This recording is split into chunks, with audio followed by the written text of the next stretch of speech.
Good afternoon and welcome to our coverage. We are RC Racing TV and we are very proud to be bringing you coverage of the EFRA 1/8 Nitro Buggy B European Championships live from Sachs in Spain. My name is Matt McCallum and I'm here with this guy, Mr. Frank McKinney. Hello. We'd like to thank X-Ray, Hot Race, Mebo Sport, S-Works, T-Works and Techno for being with us on this live stream, and of course EFRA. Make sure you join the EFRA broadcast channel for this event, because that's where all the latest info is for you. And oh, hello, there's Keenan. We said, did we not say? I did say I'd warn him. I did say I would warn you. Well, I would have thought that the talking and saying hello to everyone worldwide would be the warning enough. I was just sharing. Good morning, good afternoon. Buenas tardes, everybody. Buenas tardes indeed, Keenan. Mr. Lefty, Mr. No Name RC podcast, coming to us live from the Dominican Republic. It is Lefty the Great. How grateful we are to you for being on board with us this afternoon for the control practice coverage live from Sachs. How are you doing, sir? Well, I am fine. Thank you guys for having me. Was a little bit preempted early start for me, but I am ready to go. You think this is early? You wait till tomorrow when the track opens at 8 a.m. local Spanish time, which is 7 a.m. UK time, which is hella early, Dominican Republic time. Early. But hey, at least you've avoided the hurricane, right? That was not a problem. That was very far south of the island. Very far south. But thank you. We have Carlos out there doing some grooming. Doing some track work. We do, and there are our Spanish compatriots, our colleagues over in Spain working for iCar. Thank you so much to iCar for bringing us this stream. I'm sure they are bringing in and hailing the beginning of control practice. There's been free practice so far. Yes, so 3 rounds of control free practice have been run this morning, starting at 8:30 local time. They've just watered the track, and we've seen, it looks like, are they? No, it's not a flag, is it? That's a broom. I thought they were going to be doing like straight into the opening ceremony. I'm like, that's a little bit early, isn't it? But anyway, yes, so they've done that. They're going to be watering the track at various times during the day. We've got the schedule is on the website for that. And a very good friend Laura on screen right now from Buggyland as well. One of the organisers of Buggyland. Yeah, lots of Portuguese racers there. So hopefully we'll be talking to one of them later on. There's our pit lane cam with the like separations and stuff. You see all the dirt and muck that gets thrown up from the pit lane. When this shot happens, when the buggies come under this, it's quite exciting because they shake the camera, which is a really, really cool shot. So we'll have that soon, and you'll see fuel stops. You'll see everything from clear this track. Skies and sunny all weekend long, I think. So no chance of hurricane there. Absolutely not. Absolutely not. But this is probably why Spain is producing some of the fastest young up-and-coming racers in the world, because they pretty much have sunshine. Great racing conditions, basically. Yeah. Yep, absolutely. So this track is RC Sachs, located in Alicante. I had no idea that Alicante even had a track, so I was told about this. So it has I might tracks. go check it out when I get. Well, apart from Radovan. Okay. There's a lot of Nitro Buggy racing happening this year from this region, as there was last year and the year before. We keep coming back, and I tell you, Alicante. We love it so much there. Favorite places in the world to be. Actually, absolutely fabulous. It is fabulous. So yeah, obviously, no surprise to anyone that we will be back in Radovan, which is not a million miles from where these guys are right now. But we're going to Chile before that, of course, for the European Championships. Chile, the home track of Davide, Ongaro, and Mr. Ongaro is trackside, and we will be talking to him very soon. There's a host of A-listers, right, Lefty? A host of A-listers pitching in. They're not allowed to race, of course. Not allowed to race.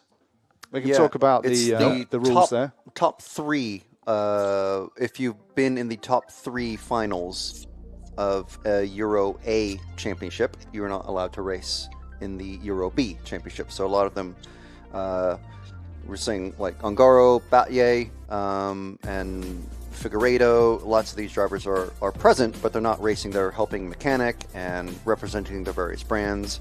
And there you can see the watering on the track. Some pretty. It did the website. The what was it? The website for the track said that it's automatic watering system. So I thought there'd be like literally like sprinklers come up. We've seen those at some tracks, but automatically these people come out with the hose pipes. Automatically the club members come out. It's like, here we go. Get to work, guys. They're very well programmed. Yeah.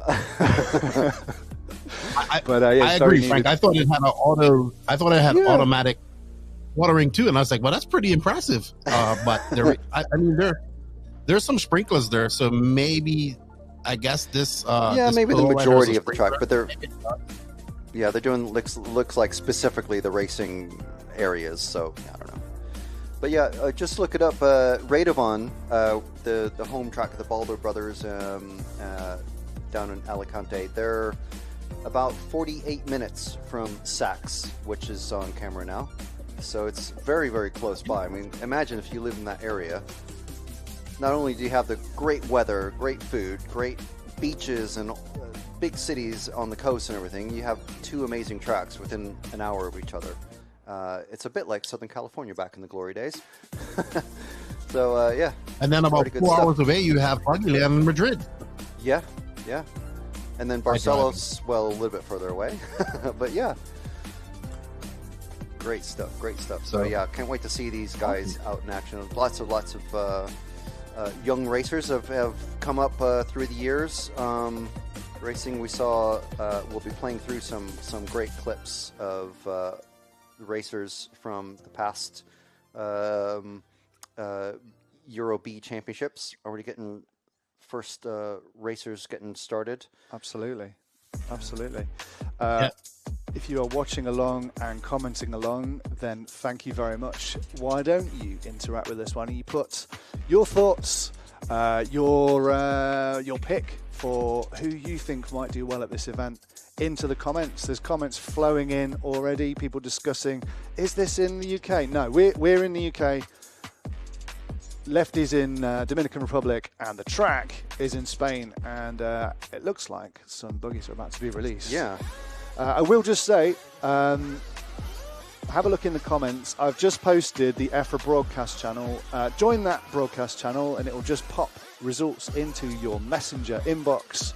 So you can go about your day. If you're busy, if you're working, you'll get notified all over the weekend on key results and key moments of the event. They'll just get pushed into your inbox for you. So yeah, make sure you do that. Make sure you join the broadcast channel. And we can hear the sounds of the track now. Sounds of glory. Yeah, because a wise man once said something about Nitro pays the bills. E-Buggy is the glory. Or, I can't remember something is the glory and pays the bill. We're not sure. What's the? Maybe someone knows. I wouldn't describe him as wise. Wouldn't describe him. Yeah. What a great shot we have here from the pit lane. Thanks again to the team on the ground in Spain working for ICAR, who are the Spanish Federation, who of course are hosting alongside Sachs, and there are the ICAR presenters who are trackside. Maybe we can have a few words from them a bit later in the weekend. We can actually get them to do us a little bit of a report. Of course, they will be talking Spanish at this point, but yeah, maybe we can have a few words from them. It's lunchtime. Over there, they're having there we go. lunch delivered. Good delivery. Perfect. Where's our lunch? Oh man, I am hungry. I'm hungry now. I'm hungrier now. Yeah. I bet some good paella and good stuff. Absolutely. Well, timing can be found on Everlaps.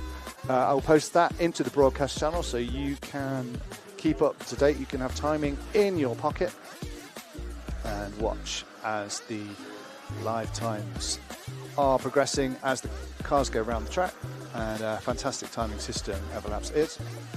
And so yeah, thanks once again to X-Ray, Hot Race, Meebo Sport, S-Works, T-Works, and Techno. Fantastic to have Techno on board with us for the first time for one of our event coverage, and very proud we are to be working with you, Techno, as we are all of our sponsors, and of course EFRA and the EFRA associate members as well. So yeah, I think they're just waiting for that track to be opened. Techno is really pushing in Europe right now. They got some very fast races there in Spain with the Parente brothers, and they've built a very big team there. Of course, we have João Figueiredo from Portugal, who's kind of leading the charge with that, who's having an exceptional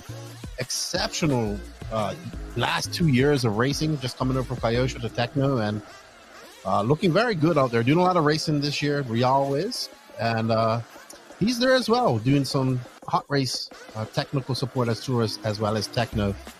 One of the good things about the Euro Bs, what I really like, is that it gives a chance for these up-and-coming racers, or maybe older racers who don't want to compete in the Euro A, is a chance to shine and have fun, and then get some help from some of these top drivers. So I've always been a big fan of the Euro Bs, and definitely would like to see something like this. I've talked about it many times on the podcast, getting this over in the USA on the raw side of things. So hopefully one day it can work. I hope you guys are enjoying it. We hope to get a lot of eyes on this weekend from outside of Europe as well. So please give us don't forget to smash that like, sub, and notification button for RC Racing TV. Let's help them in their quest to get to 100K. And don't forget to share this as well, everybody. So we got some good Nitro racing this weekend on a beautiful track with beautiful weather. And I really wish I was there at the moment, like physically there. Absolutely. And yeah, I mean, you can only really have a B Euros in a class that's oversubscribed, you know. But obviously Nitro Buggy is the biggest class. It's the most oversubscribed, so it calls for a second event for, And like you say, Lefty, it is a fantastic opportunity where obviously in Chile, all of the top drivers will have the weight of the world on their shoulders as they try to get a Euro under their belt. But here they have nothing but time to help their team members and younger drivers and older drivers, less experienced drivers, to do as well as they possibly can. So yeah, what a fantastic event, and I'm really excited for them to open the track. I can see between the two presenters we have Mark Stitson, the referee from the UK. The Eagle, Mark Stitson, who I hope he'll be at Chile, because he's a regular feature of Nitro Buggy racing. Yeah, there he is. Fear that man. Yes. They're saying, don't get on the wrong side of this guy. He sees just about everything that happens out on there. Yeah. Oh, track is open. Yeah. So let's see All what right. we can see. Can we find out who's on track? I don't know. I want to just say a big shout out. We got some people out here in the chat. We got BJ Williams, Charles Decatur. So we do have a few Americans out here. Even Money. We already got an argument going on in the chat. So that's always a good thing in the morning. And no bish, bash, posh. There are no top drivers at this race. This is more for the They're not on track. Lower level drivers or upcoming drivers. There are some top drivers there doing support. I know Joao Figueiredo, Davide Angaro is there. I don't think Robert is there. But definitely, it's a chance for these young drivers to have a spotlight for themselves and not worry about being in the 162nd main at the Euro A's or whatever they have. And like you said, it's also fully booked up, and the this gives a chance for people who didn't make the Euro A's a chance to race. So as these guys get on their warm-ups, we're going to have this is control practice or seeding practice that we're used to in the USA, where they take your best 3 consecutive laps, and then they're going to reseed you into your qualifying, which starts tomorrow, if I'm not mistaken. Yes, it does. And that's the car. The one beautiful thing I love about these type of races is we have functioning car numbers. It's something I miss when I'm doing my other races, so I can pick up these numbers as we bring up our scoring. Yeah, it's a nice thing. I mean, we were at a club event earlier in the year, and for RCTV, and we had to ask very, very nicely for the drivers to put the driver numbers on the wings, like they are here, because I mean, this is what we're used to, and it's just so much easier to see rather than having them on the horizontal surfaces of the bodies or one number on one side of the body or something like that. It was just, we're like, the black car is passing the white car. We had no idea, and it was a buggy race as well. So yeah, it was so much easier to see. We're just used to, you know, I hate to say it, but proper organized races. You know. All right. I'm trying to see who this is. This looks like it's Oscar Martinez. We're following right now, car number 2. I'm trying to see the number and see what car that actually is. It's car 0. So Daniel Zero Thorne from the UK. Yeah, one of our junior racers. So those of you from the UK, there's quite a lot of actually. Apart from Spanish racers, I think the UK group makes the biggest or the second biggest group of racers there. Quite a number of UK drivers. We have the Lighties, the young racers that we met at RCGP. We have Billy Grinley, Lewis Jones. That's for Bradley Baird's there from Ireland. So quite a good contingent of UK drivers coming out to drive here. I have not seen Kevin Brunson on the list, Bish Bash. No. So not sure. I know, but I know the Lighties are driving for us here, and they are Agama drivers. So not sure both likes are here. Mark Rumble's there, sort of as I suppose as the team manager and helper for the GB guys. So we're hoping we'll get some inside information from Rumble. He's always on it. Yeah. So we just saw some watering of the track. I was talking to Joao Figueiredo earlier this morning. He says it's like a holiday on ice out there right now as they're trying to get some traction into this track. And you can see it's very slippery, very small line. They just watered it, so it took a little bit of that rubber away. If I'm the track guys, I'm going to water the edges of this track and let that line form naturally, leave the water off the racing line as it goes on. But the track has to break in. They just started practice. Let's go through and have a look at some of these fast guys coming out of the earlier practice rounds. I saw Iker Tellez was there. David Todd, who's a very fast up-and-coming young racer. He's very tall. Doesn't look like he's 15 years old, but he is. No. We even have some Israeli drivers there. Yeah, there's a couple racers from Israel there. A good spread of racers from across Europe, which is great to see. I love that about the European championship races.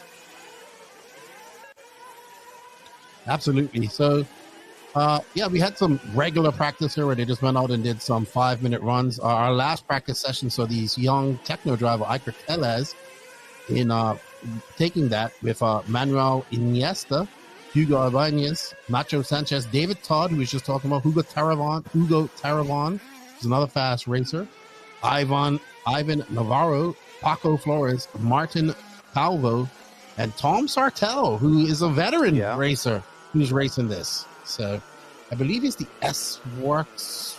Is it Tom who's the S-Works? Is Tom the one who used to be called the Pink Panther with the pink car? No, that was Jerome. Jerome. John Patrick. Who was the Pink Panther? Was it Jerome? Yeah. So Jerome's not there. And John Patrick. But this Sartell who's there, I think David is the third of the Sartell clan, who's in this sort of Nitro Buggy fraternity. Yeah, because John Patrick Sartell is actually a e-buggy Euro A champion, and I think he kind of only runs 8-scale electric now at the moment. Yeah, and I talked to Jerome at the we had a good chat with him at the Euros a few weeks ago. Nick was talking with him on air, and getting his perspectives. And but check those out later. Here we go. We got some on-screen timing in action there. That's awesome. So we can see the country, obviously the car numbers, and then the country of each racer, and then there's a 3-letter. A bit like F1, where you see, who's that? David.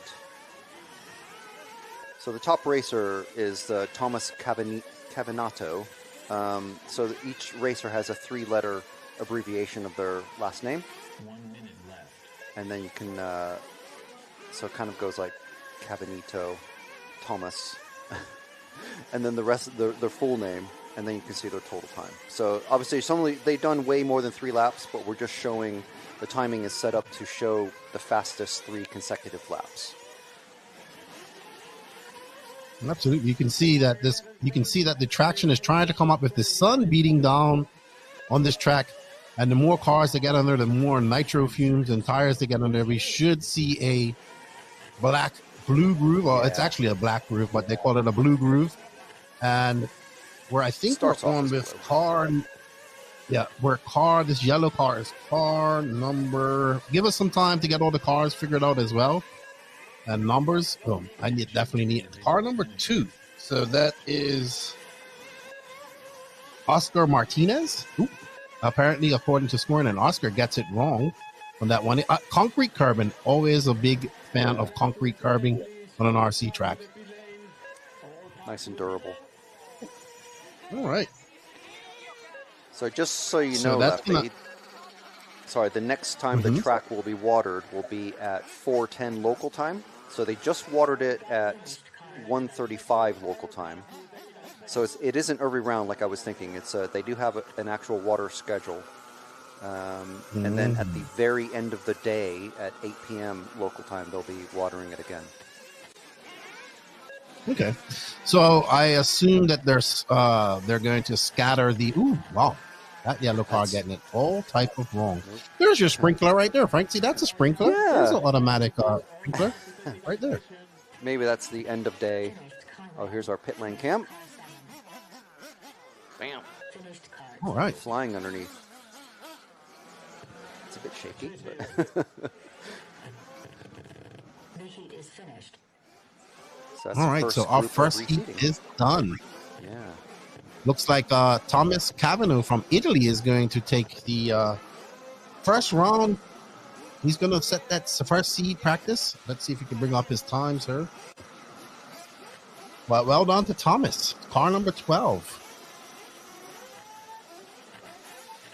BJ, not 8 scale, but you heard about the 5th scale worlds getting called off? Yes, I did, and I kind of understand, unfortunately, why it happened. A very small class worldwide. Flying to Australia probably isn't the cheapest thing, especially lugging a 25-pound metal gasoline-powered vehicle that far. Unfortunate for the Australians who probably put in a lot of money to do that, but I know it is a popular class here in Europe, and hopefully we get to. I've had the privilege of calling from. Oh, there's Iker's dad right there, Mr. Teles in that black shirt. Hopefully we get to see the Euros will be coming up here shortly, and that's always got a good attendance. But maybe IFMAR needs to look at just keeping it in places where it's a popular class, where it doesn't get canceled. It's really unfortunate. It's one of my favorite classes to watch. I know the drivers who are more into the 1/10 and 1/8 nitro classes. Obviously, for them, the touring cars, the large-scale touring cars, are super slow. And, comparatively they are, but they are just the coolest to watch, I think. You get a lot more bumping and barging and stuff like that. I just went to a race here locally. They have a C final of 5th scales. So, really? They had GT, cool. GT8 and 5th scale. They had a few people come from America, a few people come from probably Latin America, but that's what that's the class I want to race, 5th scale. So hopefully I can get a 5th scale, but it's one of those, if I had the space, for sure, definitely would have one. But considering one of those costs as much as my real car, it's maybe not. I was thinking maybe of selling my kidney, but I might need one of them, both of them at some point. Yeah, kidneys are probably a good thing to have.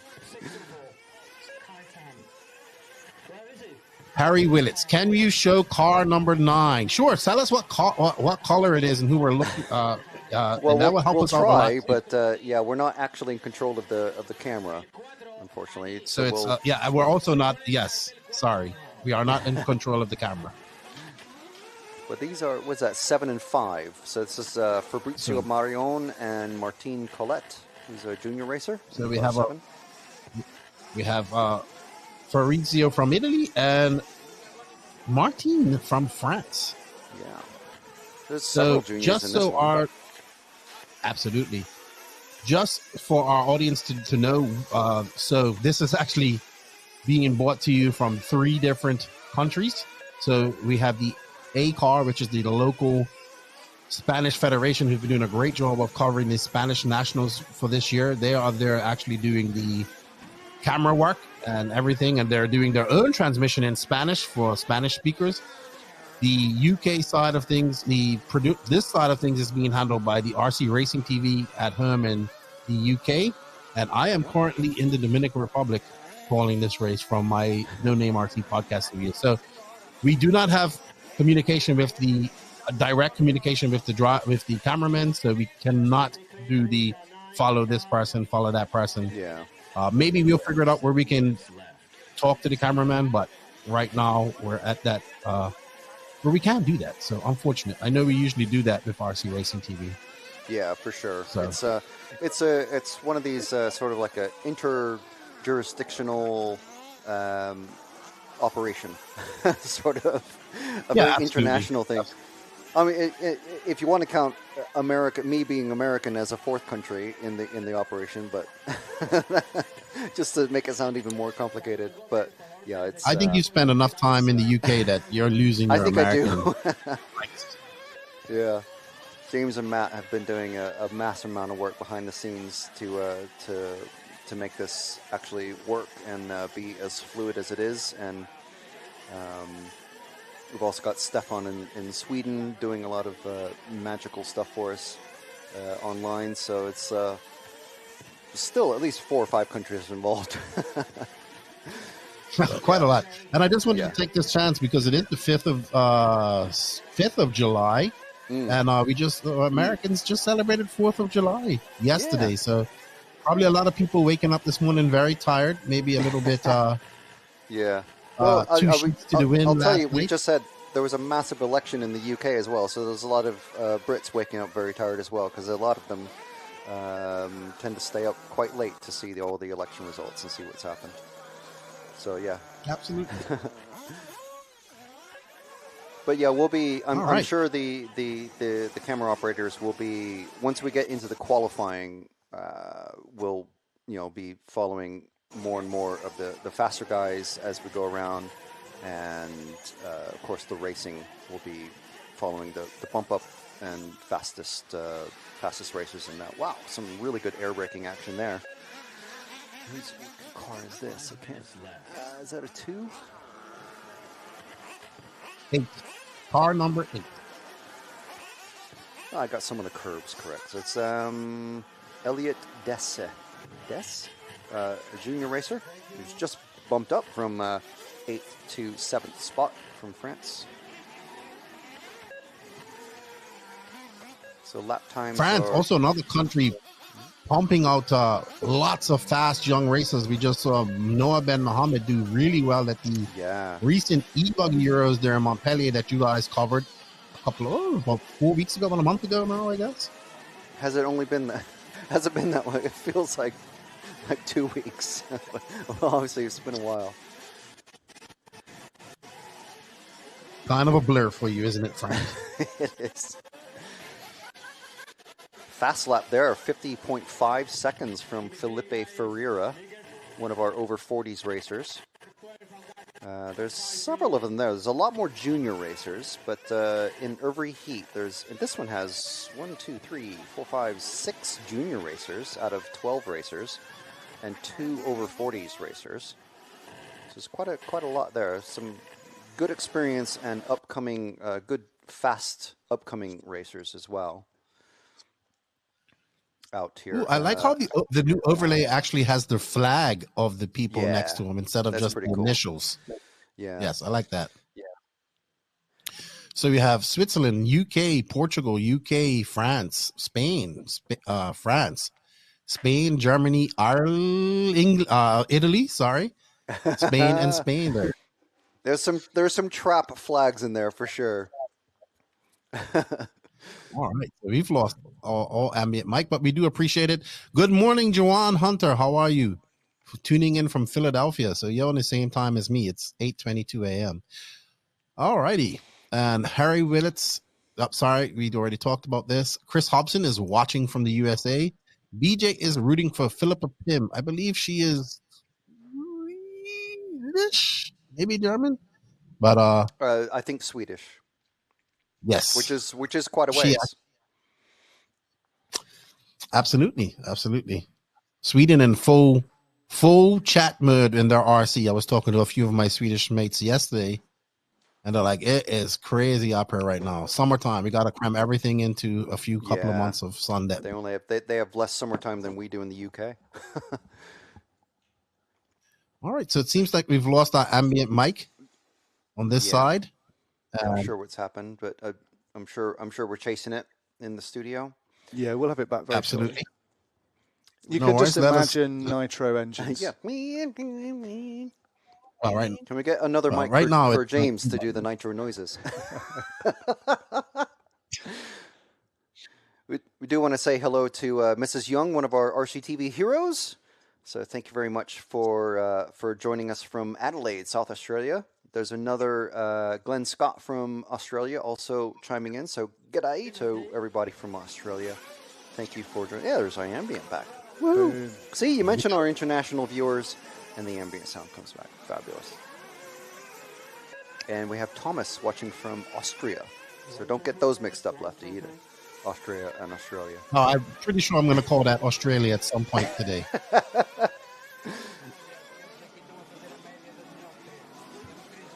There's a pretty good sized group of Austrian racers here as well. So actually been meaning to message my buddy Werner Spanbruckner, who I saw in he was doing 10th Nitro track the other week.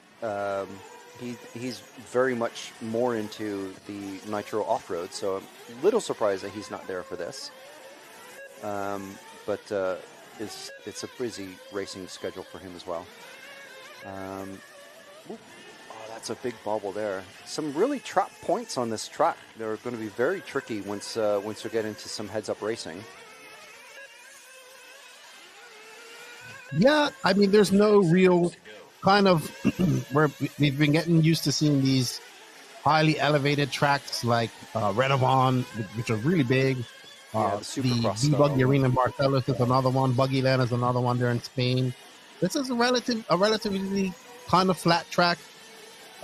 Not too many big send-it jumps, I would say, but definitely need to get a rhythm. Like this double's pretty easy, but there you overshoot it and get out into the dust. And there we have a guy with a propeller hat. That's pretty cool. I like that.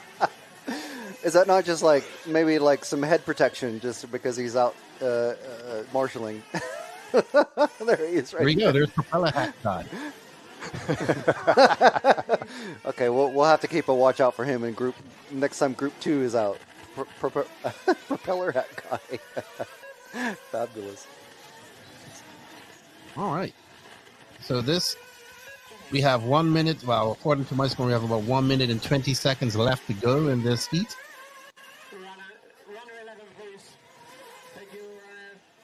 Yeah, a very fast lap from Antoine Brule.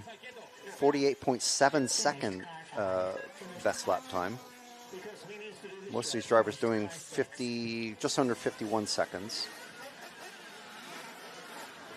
Yeah, I'm sure as we get up into some of these top, well, I can't say top heats. Did they do a resort after the control practice, after the three practice rounds? I will try to find out because that's a very good question. I will try to find out. John Tuffy asks, subscriber chat only. I have no idea. Yes, you have to be a subscriber. But then if you're able to chat, then you're a subscriber. So can we hear what these guys are saying at all? We cannot. We just have to imagine what they're saying.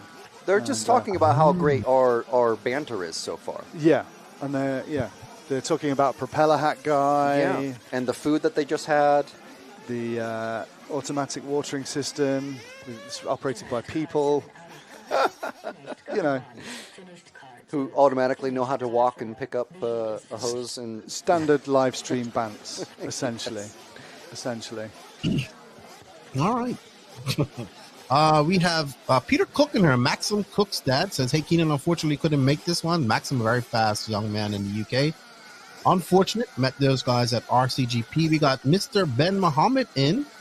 I'm surprised that Noah is. Maybe Noah doesn't. He should come for this type of track. We got the Basement. What's up, Basement? How you doing? It would be great to see Noah at the Euro Bs doing some nitro racing, I think. So, very talented young man from France. Yeah, absolutely. He, I suppose it's, you obviously can only be in the B Euros if you have finished within a certain position.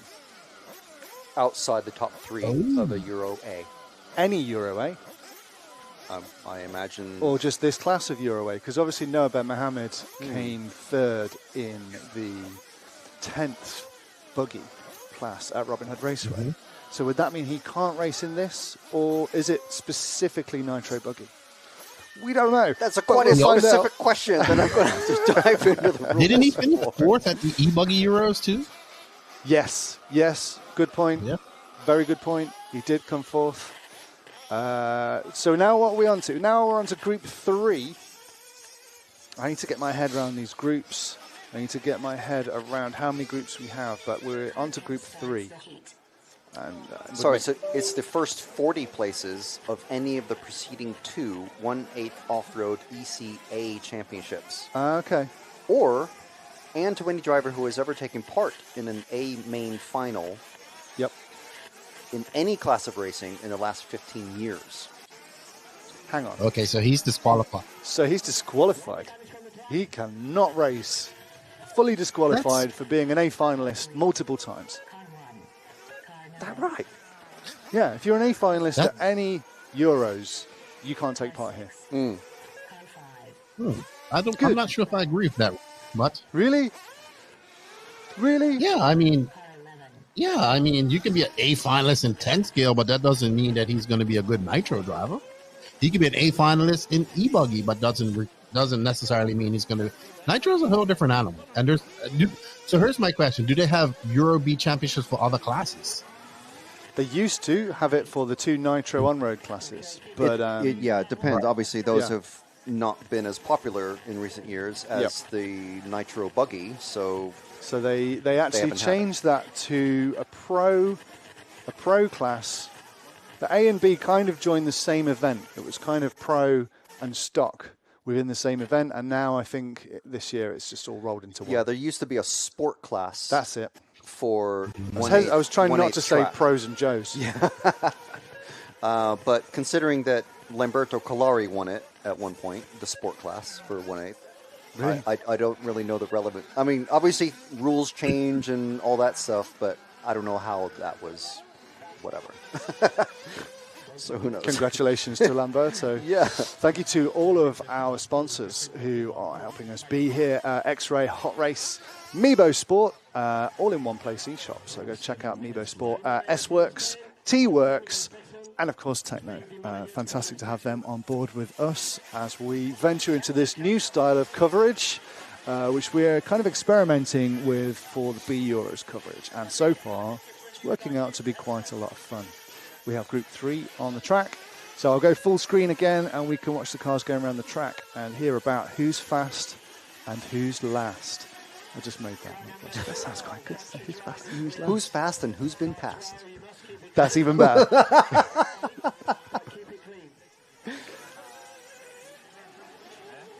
We have a Greek driver who is fast. So I just saw this blue car get punted completely off to the other side of the track earlier on this lap.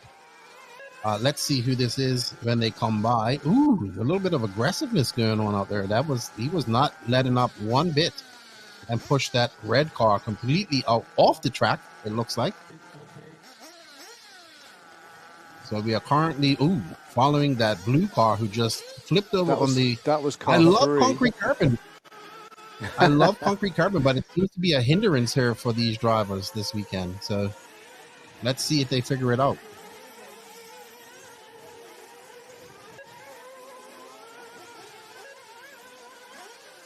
Whoa. Oh. Oh. That's not. Oh, that's a He was terrible He was entrance. surviving. Oh, He was surviving so much chaos there. Was car number 3. That was hectic. Martin Cervantes, one of our junior racers. If Nick was here, he would have said Replay. 5.3 from the German judge. He's upside down. Oh, and that as well. So one of our informants on site is told me that there was no reseed after the open practice. So there were 3 rounds of open practice earlier before this all started, but they've moved them around into different groups and heats. So I'm not sure exactly how they sorted that. Maybe it was a random selection. So I assume what they're gonna do is they're going to do it where each round gets a water track or whatever, because it might be where the water track might be slower, might be faster. So what they're gonna probably do is kind of how they do it. Well, they in America they adjust their watering schedule to the They don't change the heats; they just adjust the watering schedule. So they're probably gonna adjust the heats to go. So let's say the water track is 2 seconds slower. Each person will have a chance to get on that slow track at some point.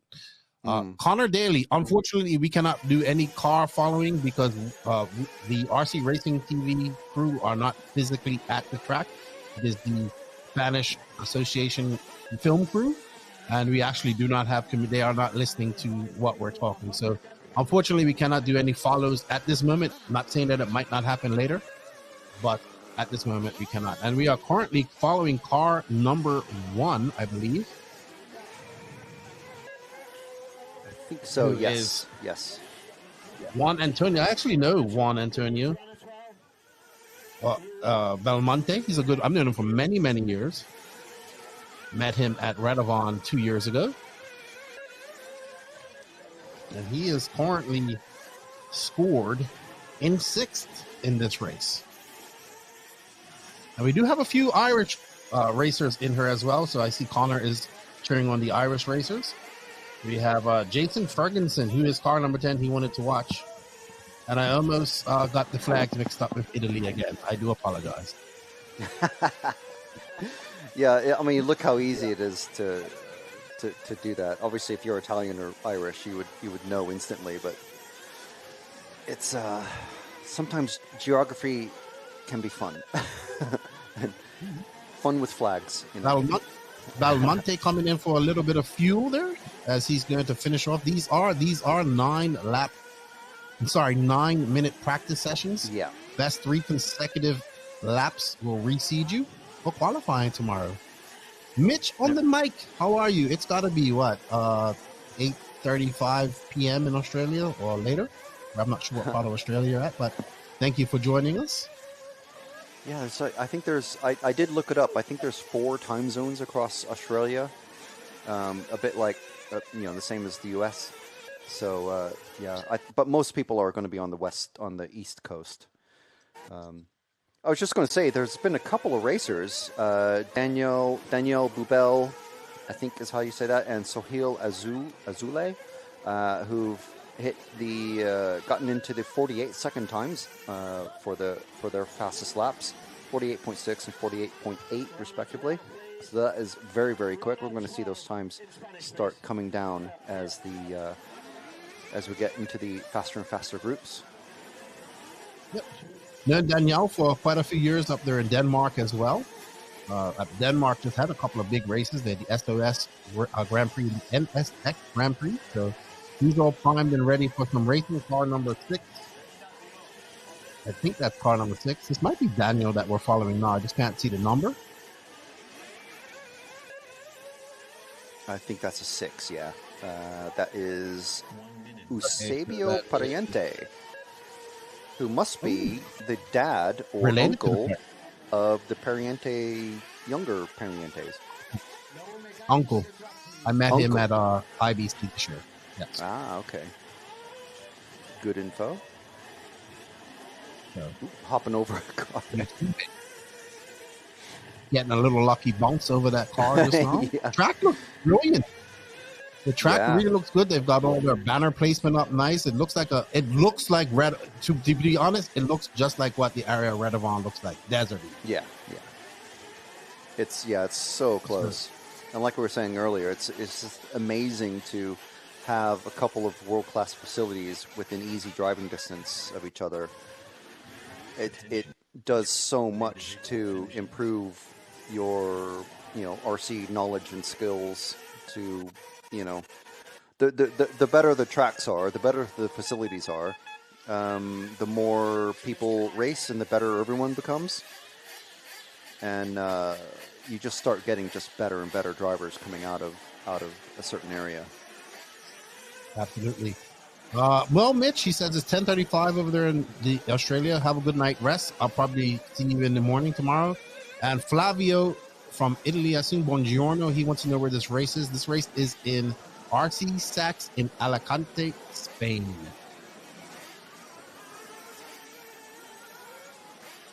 All right.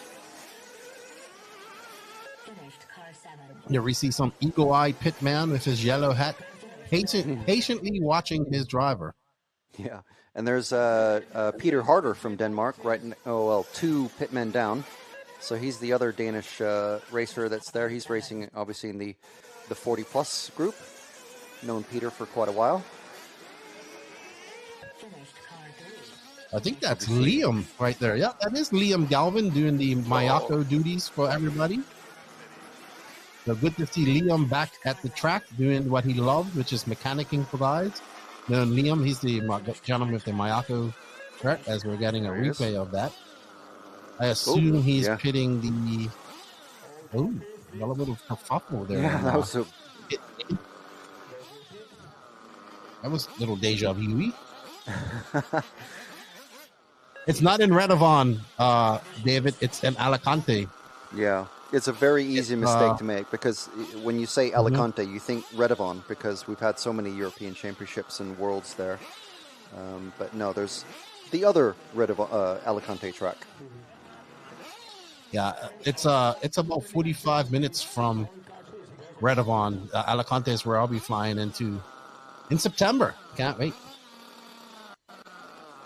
Yeah, it'll be nice and a lot cooler than it is now. I'll tell you that. I don't think so. I think it's going to be just about as hot. Hey, we got Noah Ben Mohammed in the chat. Yeah. Oh, yeah, Noah. Too bad we can't race this, unfortunately. I heard you're doing some Nitro racing, so that's always good. There you are, Frank. Hello. I've been left alone. No, I know. I really wish we could hear we can hear the Spanish guys. We could just go through on YouTube and hear that. But, I mean, it wouldn't help you much, Frank. No. My Spanish has fallen by the wayside since I left Texas or in California. So, yeah. But welcome, Noah, and good job at the e-buggy Euros, dude. Congratulations. He was flying. He was fast. More Nitro, though. More Nitro. That's the goal.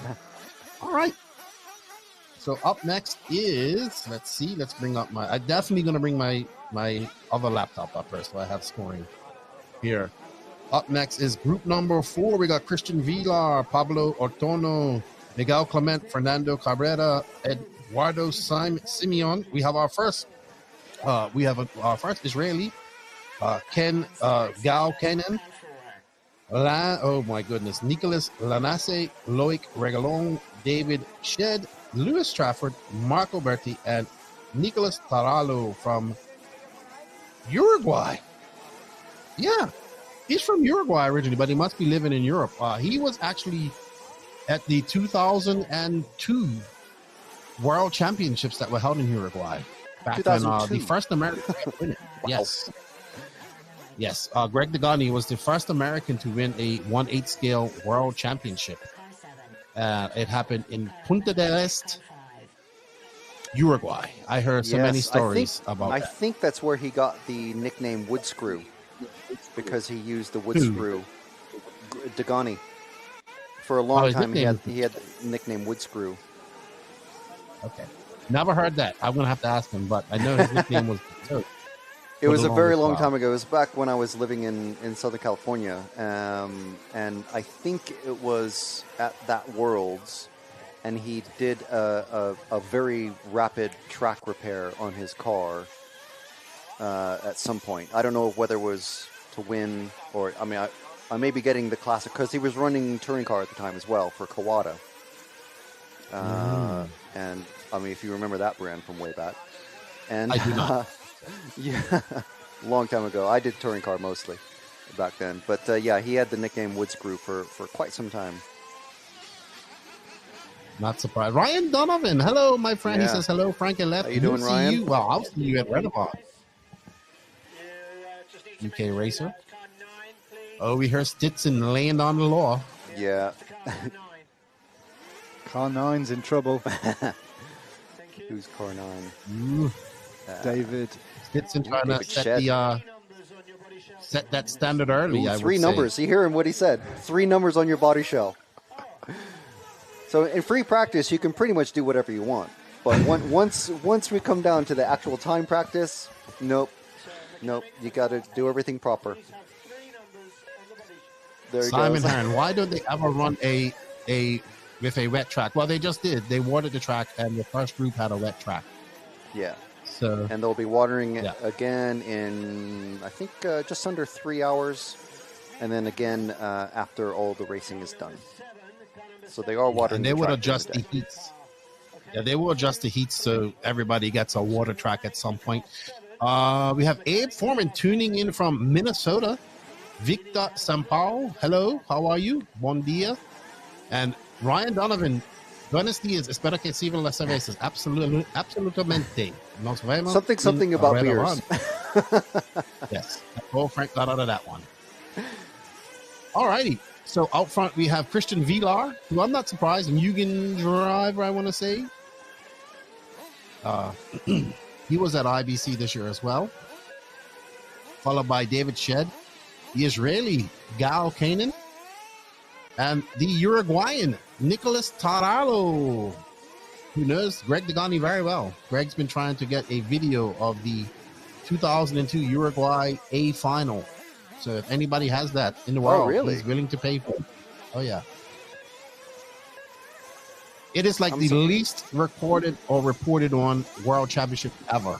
Like you go to Really? IBC, when you go to the Buggy arena, you know, well, have you ever been there, Frank? Yeah, they have that big display you know how- thing there, don't they? Right. So they have every single European championship and every single world championship there. And it comes Yeah. to 2002, it's just like a picture of the Ghani and results. No other information there. Oh, Like a man. picture of the podium, and that's it, unfortunately. Yeah, it's really unfortunate. I remember back in the day, air quotes, there was, I think it was a 10th Buggy Worlds that was being held in Indonesia, and loads of the American racers. I think there was... So that was 8 scale, 2006. Was it? Yes, and Yes, they and a just, lot of the no one wanted to go boycott. from the American teams because there was some civil unrest in another like distant part of the country, and they were, I don't know, just overly worried about it. So a lot of them, I think, But just the didn't veteran go, or I American can't guys remember. went. Pavitas won. There that were year. some, but it wasn't anywhere near as big as it would have been. There was no Tebows, no Cavalieris, no Mayfields, No. but the older generation guys went, and Pavitas actually won it. So he became the second American to win a world championships. Sam Herron, I race amateur, but nothing like this, but I do love to race on a muddy track. So they can't race on a muddy track because of safety for marshals, and everybody, this is well, this is not qualifying, but this is seeding, and it's all based on time. Usually they don't water tracks at all in Europe, and they're not. I guess they've made some exceptions for the rules. I guess this track needs some water, but basically the water is more to keep control of the dust on, and they want to let the line form naturally.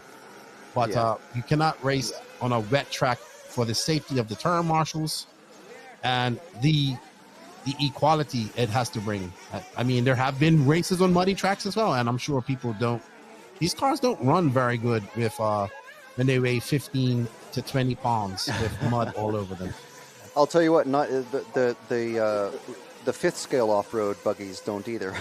when twice the weight of what they normally are.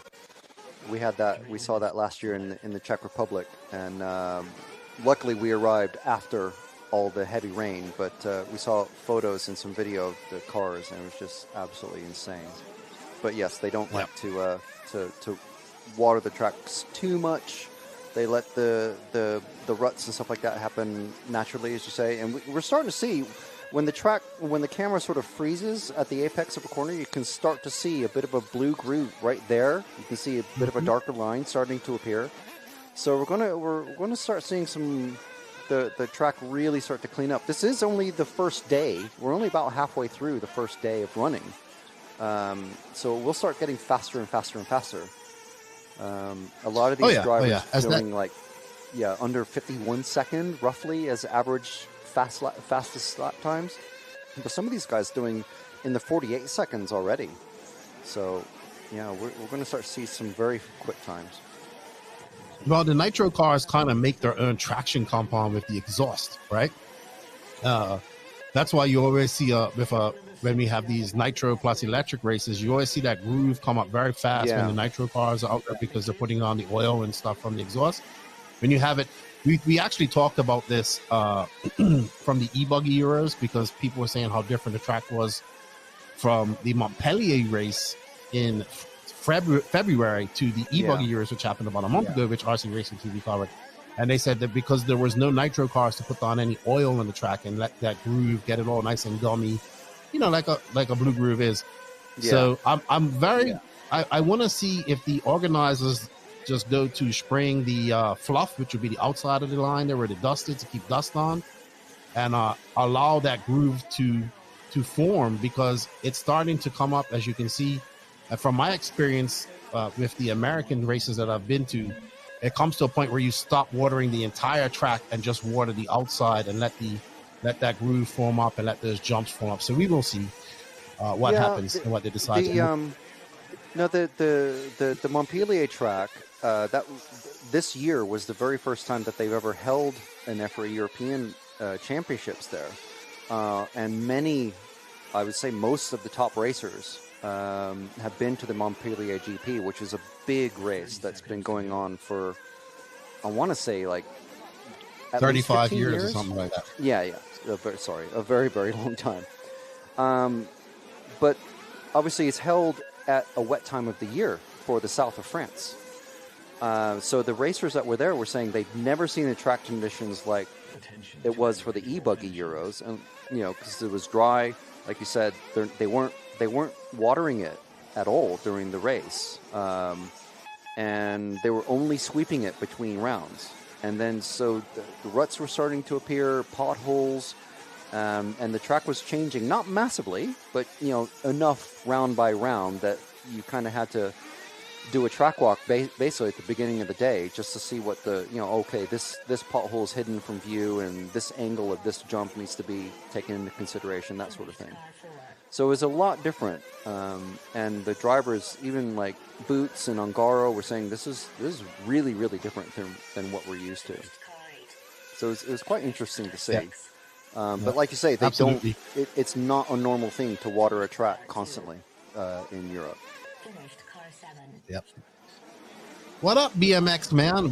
He's watching from Australia. We got my good buddy Mike one Hill of our regular viewers in the group as well.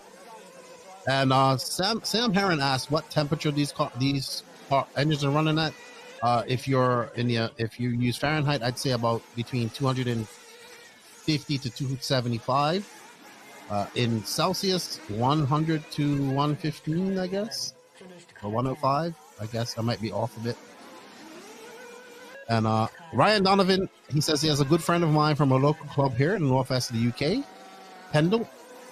He's made the journey. Unfortunately, we cannot do the request, Ryan, because we're not in control of the cameras. Yeah, but no, you can find, Ryan, you can go to the Everlapse link and potentially find where your mate is. Mm-hmm. I'm not sure where to actually find. I'm still trying to figure out the. Yeah, I'm still trying to decipher the website myself. So it's, but yeah, if you go to the everlapse.com, you should be able to find the various groups.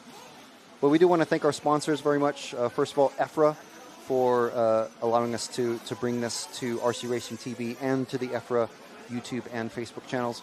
And also X-Ray, Hot Race Tires, Mebo Sport, S-Works, T-Works, and Techno RC.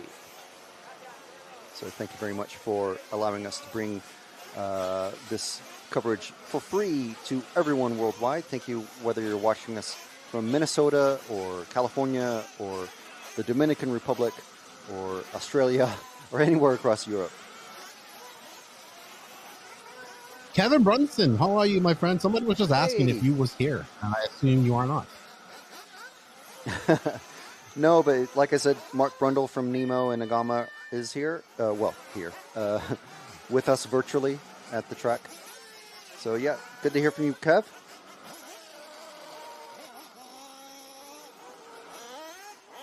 Yeah, you can. So there is a results as well. You have to actually. So you go to the Everlaps. You find it's the EFRA XIX European Championship B Sax, and if you click on that, oh no, sorry, that goes to event details. If you click on 1/8 scale Nitro Buggy, it's in blue, and then you have summaries. But I have not been able to find the heat arrangements either, to be honest. So let's see, we have reseeding. Yeah, it's just giving us results and not.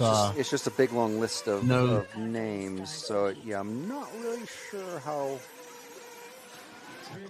Christian Villar is at the top right now, followed by Pablo Ortona and Daniel Babel. That's our top three at the moment, and we're going into group number 5. So the time to beat right now is a. No, we don't have that. It's weird. That can't be right though. It's 3 laps and 49 seconds. Yeah, that's the 49 seconds. That's one. Like the fastest time. Yeah. Preceding round 1. Let's go here. It has been a while since I've used Everlaps. Well, you have one up on any of us here, so in that you've used it, period. Well, we used it during RCGP, so we did use it in RCGP. But I don't remember. It seems. And guess what? It's being used for the Worlds in Redifan as well. So better get used to it. It is. It's a great system. I'm on great camera. System. Good. You are. You told me to warn you when you're on camera. You're on camera. I need 2 monitors. Okay, so here we go. He has his top. Oh man, hold on. Let's see if I can figure this out. So Daniel Bubao has the fastest lap of a 48.6. Kristen Villar. See it. I'm very confused her too. So you're not the only one. Top 3, 40. Yeah. Oh well, you'll figure it out at probably near the end of the event.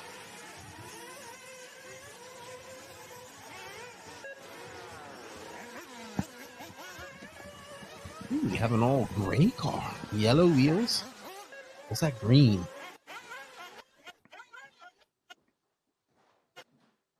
Looks gray-ish.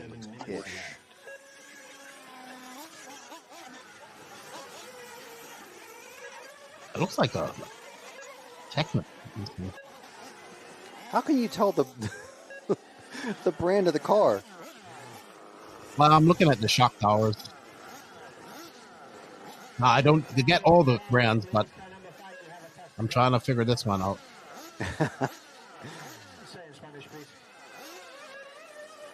I'm not that good.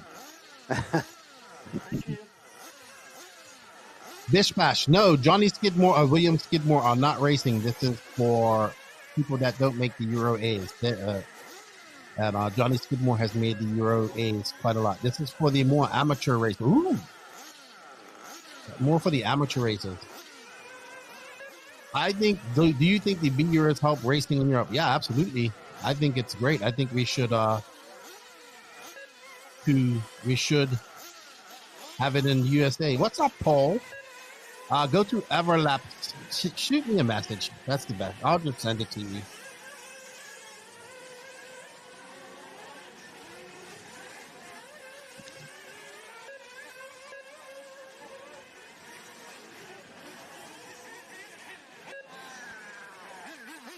We will not forget about the barbecue, Ryan. I will be there for sure. For barbecue. Right. Tell me about barbecue. You're not going to be in Redavon, so it doesn't matter. Oh. We've been invited to a RC barbecue with Ryan Donovan, who was so nice to bring us a box of pastries at the 2022 World Championships. Ryan brought us some I think it was cupcakes or muffins at the Slough race that we covered earlier this year. So very, very grateful for that. Yeah, he's a good dude. Good dude. What's up, Mr. Craig Action Jackson? Hello to you, sir. One of my favorite human beings in the world. That man has always got a smile on his face when he's at the RC track. I am getting the results for you.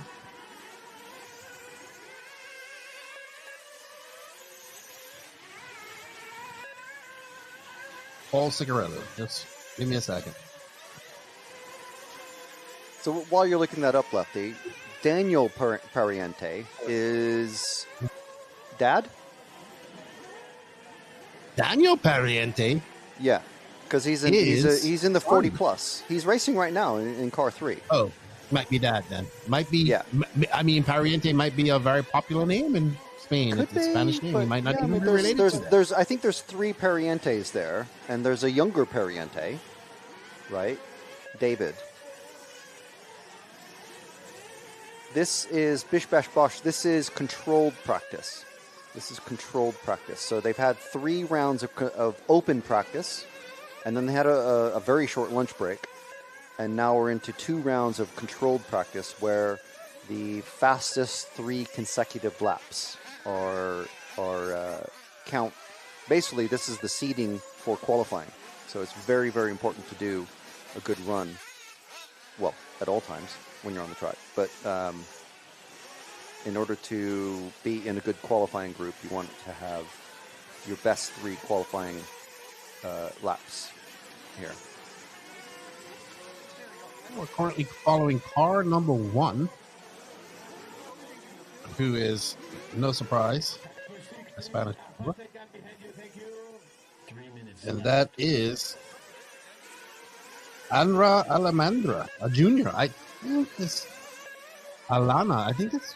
I'm not sure. I'm not sure who she is. But I mean, there's some of these Spanish names I've never seen before, and I grew up in a very heavily Hispanic city.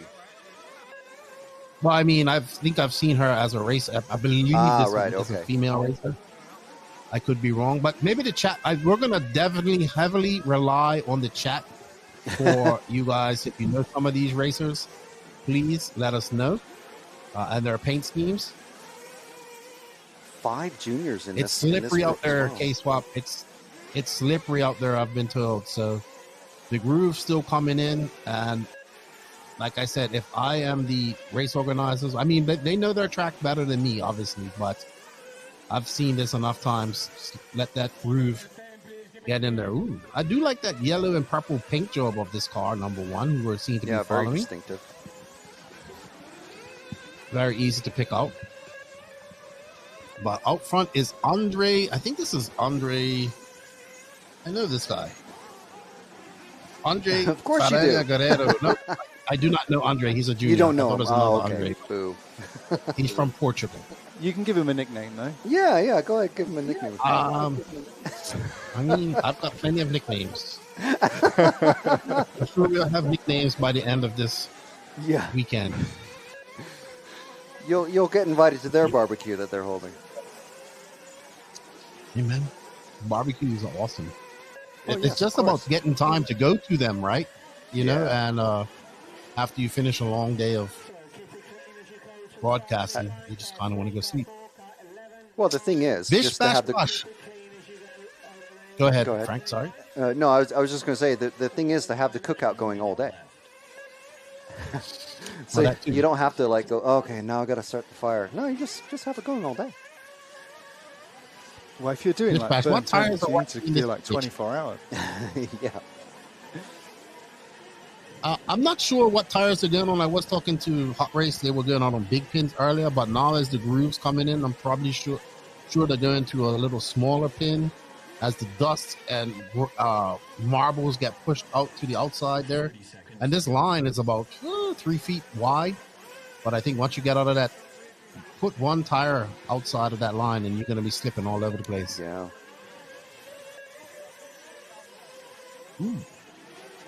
We did see one on the pit lane cam. We can see sometimes the tire choices of at least the cars that are closest, but we don't know whether they're the quick guys or whether they're just taking a chance on the tires or what. So it's a bit hard to say right now. But with this sort of loose, dusty sort of conditions, they're probably running the various types of pins and just seeing what works best. Yeah, they're probably dropping on. They're probably on a medium-sized pin for now, and as the groove comes up, you'll see them just get down to the smaller pins.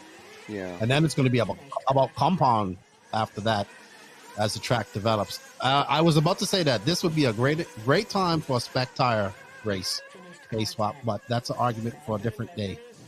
Yeah, that's a discussion for something like the EFRA AGM, where the various federations vote on the proposals that come in. So we have cars coming back in. That's Group 5, right? Coming back in. Yes. So thank you to everyone who's watching. Let's take a moment to thank our sponsor.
There we go.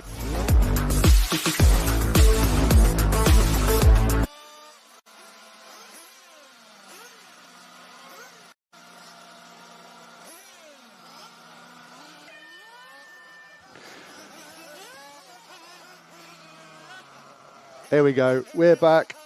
Where's Lefty?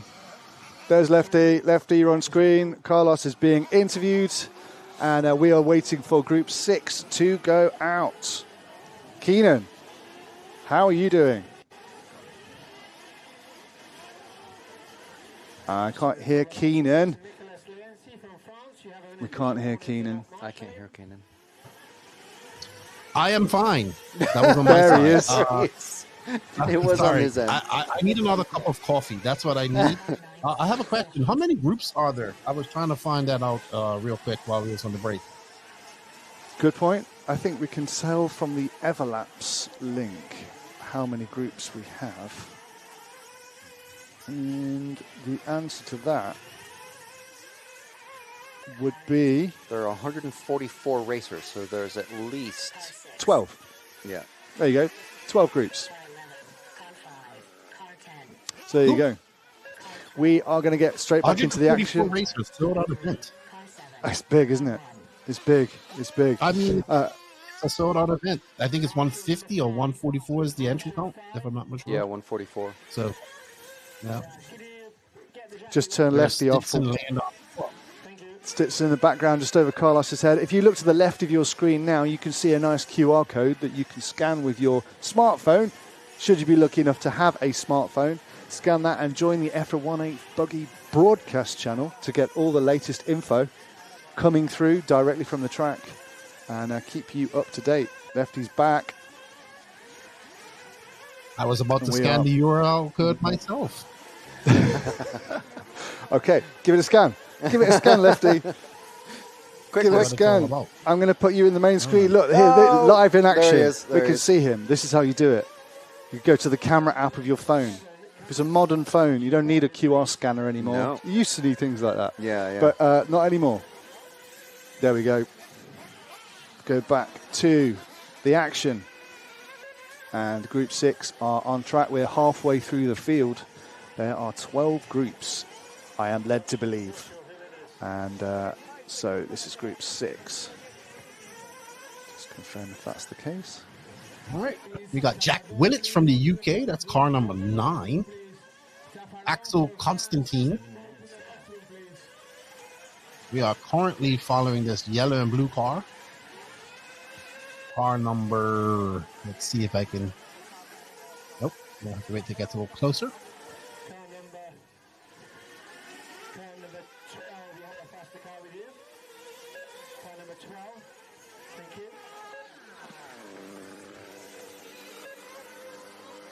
So you can see that as we get in some better drivers out there, going up into, I'm assuming we're getting some better drivers. The traction is coming up on the track as well. So lap times are going to start to drop a little bit. We shall see. Ooh, somebody went flying out of the pit lane there, according to the ambient mic.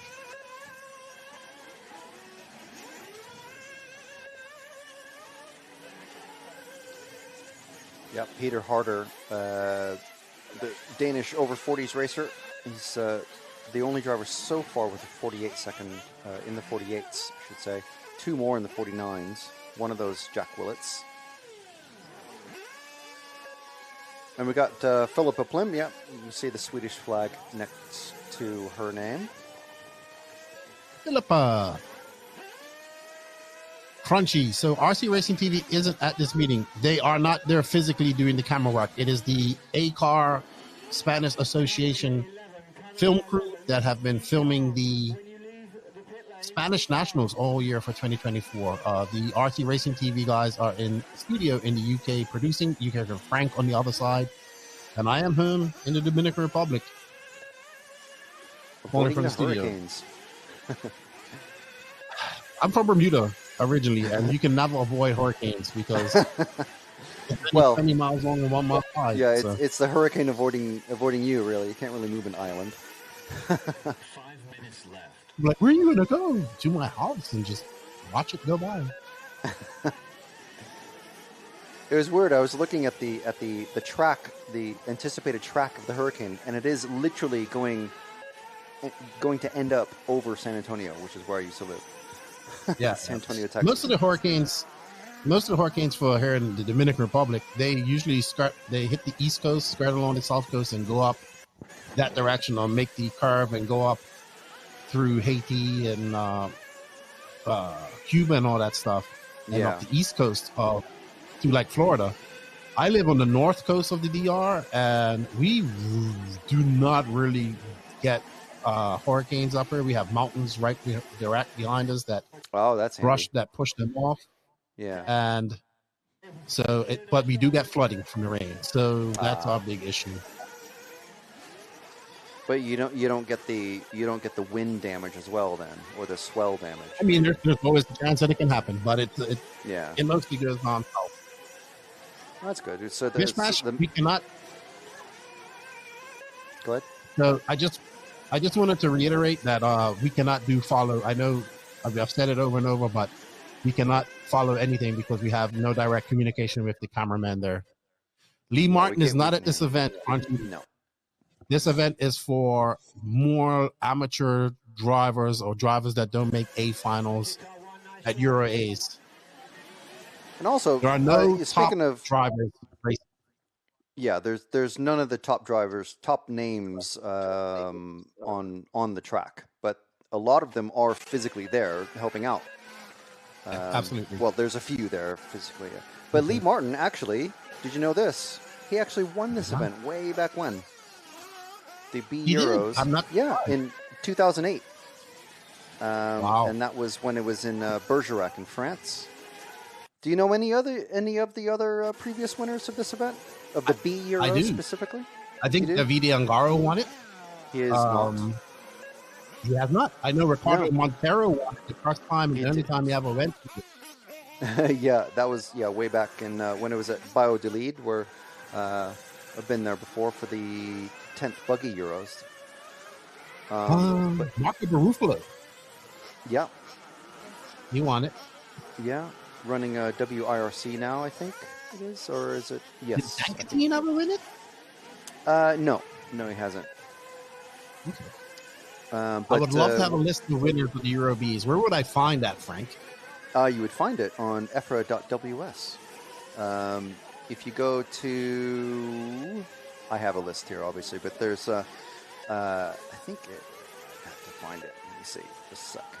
EFRA.ws, and there's in the drop-down menus at the top of the page, or if you go on your phone, it'll be the hamburger menu. And under section news was a Hall of Fame, and you can click the year and find all the different names that are there. But just a quick rundown of the top names of drivers who are still active and racing. Lee Martin won it in 2008. David Ronefalk won this in 2009. Ricardo Montero, as you mentioned. Marco Barufalo won it in 2013. Ricardo Berton, who is running for Infinity now and won the Montpellier GP earlier this year with that car. He won it in 2015. In 2016, Juan Carlos Canas won it. And since then, we've had Miko Widmeyer, Matteo Polito, Daniel Bernabe, Max Gotzel, and Remy Bermudez have won it. All those guys are all fast. Yeah, there's some very fast names from 2013 on. The only one who I don't know, you might know actually, Javier Pombo. I do not know. I've heard the name before, but I don't think he's still an active racer. But then going before then, from 2008 to 2010, those guys, that's Martin, Lee, and Monteiro, are the previous winners. They are still racing, still quick. Obviously, Ronefalk, very quick still. Yep, And Juan Carlos Canas, very quick. Bish Bash. I heard Ty Tessman is fully retired. That is absolutely correct. If you want to have a great interview, I'm going to do a shameless plug. Go to the No Name RC podcast on YouTube. Search Ty Tessman, and I have a full 2-hour interview with him about his retirement and his career. That was absolutely shameless, Lefty. I can't believe you did that. Go check it out. He'll tell you why he stopped. The No Name RC podcast. Ty Tessman. It's a recent show. I'd say about 2 months ago, 3 months ago. He basically retired because it comes down to making money. Yep. Wonder who is looking good this year, guys. For what, Crunchy? For this race or for the Worlds, Euros? Crunchy is also a bit. I've seen Crunchy in a lot of my feeds when I'm doing races in the USA and here with I think it was in the Euro World Cup that we were part of a few months ago, which was in Guarda, Portugal. All right, this is coming to an end of heat number 6. Looks like Axel Constantine is going to take he's currently scored in first. Just nipping out Peter. Yep. So for those of you that don't know, Andre Bento, I know him. He's from Portugal. For those of you, this is seeding practice. Best 3 consecutive laps in your 9-minute practice will seed you for qualifying starting tomorrow. 5 rounds of qualifying tomorrow. Is there? Let me just have a quick look. 3 rounds of qualifying. 4 rounds of qualifying, 2 to count, 2 throw out. And then some finals. Yes. Do we have LCQs and all that stuff as well? No. Yes, we do, but that's on Sunday. Yes. Right. There's an LCQ, a junior final, and then the main final. Oh, and a plus. So the 40. plus 40, the last chance, then the junior, then the main. Excellent. I love LCQs. This year for Euro B, Crunchy, well, I'll have to say, looking at early practice, looks like a few of the Spanish guys. Iker Tellez is looking good. I was looking at from the regular practice earlier. He's a very good racer. David Todd is very fast as well. There's a few other guys, but we really won't know until qualifying starts. Good, maybe seeding here will give us some idea. But qualifying will be start of qualifying. We'll really see how it goes. But those guys kind of stood out to me, Iker and David Todd. But David Todd's been doing pretty good. Period. He had a very good showing at the Electric European Championships a few weeks ago. Is that Bertine there? No, I thought it was Adrian Bertine for a second, but it isn't. All right, group number 7 about to go out. Let's see who we have in here. We got my friend Harold from Israel, who I met at the Buggy World Cup, who is in this race.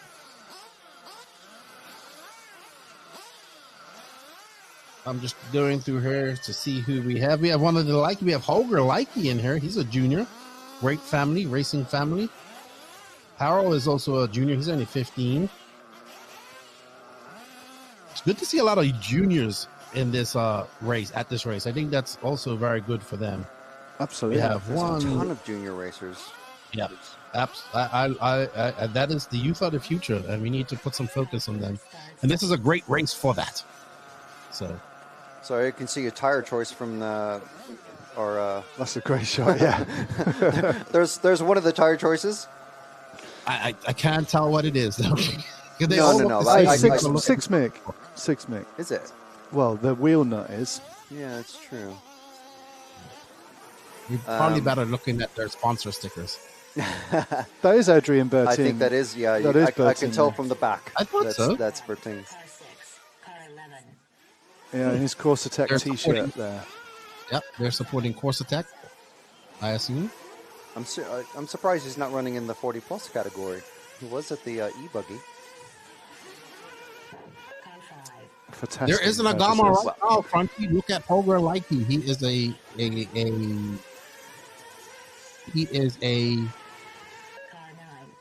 Gama driver. Bish Bash, if you want to learn more about Tasman, I'm telling you, I'll even get you the episode show that you can go find. You seem to want to know about Tasman, I'll let you know, because it was a good interview with him. Very good indeed. Indeed, very good. Let's say a quick thanks to our sponsor, Meebo Sport.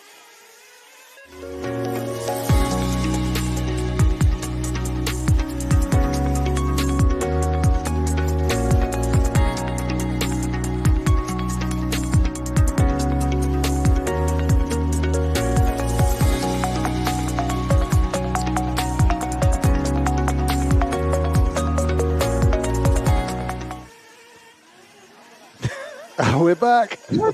When I'm on my phone.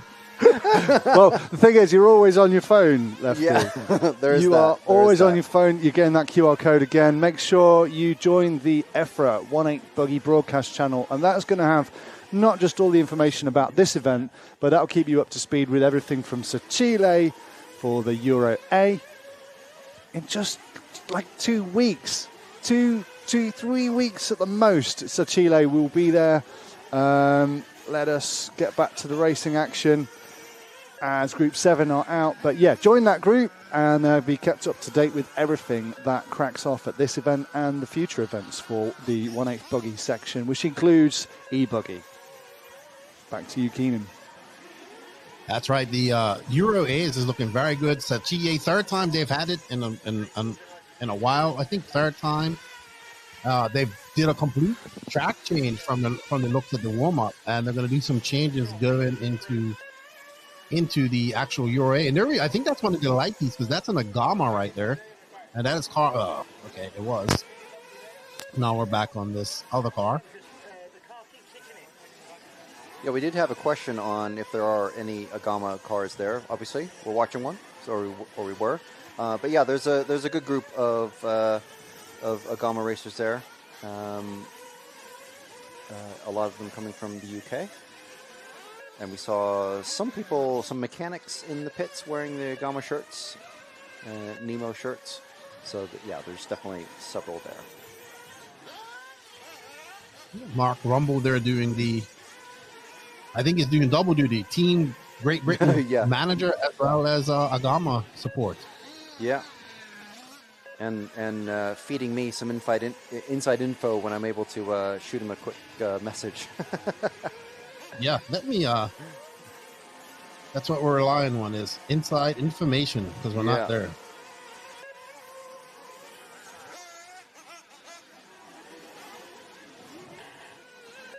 This is car number 7, Emilio. Another Spanish driver. So these guys will be familiar with all the Spanish drivers because they've been filming them all year. So we'll probably see a lot of Spanish drivers on our feed. I mean, it is in Spain, so they also have the most drivers as well. Well, right now we're following car number 7 of Emilio Jose Tensa, who's a 40-plus driver. Yes, and as you can see, he's he went a little bit wide, got in the dust, but no harm, no fouls. He comes over this double into the straightaway. It's a nice size track. It's a very nice track. It looks like a beautiful facility. I think I'm going to try and visit this while I'm in Alicante and have a look at it before I head to Redovan in September.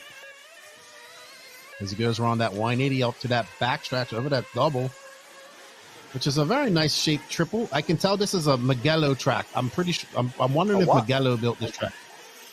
I'm wondering if Mugello built this track.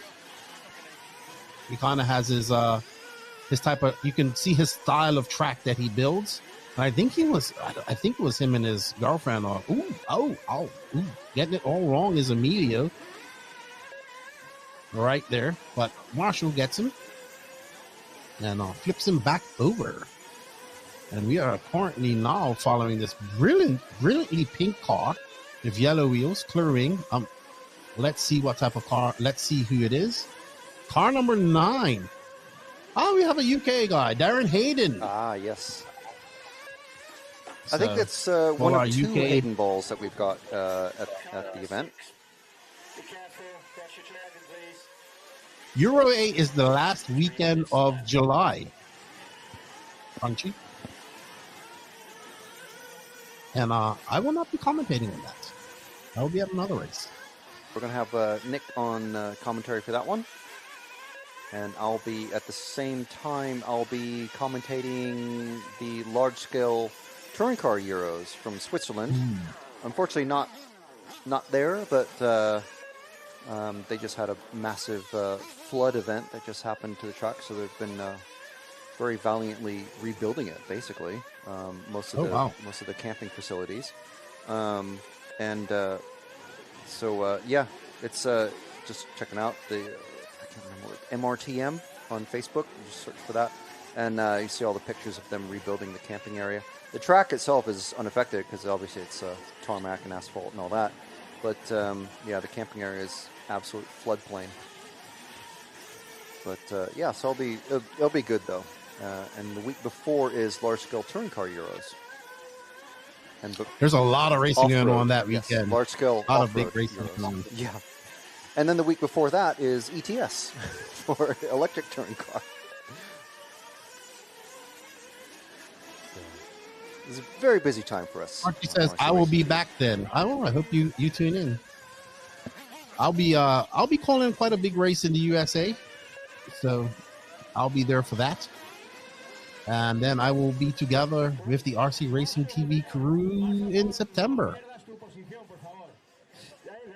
Ooh, somebody's getting told off in Spanish. Somebody getting told to give back that position or not fight for the position. We got. We're definitely getting to the sharp end of the proceedings here. We got 2 drivers in the 48s and 3 drivers in the 49s. So and everybody is running as well. So we're getting to some pretty quick racers now. Yeah, you can see now that groove is starting to get darker and darker each round.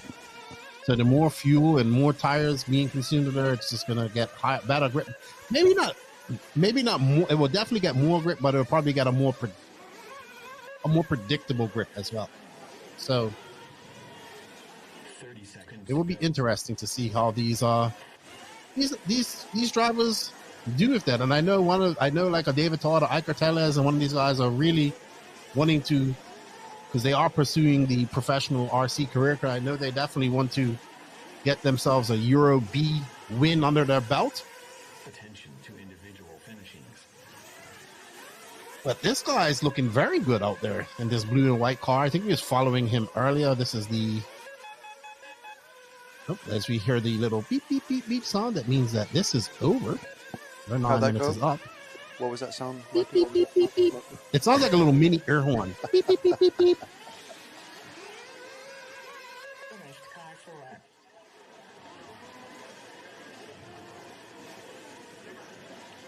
So we had a question. I don't know if Dylan Saunders is racing this match. I'm literally just looking up his name. I don't see him on the list. No. So no Dylan Saunders. Unless I've missed him. Don't think so. Finished car 1. You guys will be covering the Hearts GP, correct, Frank? I believe so, yes. Finished car You're doing 7. Hearts GP, right? Yes. Yes. Absolutely. Yeah, I think you've done it every year, so. No It's one of surprise, Nick's yeah. favorites. Finished car 2. Finished car 6. Like, I'm Loves a bit assuming he of doesn't have Hearts to travel very far. 11. Yeah, exactly. Finished car I think he just does it, just him and Ash.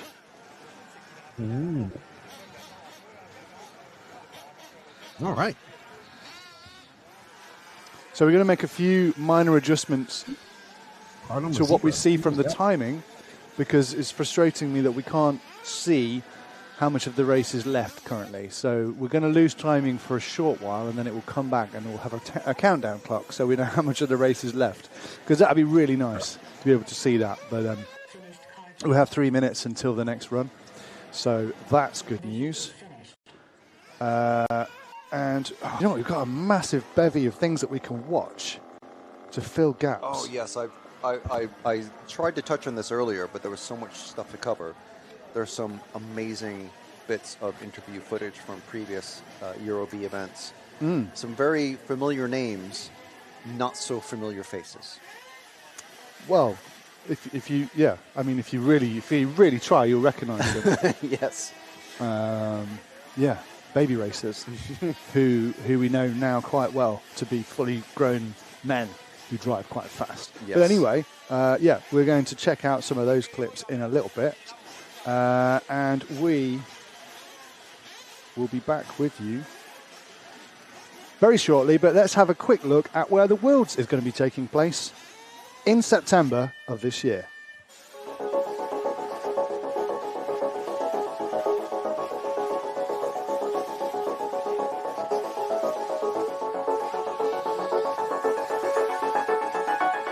Needs to go for Champagne, and he'll take the win. One more corner, and it's a win for Ronnevold. What a fantastic performance.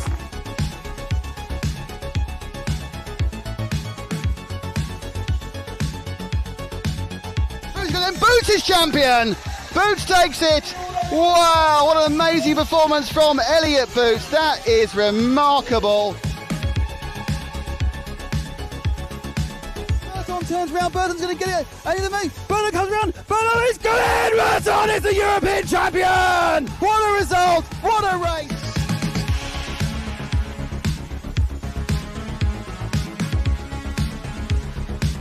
He's come back as a new David Ronnevold. He's come back as your new European champion. 3-time winner David Ronnevold takes the Euros in fantastic style.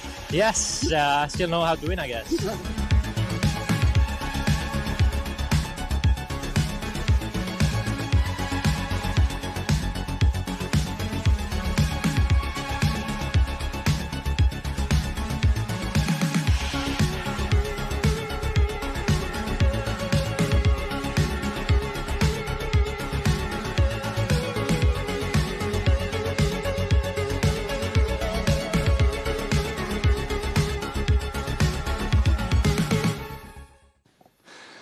There we go.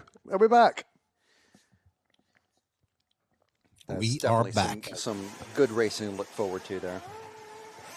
Yeah, that was a selection of European wins, European tracks and quite a hefty dose of Redovan, which of course is where the Wills is taking place. But we had a brief look at Chile in there. It was the incredibly wet track from Ricardo Berton's European Championship winning year.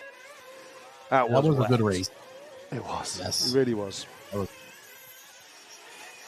Are you coming to the Euros, Lefty? Lefty, you going to be at the Euros? I wish I was, but I'm not. No, I will be at Big American race that weekend. Wicked weekend. Okay. But I've never been to a Euros, so it's definitely. I was told that I'll be there next year.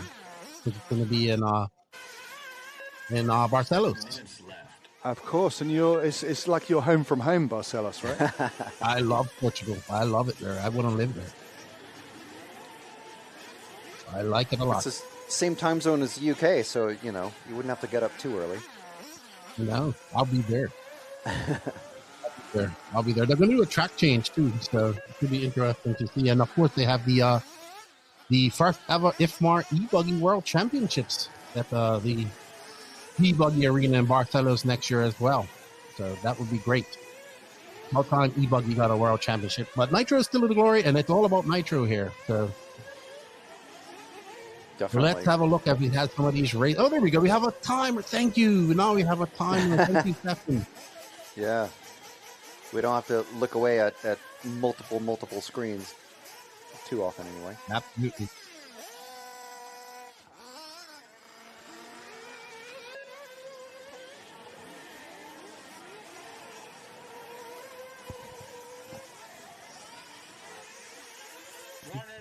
All righty. So let's see. This is group number 8. So we got four more races to go in the heat. We're going to start to see, I guess, some of the faster drivers come up. As the track is getting faster, we got 5 minutes and 17 seconds left to go in this seeding round 1 for group 8. And we are currently following car number 2 of Jose Salas, as he just cases that jump, but was able to carry momentum. Salas currently being scored in 3rd, and he looks wild out there is the best way I could describe it.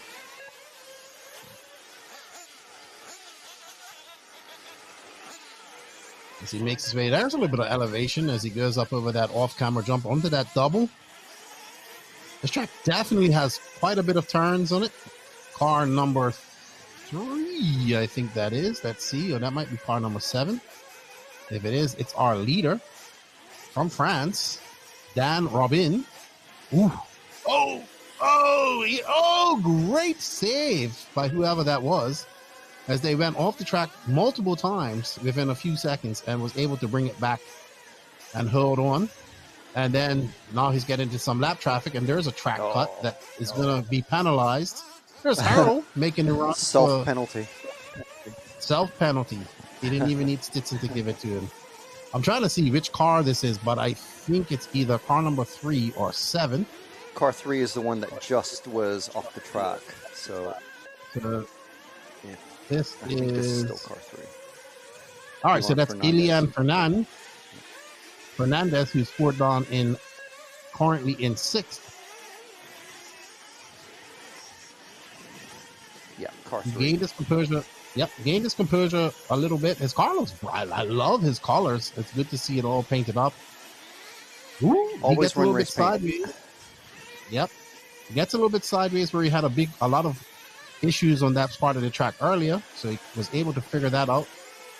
He's going to set his sights on bumping up a little bit in this heat. He has 3 minutes and 7 seconds left to go. But Dan Robin is out front right now, followed by Jose Salas and Zacharias. I wonder if Dan Robin is related to Tom Robin. I'm thinking he's from France, and it's Robin. Robin. It could be some sort of could be, or we could be just looking at somebody that is a very very popular French name. Tom Sartell's in this race as well. He's currently being scored on in 5th. One of the fairly sizable Sartell clan.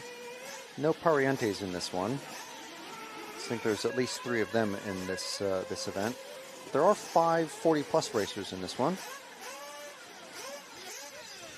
We got Mick Butler. He's from Ireland. He's in this, I believe. Well, he's sure in England. Nice. No, he's from England. England, He's yeah. from England. Sorry. I know he worked for Model GB, according to the flag, but yes, we know he's England. Matt and I used to work with him. Yeah. Yes. I think he works at Schumacher now, doesn't he? Think so. Yeah.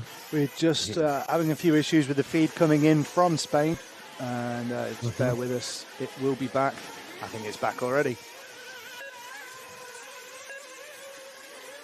And there we go. So And 3 we are drivers in still the 48s. We are following a car. I want to say 4.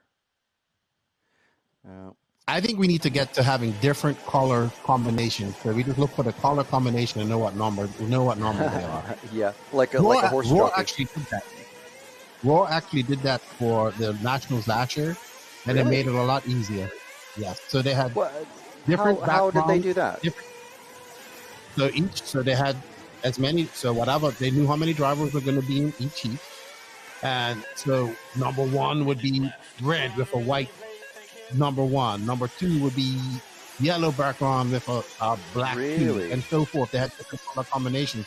So you just had to go look for the color combination, and you knew. And then what I did was just lay out all the stickers in front of me, and then I just looked at the stickers and I know which one was which. Just stick them to the top of the monitor.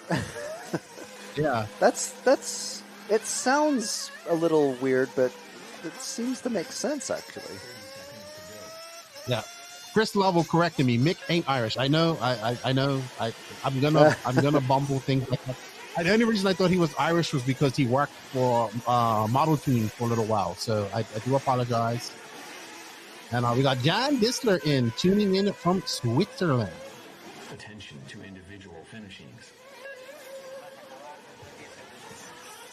All right, 4 seconds left to go. Group 9 up next. I honestly don't think they need to water the track anymore.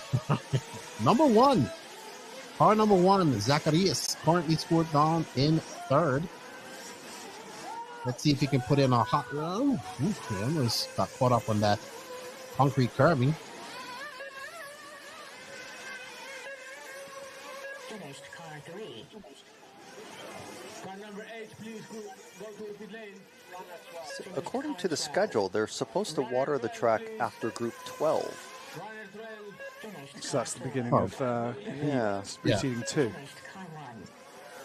So maybe they're not going to alternate the heats then, if they're only doing it in between rounds. Ooh, Yeah. a little rail slide right there. Sorry, everybody. We're just talking amongst ourselves, trying to figure out how things are going to go. Obviously, once qualifying starts tomorrow, we'll have a better grasp on how things are going. Or later on today, car number 9. That is, Finished car 8. he's from Greece.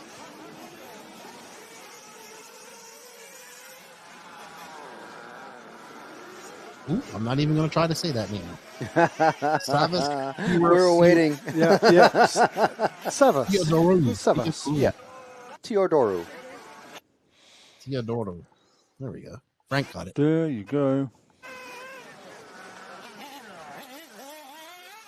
It seems odd to me that they seem to enter the pit lane from both directions. Yeah, I've never seen that before. I'm really surprised that the referee hasn't shouted at anyone for doing that. Just either way you want to come in the pit lane, that's fine. it's fine. It's not even wide enough for having like a two-way street on the pit lane. No. But that's how they do it. That is how they do it. Well, that was heat number 9. Getting to the sharp end of things, there are 12 groups, and that was 9 done. Just very quickly, we have a massive weather update. Oh, It's not going to change. fantastic. Weather is going to be dry and dusty. Yes. 32 degrees, which is hot in Fahrenheit. I think it's, close to over 90 degrees Fahrenheit, I want to say. Some new rubber tires on that sucker there. How shiny those are. That would be. Let's see Oh, if there I we can go. figure out who that is. Someone running an Associated wanting to show us their tire selection. No spec tires at this event, as normal for the European Championships. For off-road buggy, anyway. Yeah, we just have a spec championship. tyre in this class for the 40 plus this year, I think, as a kind of a trial. Yes. And that was pretty big news for some reason around the world. Highly controversial. Keenan, are you a spec tyre man or no? I am all for spec tire. I don't understand why 8-scale off-road has not adapted that while every other form of RC racing in the world has. And if you talk to a lot of these pro guys, like, I'm not going to say, but I'm going to tell you, he's one of the best drivers in the world. We were having a discussion about this. And he says the only way for this to be completely fair, and he says, I think it should be spec tire at Royal National events, European events, and World Championship events. And it saves a lot of money for companies.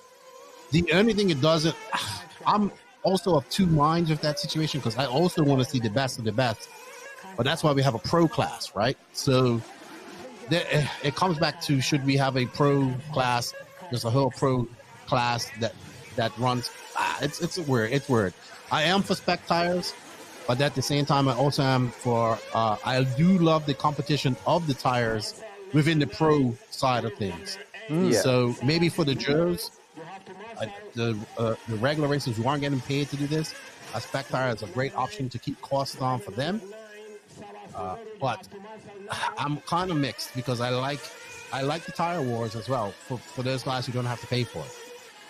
Yeah, I agree. I used to be a hardcore touring car racer, and I was back in the days of the Proline S3s, which were literally one-run touring car tires, absolutely ridiculous. $50 or more per set, and then if you have a bad run, you just burn $50.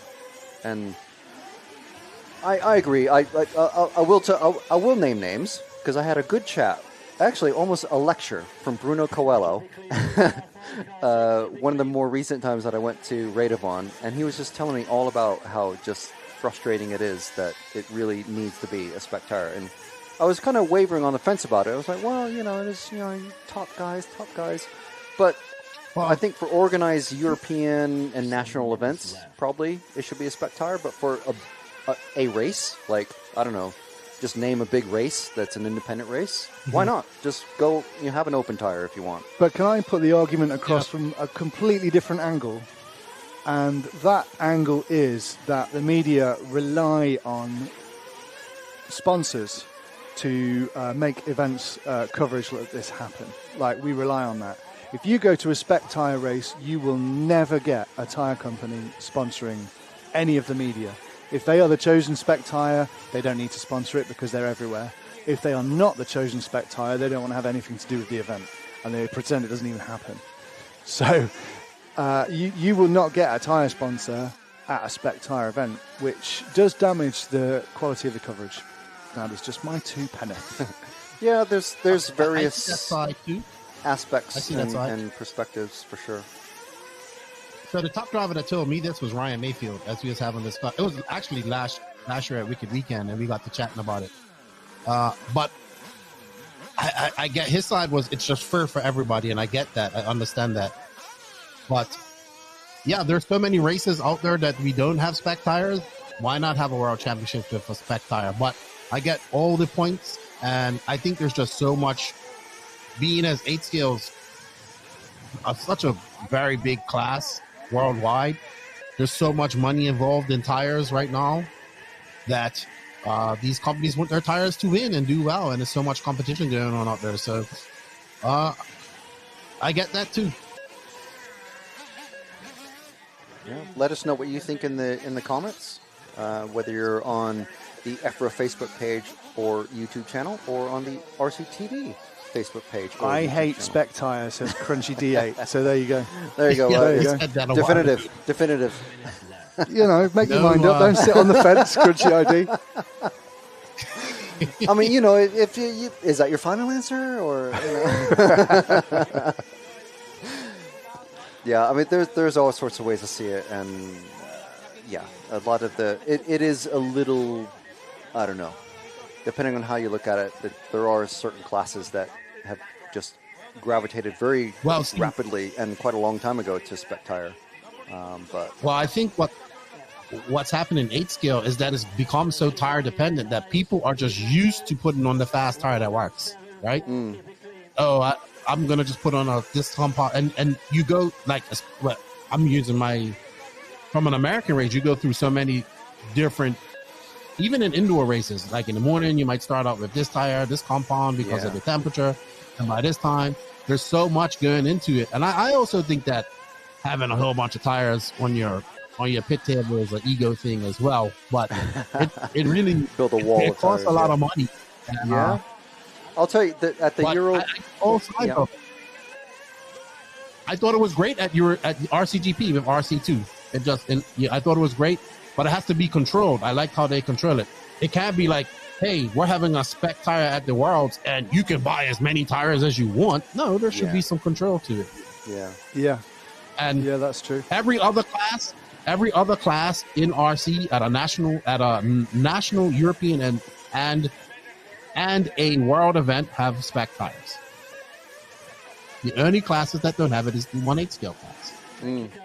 And at the electric Euros, which wasn't a spec tire for this class that we were at a few weeks ago, I was talking with one of the top pro guys. We mentioned his name much earlier in the chat.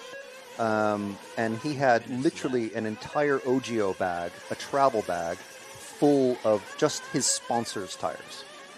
Just to select. And that's running one brand of tires. So you imagine what a privateer sportsman level racer is going to be just like scrambling around trying to find the right wheel, tire. Is it belted version? Is it the clay compound? What insert am I running? There's hundreds and hundreds. It's so costly. But not to mention that the manufacturers are sending all these tires to different countries for a world championship. Like that was, that's also another issue. Like it costs a lot of money. But and we had some big love the competitive side. Oh yeah, for sure. I mean, at one side of it, I think you need to have like a super competitive sort of thing where you have that tire war, like you were saying. And so the manufacturers and the racers end up knowing, oh yeah, this is the fastest. This really is the fastest. But then for the sportsman, on the other side of that seesaw is the sportsman racer. If you don't have sportsman racer showing up because, oh, my travel costs are this amount, my accommodation costs are this amount, and my tire costs are this amount, on top of spares and everything else and fuel, it's just another thing that makes adds to the cost of racing. Chris Lovell says you can't do a spec tire, super anti-competitive, and eventually there will only be one tire company. Not sure.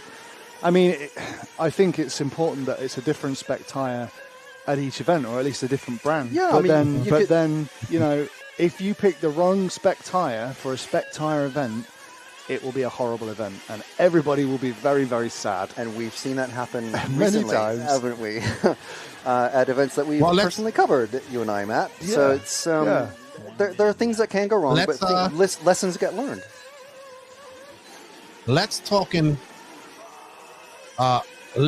about a prime example of that would be when we went to S&B for 2022. And everybody was saying, this is the wrong tire to be on, that they have picked for that track, right? The tire needs to be like this. And I agree with people. The tire needed to be like that. But at the end of the day, that was the right tire picked for that track because the tire degradation was so great that those tires were the early tires that lasted the entire 45-minute main, right? Because it was a very high traction sugar track. And I remember everybody was complaining about the tires and saying this and doing that. And this is the tire for that. That's the culture of we just want to slap the fast tire on there and not work on our setup. But that tire, the thing is, when you have a spec tire, everybody's on that tire. And it ended up being the right tire for the event at the end of the day. And you have a limited amount. So it's the classic line of it's the same conditions for everybody. Yeah. Oh, Elliot Boots chimes in. Ooh. Let's see what he has to say. You could offer a spec tire class at an event, which I know some big races that do that alongside a normal class and let people decide for themselves. So they do that up in the Pacific Northwest. I think maybe Justin Wildy's race series has it, or maybe either one of the other ones. I have another one up there called the Northwest Rage Tour. They actually have a spec tire class, so you can choose to run that class and run a spec tire. So it's not like a pro and an RC2 class. It's just two classes, and you might get pros in the spec class, and you might get pros in the open class. Yeah. I think the American races are their own sort of beast, and Elliot can definitely chime in on this because he's been and won to many of these races. They have so many entries, like 600, 700 at some of these, where people run 4 different classes just to have all the track time that you can possibly have. Mm-hmm. And so you got truggy, sportsman, two-wheel drive, whatever, all the different things. And so, yeah, you have that space that you can go, here's a spec tire class, and as many people fill that as they can. But they're also running the open tire class. Or, you know, they're gigantic events. And the European races are just seemingly a bit smaller. So Kevin Castle says, if we have a controlled tire because of cost and fairness, then why not have a spec fuel, a spec engine, or the fact a spec car, all of which will save cost? Not necessarily, because tires are highly consumable. Yeah, I was actually thinking that thought in my head earlier, and it's not really a slippery slope argument type of thing. Yeah, because tires are what can make a big difference. Like having an engine with more power doesn't make a difference. Like if you can't control it. So the tire, like, it's just, I get both sides of it. I get Elliot's argument as well, you know, but I mean, I don't think you compare it to having a spec engine or a spec car, because an engine lasts you, well, it might last you a long time. It might last you 5 minutes. Depends how you tune and drive. But tires are something that stay consistent. When you have a plethora amount of tires and you have different compounds that you can use at different times of the day, then it makes a big difference, right? And tires are 80%, 75% of setup. Like anybody can tell you that. The only thing that touched the ground. Exactly. Bringing us back to this track, Jonathan Wolf, who is an RC Racing TV hero. Jonathan, thank you for tuning in and for commenting along with us. Some of the curbs and pit lane look quite brutal. I imagine there's going to be some DNFs in the finals. Yes. It's brutal. And I imagine there will be too. Jonathan also agrees with Elliot's point. Lots of people agreeing with Elliot's point. Crunchy D8, yeah, good day. Nice of you to drop in, Elliot. So yeah, maybe we can get Elliot on screen to comment along from home. Let's see if we can make that happen. Yeah. Because we will be taking guests throughout the weekend. So if we can get Elliot on board. Can I shamelessly plug? You guys were talking about Elliot Boots. Hey, I had a great conversation with Elliot Boots this week. That should be out next week. That's so Elliot. Unprompted. It's so natural. Hey, Ryan Donovan says, hey guys, can you give a shout out to Steven Seagull on tour? His Facebook name. He's on his debut RC event right there, right now, flying and pooping around the pooping. Okay, got you. Pooping around the pits. Shout out to had it right Steven the first Seagull. time. Right, Steven Seagull on tour. Hello to you. Hello, and Jonathan Wolf, too, to you as well. Yeah, absolutely. And let's not forget to thank EFRA. This is an EFRA event. Go to EFRA.ws to find out more about this class of racing and all the other classes of racing there are. Let's have a look at the full screen action again. Thank you to X-Ray, Hot Race Tyres, Mebo Sport, the all-in-one place eShop for all your RC needs, S-Works, T-Works, and of course Techno. Thank you to all of our supporters helping us make this happen.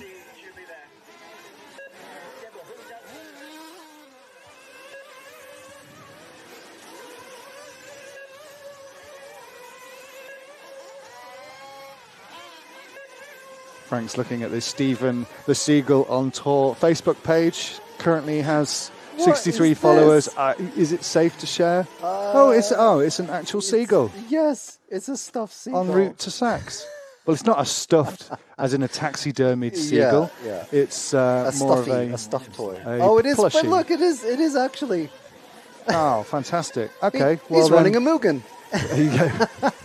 You need to go. He's got a chip in his mouth. On Facebook, you need to go and find Steven the Seagull on tour. Oh, my goodness. And give it a follow because all the adventures are happening. I love he's got a chip in his mouth. Exactly. What group's on now? Because it's slightly cropped. Is it group 10 now? It is group number... Nacho Sanchez. Group number 10. There you go. We're following car number 11, which is... Billy Grindley. So a lot more familiar names in this one, yeah. And so many racers in the 49 and 48 second bracket. All but 2 out on track have already done 48 second laps, 49 second laps. One just hit 47. Wow, 47.5 for Manuel Iniesta. Mm-hmm. Hello, Ben Johnson. How are you, man? You gonna do some boating? We got Johnny Skidmore, about 30 different tire manufacturers and counting. And Jonathan Wolf says, we're gonna end the spec tire debate because that will go on forever and ever. I like both sides of that argument. So I do but too. no spec tires. Yeah. Sorry, go on. Yeah, no spec tires for this weekend. It's all about getting the optimum performance out of your package and driving it. As we see the track, as we see some faster guys coming up, and they seem to be getting a little bit more of a groove track. Lap times are going to drop down. We see these 2 faster groups. And somebody is called Mush. Oh, Jonathan Wolf's nickname is Mush, apparently. Like Mushy P. It's a British thing. What's that? Okay. All right, Mush. Mush. It's like, all right, me dog. Hey, up. Oh, yeah, hey, because truck. it says all reet mush. Yeah. So, yes. Yeah. Kevin, you've had that argument before, and I don't agree with you. Me and Kevin have had that argument on Facebook. The green car is piloted by... Once we know the numbers, we can let you know. But I think it's car number 11, and it looks like it's Andrea Can, who would be an Italian.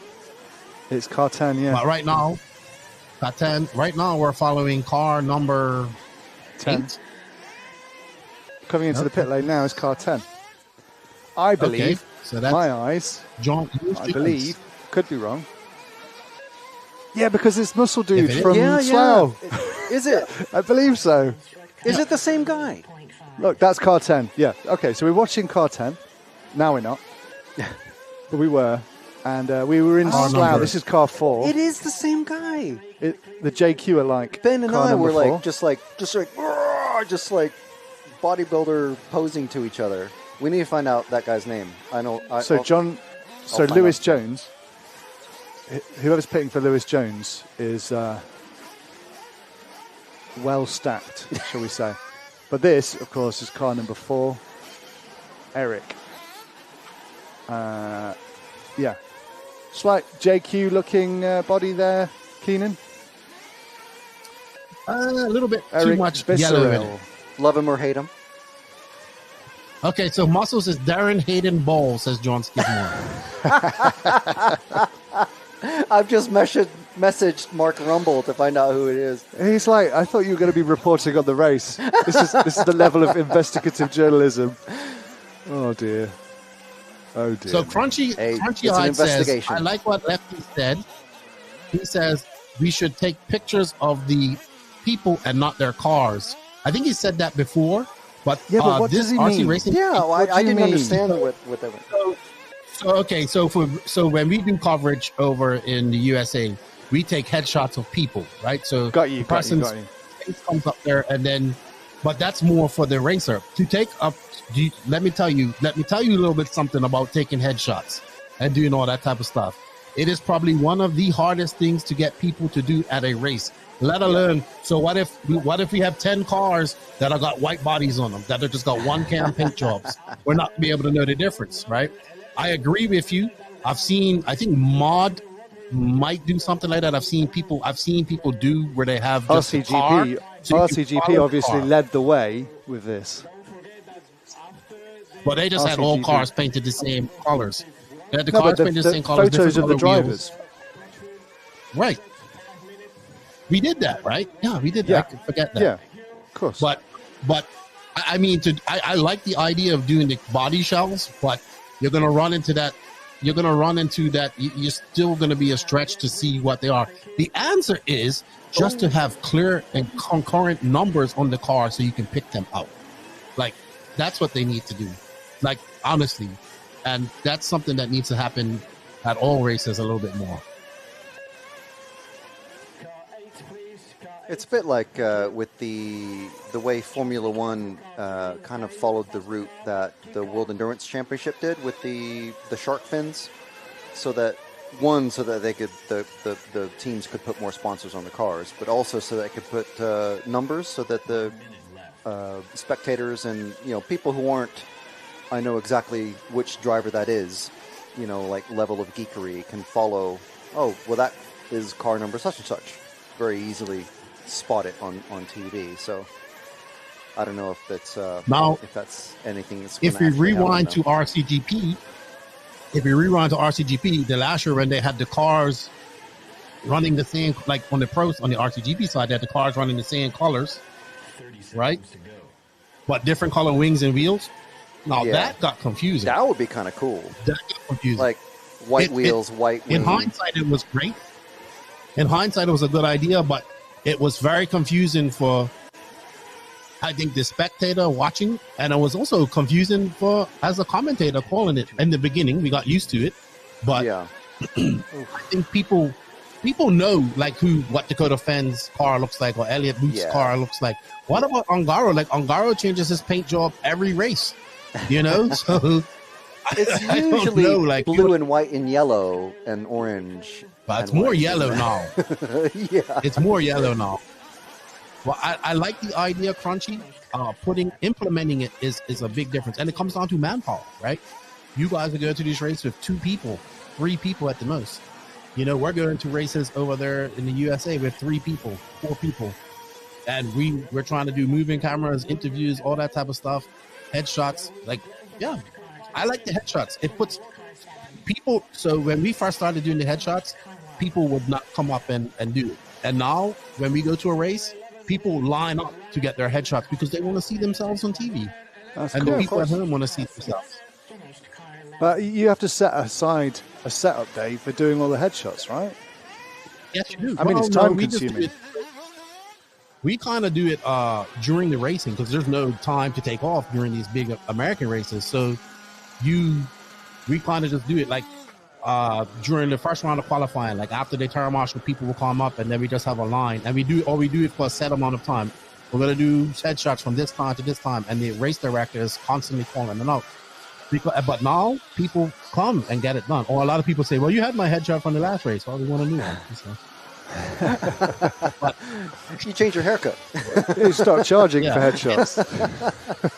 Well, $10 a headshot. It's also fun because you get to meet the racers, right? As a commentator, I get to meet the racers because I'm always there helping out and doing it. But I do like the idea of having the car. I've actually said that, but then I thought about it and I thought about how difficult it would be to do that. I understand. Now, I think for the pro side of things, it's very easy to do that. Now, I think if we had a pro guy and probably his car on the side, we could see that. And then people that are just tuning into this type of, I know we probably should be talking about this like in private, but it was brought up. I think that the people who are just tuning in who may not know the drivers, right? Because the pro side of things is really what we kind of wanted to promote. Like that was RCGP's goal. So if you have the pro drivers, like here's Dakota Fenn, here's a picture of his car, so people know what is going on out there. I think that's good. But to do it for an entire event of, I mean, you go to some of these USA races, we're talking 350, 375, 400 people. Yeah. People. And then there's various different classes at these races. Yeah. Some of them run truggy, some of them run e-buggy, some of them run 40 plus. So it becomes confusing. And on an American side of things, on this side of things where there's one race, one heat, there's one Nitro buggy race, it could be done. But I agree with you, Crunchy, but I don't think it's possible to do that for the entire field. Yeah. And then, like I said, what about when you come to America? When you come to America, when you have people running E-Buggy, E-Truggy, Truggy, Nitro Buggy, 40 plus, E-Buggy, 40 plus Truggy, 40 plus E. So, you know, you're talking about one person who may be running 4 classes, 5 or 6 classes, but you have to take 5 different pictures of that person, enter it all into this computer, you have to code all that stuff, and then have to make it work with 3 people on site. Because you're not sending a broadcast crew of 10, 15 people to do this stuff. Normally, when it's RC Racing TV, it's these 2 guys, a guy at home, and a cameraman. You know, it's kind of the same for what we do at what we do in America. But back to racing.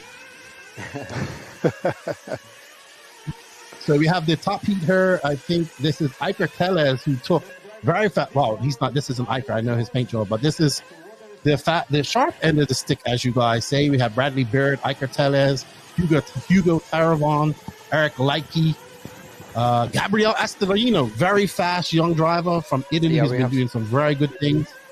We have some very recognizable names now. Yeah. Yep.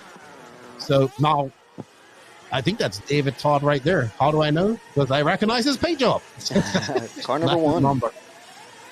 But that's because I've seen him quite a lot. So he is currently flying. He was at the E-Buggy World Cup. He is looking very fast.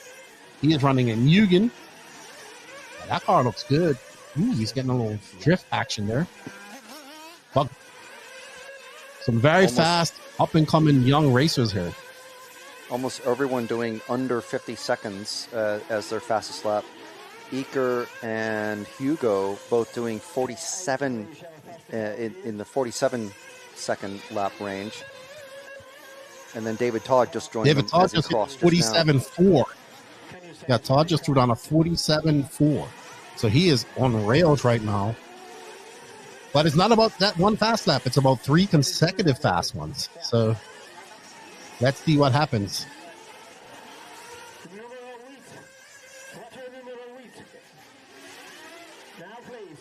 Sorry, this is group 11, so we have one more group after this. But Iker out front right now, making a move from from Mayako to Techno. And somebody's getting a penalty from Stetson. Our number 8. That's Hugo Tavaran from France. Oh, he gave it back. He is a Gamma drive. He's in that white car, actually, right there behind him. Ooh, Stetson land on the law. Yeah. Speaking of Agama, I just got some inside info from the Agama team. I was asking about some tire choices and what it's looking like. No one is running bar yet, which I think we can, we've seen that. Everyone's running the basically close space mini pins. So most of the Agama team seems to run 6-mic tires. So he says they're running the Scratch, which is a smallish close pin, and also the Matrix, which is also a smallish close pin. I can't picture them off the top of my head, but I will Google search them and just see. But yeah, no one is running bar tires yet, which are kind of the next step in once the traction picks up and the dust is blown away. Crunchy wants to know how tire wear is. We'll find out from you, Matt or Frank. I already messaged y'all to ask about that, but he's probably busy. I just did as well. Chris Lovell says are there no other refs in the world besides this? I tell you what, if they had an academy to train refs, which I think should be a good thing that IFMAR does, Stetson should be leading that, in my opinion. Like, I think you should have to get certified as a referee, like you have to get certified as a umpire or a football coach. No, seriously, I do believe that. And I think that IFMAR and EFRA could be leading that because they have the refs and all that stuff. But Stetson would be a great person to head that, because there are people out there that, and then you could develop your own style. But I think he is a great referee. He takes no nonsense, and people know that. And I think people like that. Yeah, Jonathan Wolf, unfortunately, we cannot follow anybody because we have no control of the cameras. It's the Spanish Association that's in control, and we have no communication with them. They're not even listening to us. So we will not be able to follow any cars. Not today, anyway. Yeah, we're basically taking a world feed, sort of like F1 and MotoGP or cycling do. But I think they're doing a pretty decent job of showing the faster guys as they come around. Right now, I think they're on David Todd. Thank you. I think so. Car 3. Frank, you are Oh no, eagle-eyed. sorry, it's Hugo Ibanez. Sorry. This is Hugo Tavaron right here, who got a little telling off from Stetson earlier. Yeah. Agama got a very big presence here at the Euro B. It's very good to see as well for the Team Agama team, Nemo Racing. Yeah, you can. The lack of a front shock tower is the main telltale on being able to. He probably will an be Agama the. car. Look at it. It's so easy to tell it apart. Crunchy Stetson probably will be the World Championship referee. He was in 2022. I'd imagine so. Yes.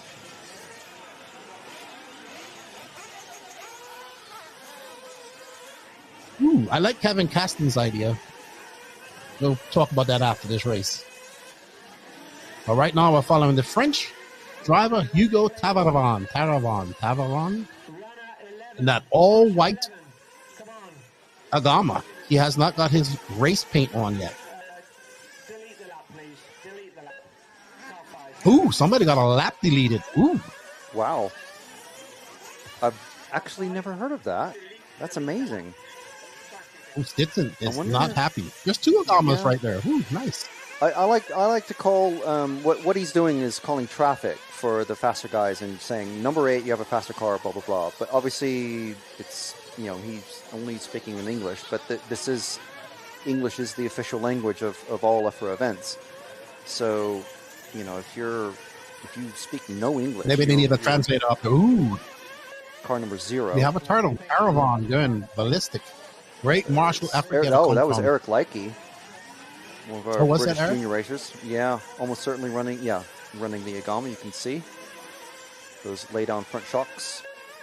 Doing very well. I was getting some inside info from Hazelwood about at the style event we covered about just how they deal with picking not just the shock oils, because obviously it's a very different way to set up a car, but basically they run it's backwards from what a normal upright shock car uses. As far as the diffs, they run stiffer diffs in the front and harder,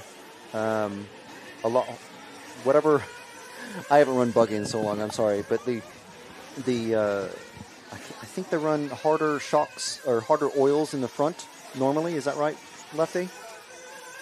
On an upright Pretty shock much car? in general. Yeah. So they swap it around basically. They swap the basic setups front to rear, and run the center of roughly the same, if I remember correctly.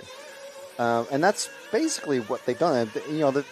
The car's been out for about a year now, with the laydown, the N1 body chassis, and they've got quite a bit of development now. Obviously, a big British team, but it is expanding into Europe very slowly. Obviously, these things take time, developing a whole new brand. So I thought that was time ended. But Well, I have to give Hazelwood, Rumble, and Nemo a lot of credit for doing their own thing.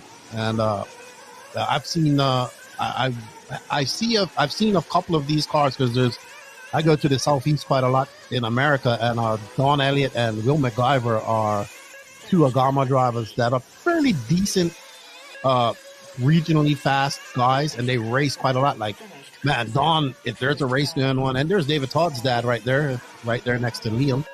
yes, I recognize him there.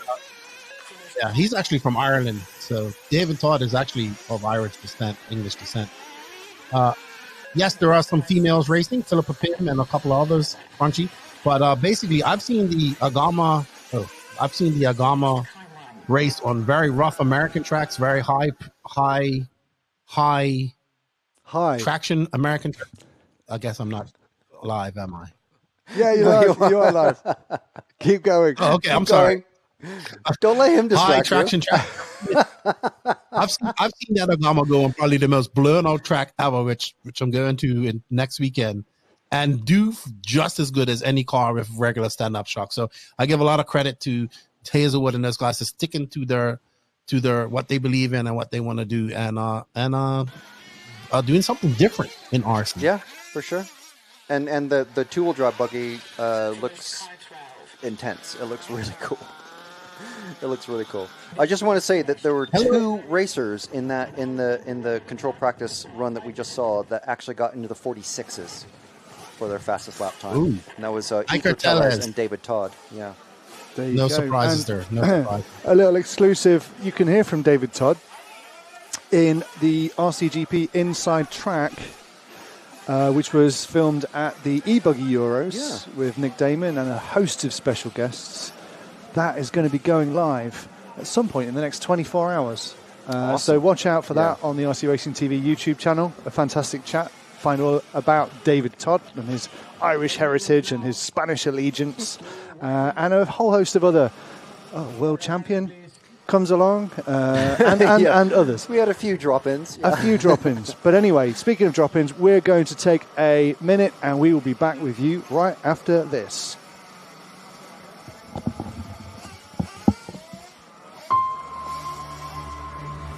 This is my motorsport. I put everything into this.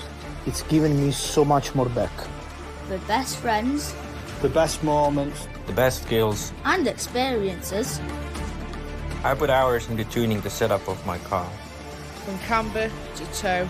To differential. The shocks, tires. Body and wing. Adjusting everything in search of perfection. Lap after lap after lap. I practice endlessly on track. And then it's time to race.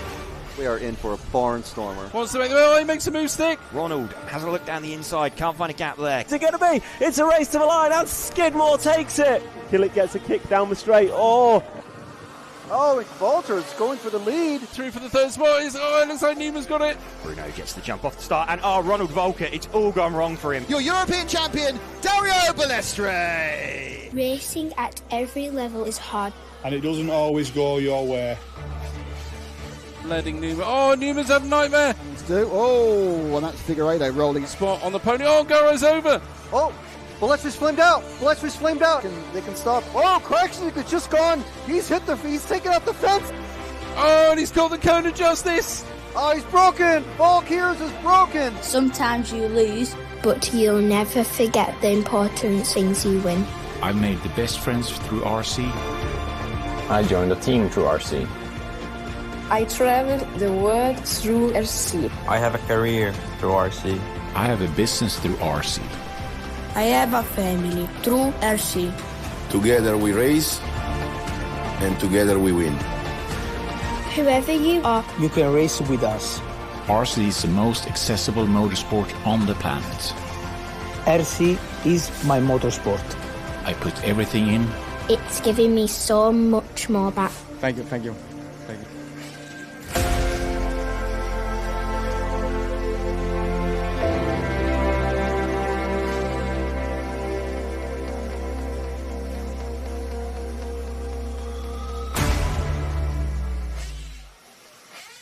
And we're back. Ready for racing. Is it going to be Group 12 next? Should be. It still says Group 11 on my timing, but I'm pretty sure we had Group 11. Oh, so they're watering the track before Group 12? I think there's only 11 groups. Have they consolidated down? Yeah. They must have, so that the timing, the schedule we have is outdated then. Great. Of course. As it usually is. Well, thank you for tuning in and being with us today. It's Control Practice Day at the EFRA 1/8 Nitro Buggy European Championships B, and we're brought to you thanks to X-Ray, Hot Race, Techno, T-Works, S-Works, and Mebo Sport, the all-in-one place e-shop for all of your RC needs. And I'm Matt McCallum. We're RC Racing TV. Alongside me is Frank McKinney, and we are blessed to be in the presence of Mr. Lefty the Great from the No Name RC podcast. Above us. Hello. There he is. Hello, mate. Just reading the chat, and we have a few people solutions for the not knowing whose car it was, Kevin Casson had a solution where you put a LED light on the back underneath the wing. You could get different colors, stuff like that. Might be good for night racing. Not sure how good it would be for day racing, especially on a sunny day, but could work. And Basement David Bauman says, so the solution would be a database assigned with the transponder number that only RC racing streamers can use and fill it up, and a system where a racer get access ID for it. But that also depends on MyLapse, who is very, it's not as, I think MyLapse transponders are used for many different other things. I'm not sure, not just RC racing. Oh, yeah. So it's like, all sorts of things, it all comes down to this at the end of the day, and that is dinero, money. Yeah. That's what it comes down to. So it's all good, but let's build it. Give me money, says David Bauman. I don't know. You're a coder and all that stuff. You speak a different language than me, but a good friend of mine, David Bauman, we hung out in Portugal. Oh, there's some really cool possible technical solutions, but yeah, like you say. I mean, it would be great if everybody just used one sort of software to score races, but you can't even do that yet. So, yeah. Again, is that good? Is that great? Is that everyone pulling together, or is that anti-competition that slows down progress? It's there's fors and against with everything.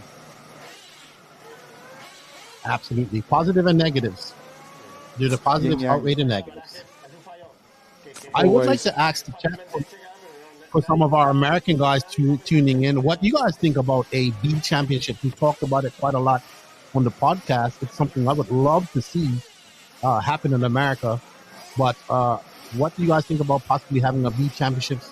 Maybe a little more focus on the guys that don't have full factory support, give them some shine, sending these. I know these drivers have a very busy schedule.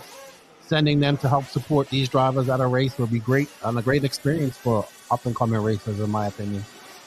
Just real quick, just to explain what the B Championships is it's a championship that, because the what EFRA and Europe IFMAR call the IC 8th Buggy Championship, which are Nitro buggies. So because there's so many racers that can possibly race into the A championship, the main championship, which Ongaro and Ronafalk and all these guys compete in, they have the B championships and the B Euros.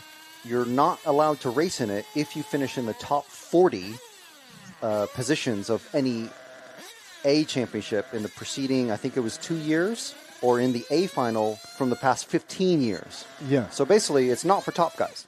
It's for the guys that you don't maybe see online a lot. Or, I mean, there's obviously there's lots of sponsored drivers in this group. So it's not the top guys, but there are some. Juan Carlos Canas has won this one. David Ronafalk has won this. Ricardo Breton, and lots of drivers. Marco Barfalo is another one. There's lots of drivers who we know from seeing on RCTV loads and loads of times who have won this race. And obviously there's second, third, top 10 of all those. I'm sure Ongaro's, he may not have won this way back when, but I'm sure he was on the podium a few times. Actually, he had heartbreak in this class when he was very, very young, and it was at his home track. And I do remember him in tears on finals day after having a terrible, terrible race. And I think that's when Ricardo Berton won. I believe. No, Marco Barufalo.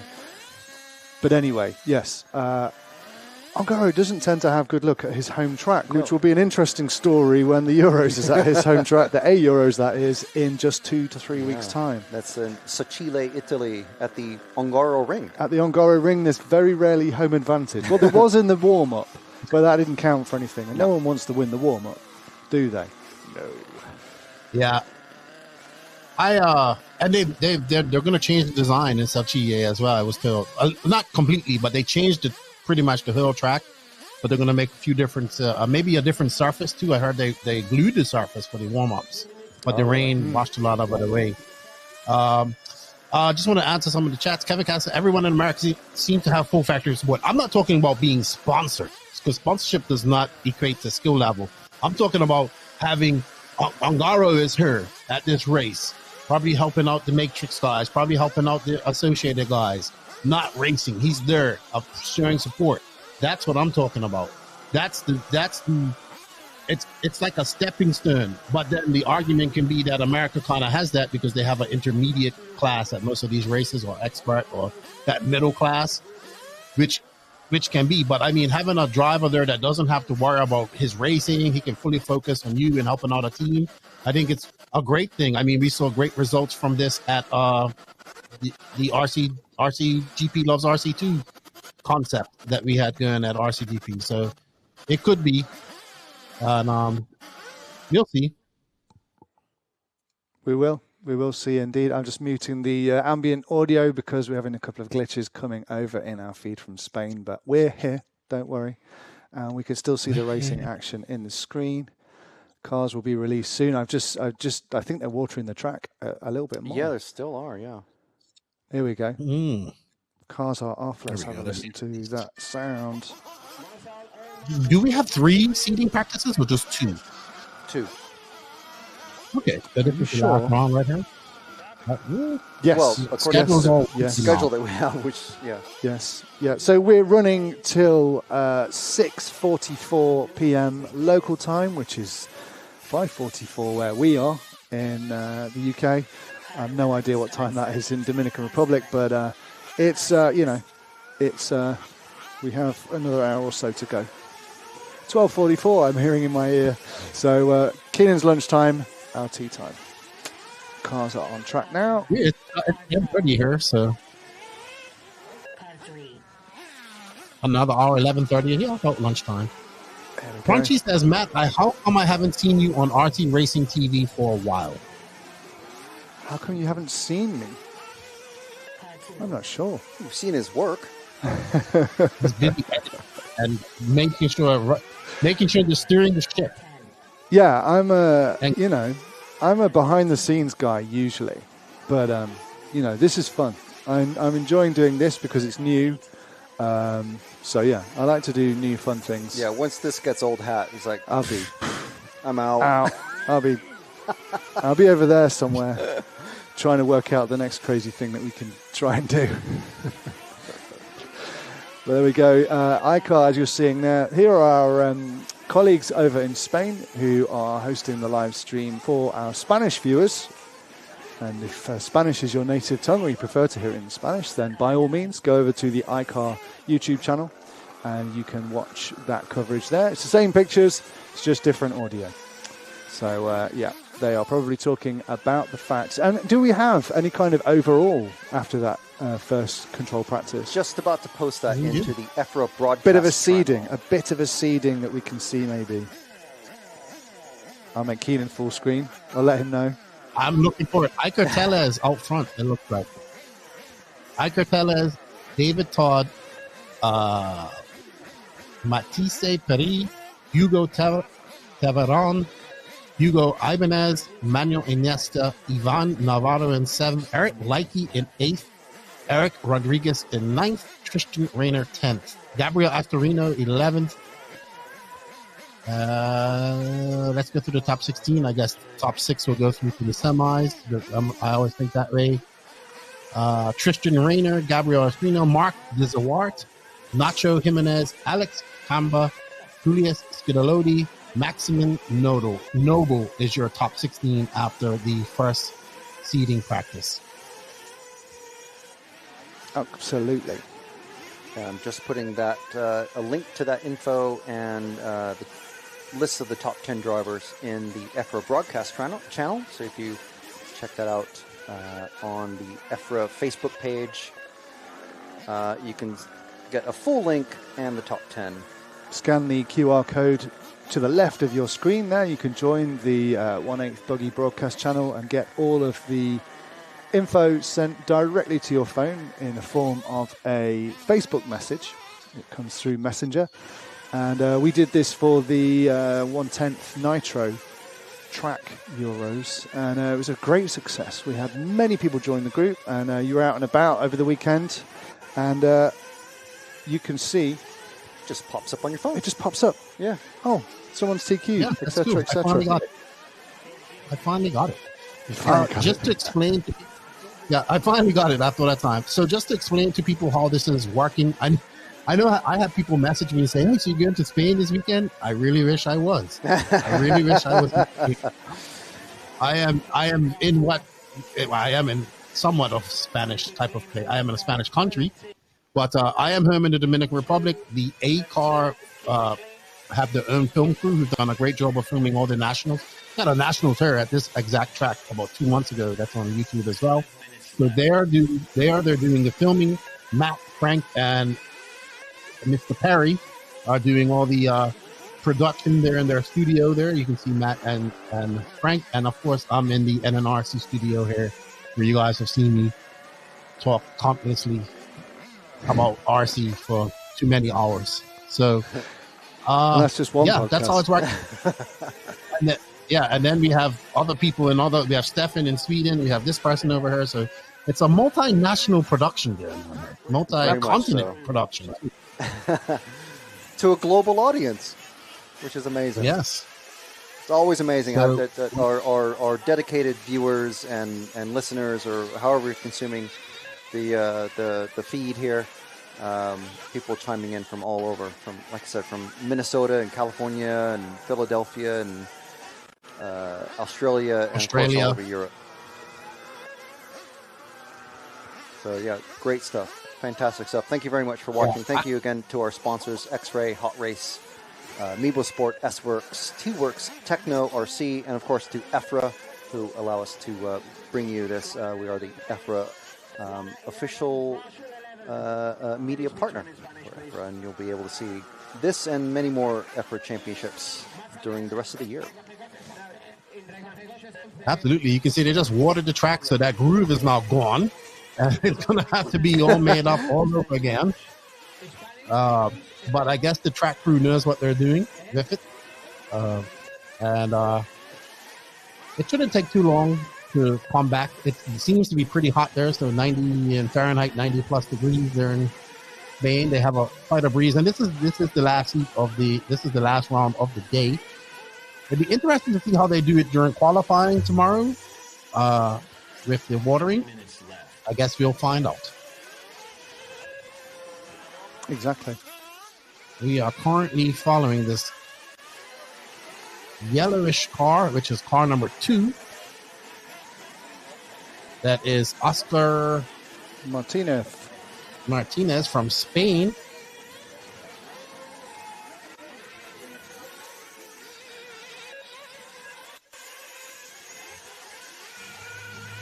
You are watching the EFRA Euro B Championships from RC Sachs in Alicante, Spain.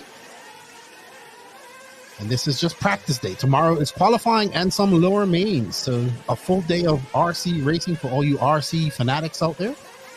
Get to see some and learn some new European names. I'll tell you the names to watch out for. Iker Tellez, David Todd, Hugo Taveron, Gabriel Estrano, the young likes, I think it's Eric. So be aware and watch these young racers go out there and compete. That's car number 3. That is Jonathan Hall, Jonathan Molero, who's currently being scored down in 9th.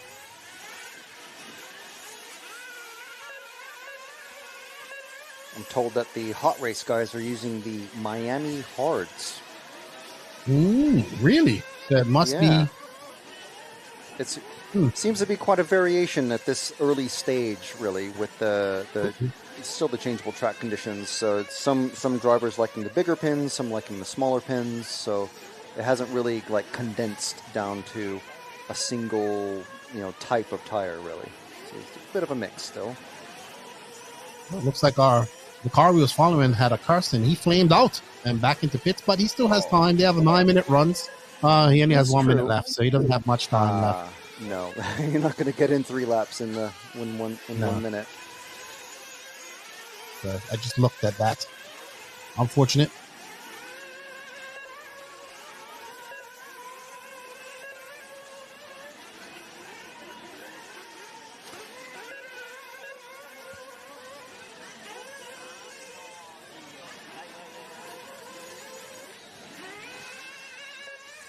All right, let's see who we're following now.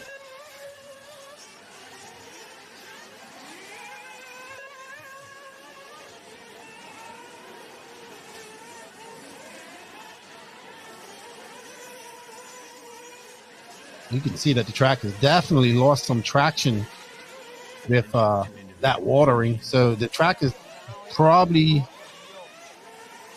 the people with the drier track might have the better advantage going into qualifying.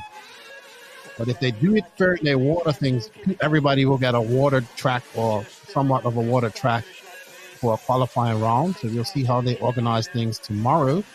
And that is it with the virtual air horn being sounded for drivers to enter into pit lane. Finished car 11. Finished car 7. The Italian Tavis Cavanato is currently out front, but lots of racing left to go. With 11 heats. This is the reseeding practice or seeding practice. Consecutive 3 laps in 9 minutes. We'll seed you into tomorrow's qualifying. Ooh, somebody's running a little lean there. We're running out of fuel. Sounds like good afternoon. Good morning to all the chat out there. Crunchy, it's hot over there. I bet you. I tell you what, it was hot here in the DR yesterday. And today it was humid, man. Oof. Spain's a little bit different. Dry heat. Very dry, deserty. So the 100 degrees that we was experiencing in Redovon last year, 2 years ago, was bad, but not that bad. Yeah. A bit of dirt on camera lens in the pit lane. We are lining up our first set of guests, which we hope to have on very soon during this round. We're having to speak to a couple of people trackside. So we'll do that, and we'll be back with you in a few moments.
And we're back. Woo! We are back. We have Mrs. Ivanen saying hello to us. Hey! I actually have Fabulous. your socks, sir. Tara Ivanen. I'm gonna get some of the socks. Have you got the socks there, Lefty? I'm looking for. I'm trying to. I'm gonna get some. I'm gonna get some. Wait there.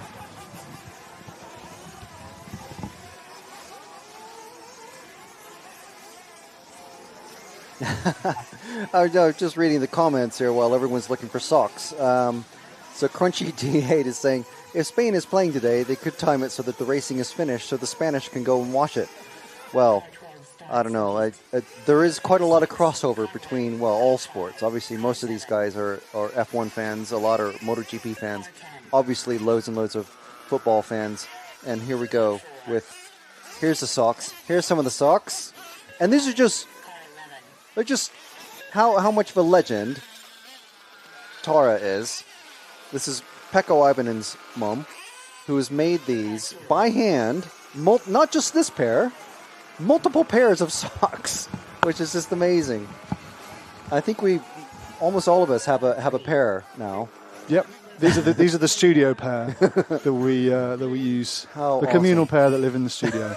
But Tara will never forget the kindness that you offered us, and we always cheer you on, and you always cheer us on the stream, which is fantastic, as we do your son Pecco. And we always cheer Pecco on. Oh, we always cheer Pecco on, of course. Very, very unfortunate that I'm not going to be seeing him at the... Oh, here we go. What's there we this? go. Here's... Oh, I don't feel so special now. Are they No Name RC podcast socks? Oh, yeah.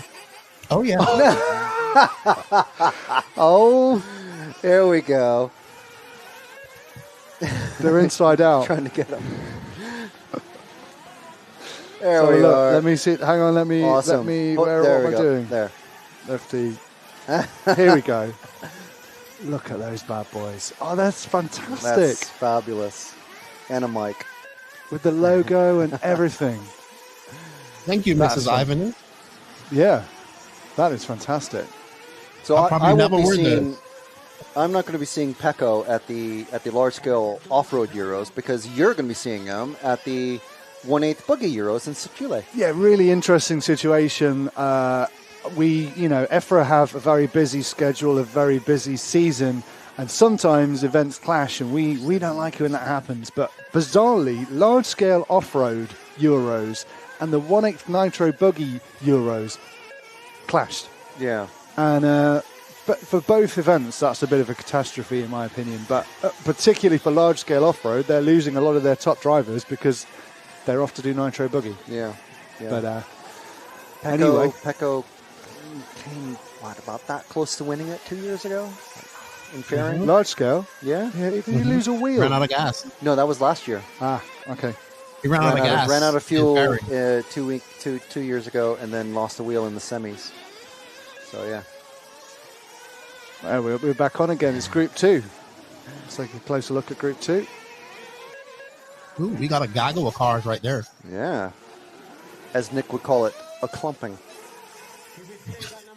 I'm not sure he would say a clumping, but the manner of them collecting together, even though they're all spread out on track, they're is so close. called clumping. You could throw a beach towel over them. Oh, is that one of yours? No, beach towel? that's a really common one. That's a common one. Yeah. Okay. I have used that though. But the clumping is Nick loves that one. Ah, Tara says you're welcome. Fantastic. Did Nick get his socks as well? I bet he got his first. We all got them at the same time. I think we were at fairing. I was quite late to get them. Yeah. Jim over here has not earned his socks yet. Yeah, these are waiting for you, Jim. These are waiting. Another couple of years to go until you get the socks. Yeah. Another maybe a couple of like electrocutions and like losing your shoes in the mud. Food poisoning. Yeah, food poisoning. Zero sleep. Yeah, there's a hazing process. I will say this: the watering is making the track rougher. It looks like. Oh, let's have a look. Let's have a look. Yeah. There's muscles. There's there Mr. he is. Hayden Ball. Darren. Is Darren? Darren Hayden Ball. Decided to call him Darren. That's his name. Darren to me. Oh, it is. Okay. It is Darren. That is actually. Apparently, said the chat. It is. It is.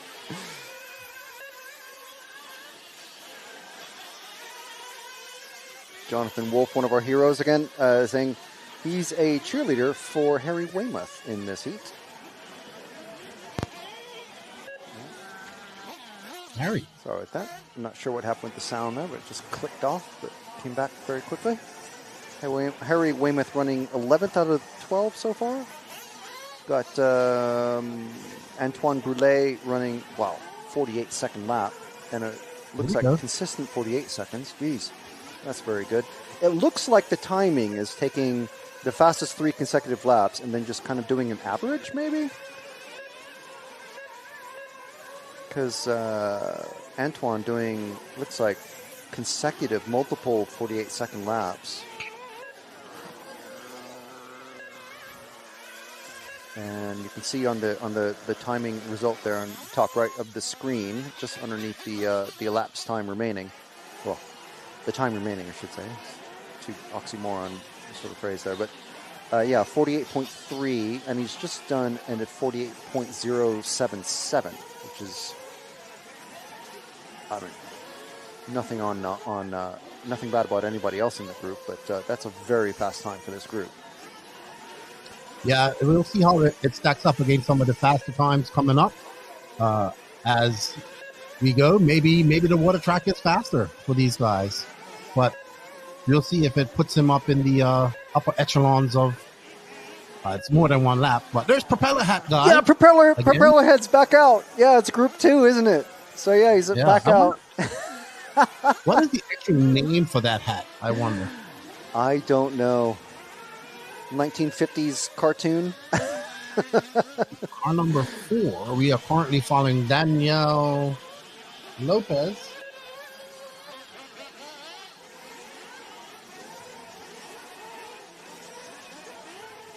I wonder if these guys in the earlier heats that are running on, basically a wet track, and then it comes to a damp track, I would say, in this particular group. By the time it gets to group 3 or 4, it's obviously it's drying out quite a bit. But I wonder if they're running, tires that are meant more for wet conditions. You know what I mean? Rather, there's if you're running group 11, obviously your track conditions are going to be very different. So you'll be running maybe the smaller pins with less space in between them, that sort of thing. Whereas in this group, there we go. The cameraman heard us. There we go. Who is that?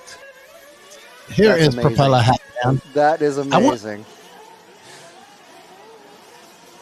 That's great. You see there's a great view though, because you can see the cracks that are starting to appear in the harder surfaces of the apex, and the dust just off the racing line. And look how steep and high that concrete curb is. That is an intense curb. And then we're back to the racing. We want to see more Propeller Hat. 48.077 still is the fastest lap for Antoine. It looks like he may have come in for some fuel or a little bit of tweaking or something like that, because he did a 58-second lap last time. Obviously, very well. What's the average run time? 9 minutes. You'd be able to do 9 minutes on one tank, right, Lefty? They should be. It's a stretch. I don't know about with the 12% rule. I'm not sure if they are, but we're seeing 12%? over in America. Is it 12 or 16%. Sorry, yeah, 16%. But it works out to be 12, I'm told. But the lower percentage of nitro does give you more run time, but you also kind of get into the throttle a little bit more. I've talked to a couple of the European guys who have been to America, like Yal Figueredo. He went to America and raced 25%, said he came back over to Europe and raced, and he said he felt no difference. He used, didn't do any different changes to his car. But we were just discussing this about runtime, where the engines, all these engines make great power, right? That's not a problem. Yeah, power is not a problem for these engines.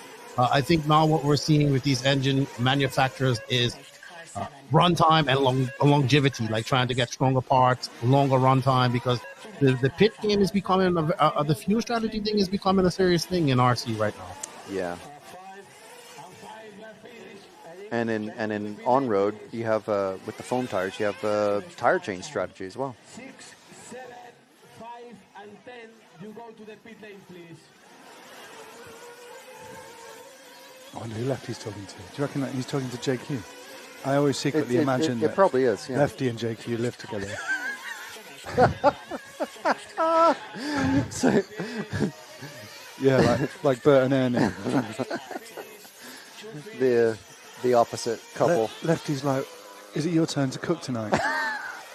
I don't want mac and cheese again. Are you going to put bacon bits in it? Oh, and onion, the crispy onions. Okay, all right then. You can't hear us, Kenny. I don't know. But I know the people at home can hear us, and so we should probably tell you that it's Group 3 up next. Yeah. Remind me, how do we become a Hero Channel survivor?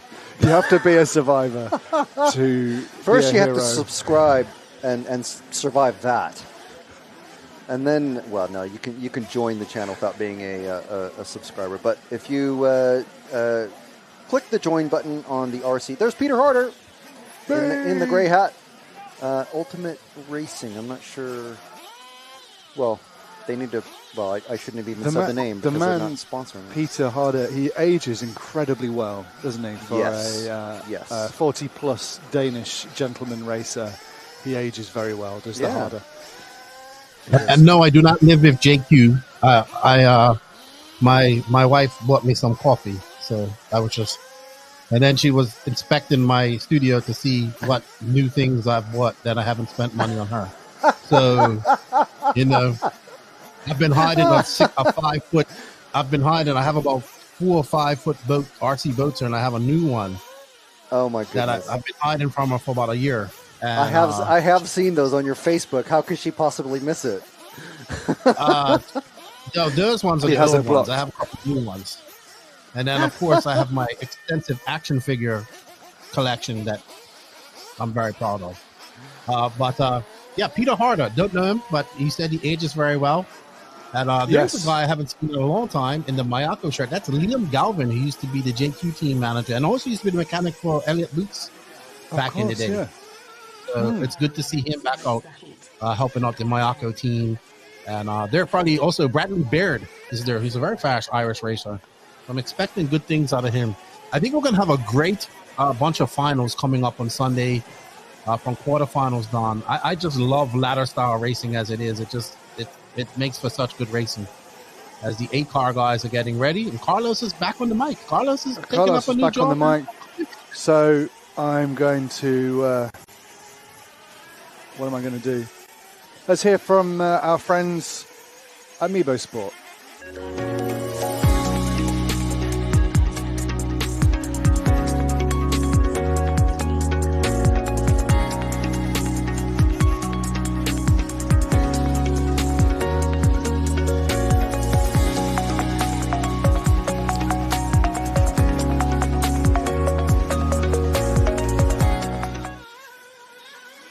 There you go.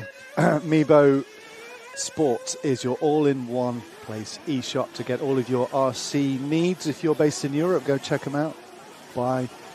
Maybe buy your first Nitro buggy from Amiibo Sport. Or an engine, or a wing, or a body, or some wheels, or tyres, or over to you, Keen. We have a car with pink wheels. Awesome. Is that mostly black as well? Well, it's a very, very dark color, which you don't normally see. I think the only black body, not to go on and on about Agama, but the only black body I've ever seen on a racing buggy is John Hazelwood's. Is that car 8 as well? That's John Dean. That is car 8.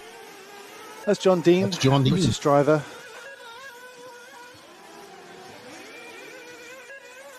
Yeah, you think if you were a 40-plus driver, and nothing against that, I would be as well. But as a 40-plus driver, you'd want your car to pop, as it were, so you could actually find it on the track. Yeah. But if that's the colours you're used to, I think it does look great. He does always wear sunglasses as well. Really? Like aviator sunglasses. There you go. Oh, I think we might have a guest coming in. Yes. Nice. This should be good. Oh, here we go. Here we are. Have we got a guest? Can you hear us okay, Mark? Oh, can we hear Mark? We need to hear Mark. How do external caller? Try that one as well. Hello? Hello? Testing. Oh, there he is. We got audio, Testing. a little bit of audio, but frozen. Okay. Okay. How's it going trackside? Very good. Very good. We're here just currently melting in the glorious Sachs weather. And how is the track? It looks quite brutal, the track, in terms of controlling and the edges and the curbs. Yeah, it's pretty tough. It's pretty tough. As well as, obviously, I think the surface is pretty unique to most people that are sort of maybe here for the first time. It's sort of patches, dusty, and then sometimes very slick. But it's a 47-second lap. It's a really long circuit. That's definitely being tough for people. You're helping some guys out this weekend, I believe. Can you tell us who you're with? You're obviously Mr. Team GB. Who are you with? Yeah. So here we're obviously with the BRCA as well as Nemo, and we have got 17 drivers racing for the UK this weekend, which is pretty cool. Nice. It's a good stat. Nice.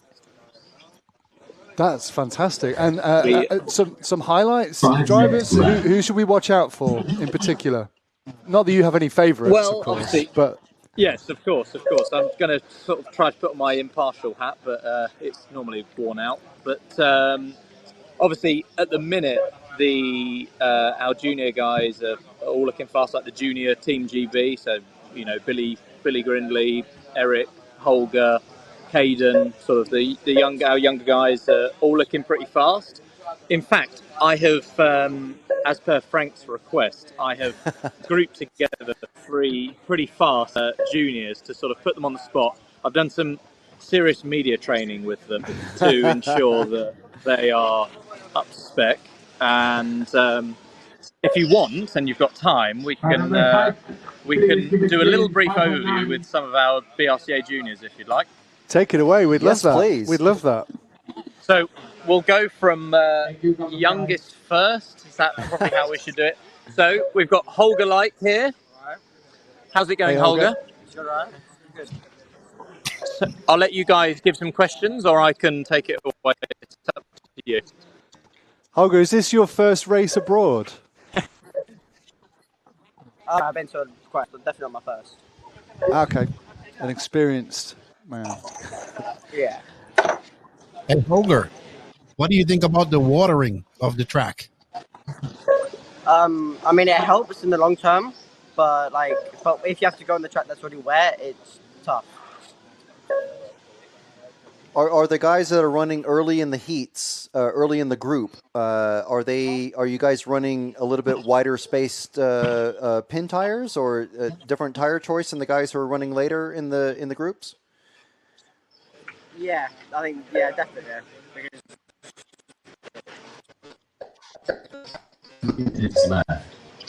It's definitely tricky to gauge necessarily with the water.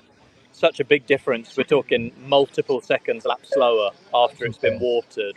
Obviously, It's 32, 33 degrees, so it comes good pretty quick, but it definitely takes time. So if you're in those earlier heats, it's definitely a bit trickier, isn't it, Holger? Yeah. So that's Holger. He's had a pretty good sort of first control practice. Not too bad. He's looking to hopefully push on into the next one. And then we will go over to the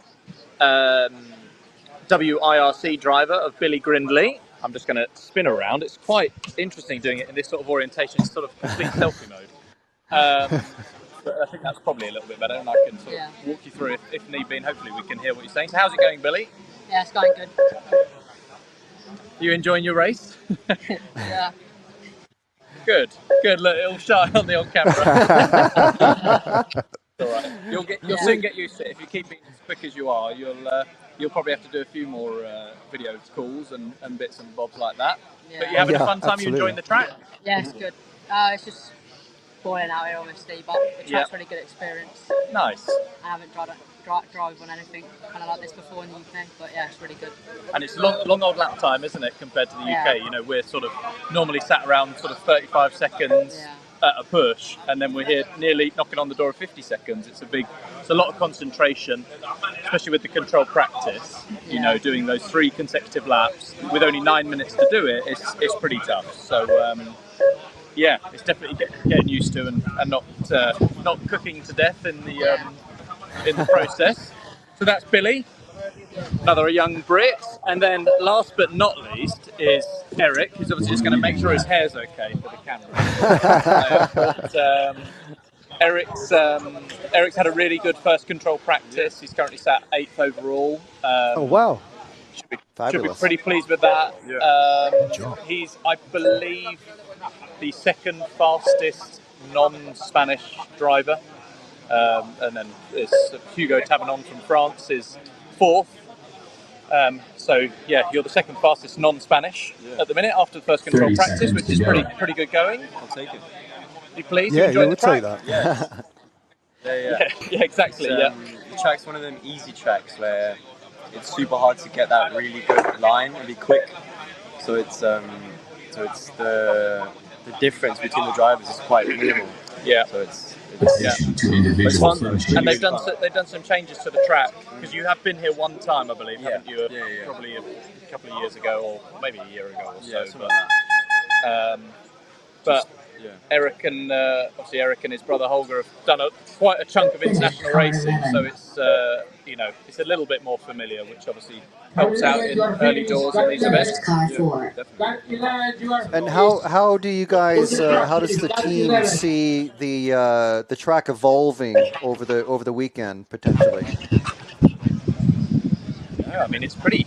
Obviously, I think the watering is going to do a good job of making sure it doesn't break up, because otherwise I think it really would. The surface clearly is quite powdery, and I think it would suffer without any water. There's been no rain here. It's 32 degrees every day, so I think the track would break up a lot. 140 drivers in racing, it's pretty tough on a track. It helps. It obviously advantages. It's a little bit unfair for those early heats, but kind of is what it is in terms of them not having a blown out track for the rest of the weekend. Otherwise, I think 1 to 2 it'd be tough, But now the track's really good, spot on and smooth, and Fabulous. And are there any particularly super difficult sections of the track, maybe? Like, what's the most difficult part of the track? That's a hard one. I'd probably say just getting the left middle side, just getting that corners, apexes tight, carrying that corner speed, because there's so much time to be lost by landing wide. Okay. It looks tough out there. I'm pretty glad that I don't have to subject myself to driving around it. I could only just watch and sort of cringe from the sidelines. Awesome. I think last question from me. We'll get back to the racing, but are you guys? I think I saw you guys went over to Chile. So you obviously Redovan. Oh, Redovan. Yes. Okay, so you went to Redovan on the way here. So you're checking out the Worlds. You guys will be at the Worlds, and I guess at the Euros as well. The Euros. Yeah. So actually, not that long ago, but obviously Eric and Holger were at not obviously, but they were at the warm-up race in Sochil, which was pretty good. That looked like a really good race. And then on Thursday, which was yesterday, got slightly worrying. We popped over to Redovan, did some laps there. Well, spent half a day there, I guess, doing laps. Wow. Running a practice car. The Redovan track is pretty tough on equipment. So it was important to run a practice car and not sort of have to do a complete rebuild before then arriving at a European Championship. That's definitely not ideal. So this car round, did some laps there. Redovan in a class of its own in terms of sort of like the topography of the track, the rostrum. It's tough. It's very tough facility. It's cool to be going back there. It's obviously a great facility. Obviously, Oscar and Brian are great guys, and they do a good job of having a really good track. So it's a bit of a no-brainer. It's a safe option given the circumstances. So we'll look forward to heading back there later in the year. Absolutely. Fabulous. Guys, thank you so much. Best of luck for the rest of the day. Can we check in with you again tomorrow to find out how qualifying's going? Sure. If it's gone well, then no problem at all. If it's I might lose connectivity. But we'll be fantastic. All right. We'll be fine. Right. Awesome. Thank you very much. Thanks for bringing us up, guys, and we'll catch you soon. Okay. Cool. Awesome. We'll see you soon. Good Bye. luck, guys. Bye. See ya. Alrighty. That's excellent to hear from a team on the ground to get ask those sorts of questions directly to them. Absolutely. The Likies, they've been doing a lot of racing. Eric, he's getting older. I mean, his race is changing. I think when I met him, they were still very young back in 2022 at Nitro Raceway. So a good family. I think the father even races. So it's a father, mother, and 2 sons all traveling around and doing some racing. Good to see. looks like Nima's got something good going with the youth there in that in England and a few in Spain and France. So good job. Yeah, definitely. And we're asking about the track conditions, and you can see that even from the last time that we saw some track action, not even probably 10, 15 minutes ago, the track has completely changed. Now it definitely looks like fully dry again, from where it was kind of damp and dark earlier. And so it'll be very interesting to follow those drivers as they continue on. Yes, during the rest of the day. It's going to be interesting to see how they approach the watering in qualifying, because as I thought, it's making the track a lot slower. And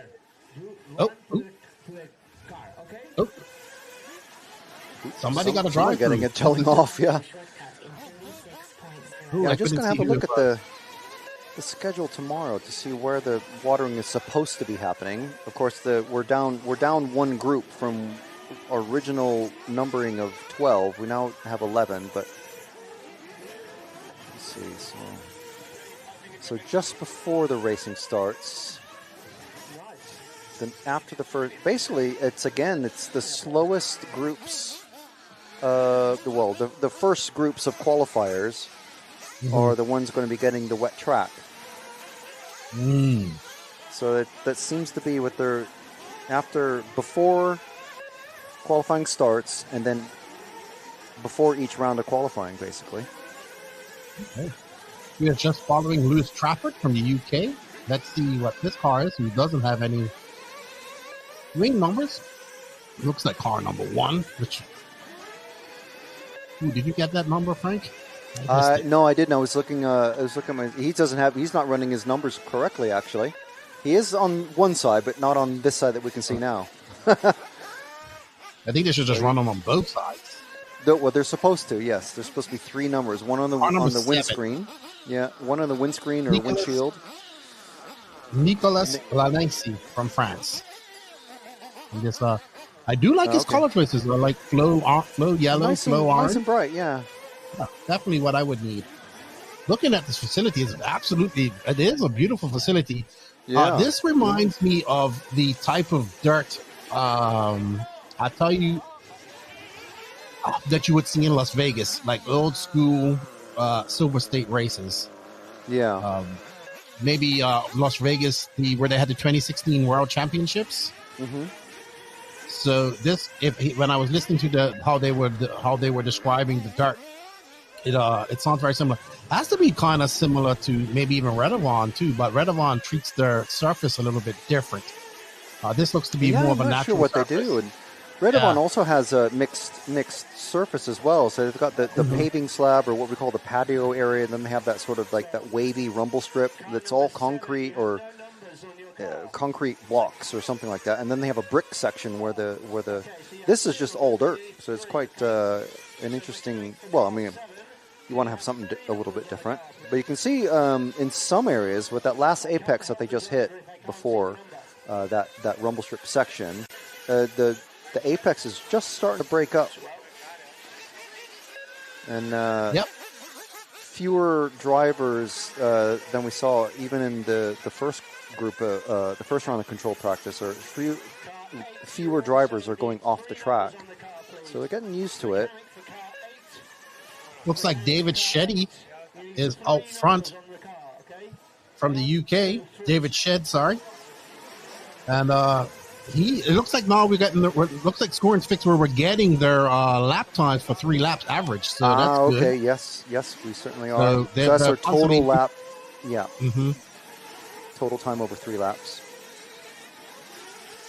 I think before we were possibly just getting an average of the 3 lap time. But yeah, so this is the time that we're that the sorting for qualifying will be based on. Now you can see that the track is definitely getting faster as it dries out.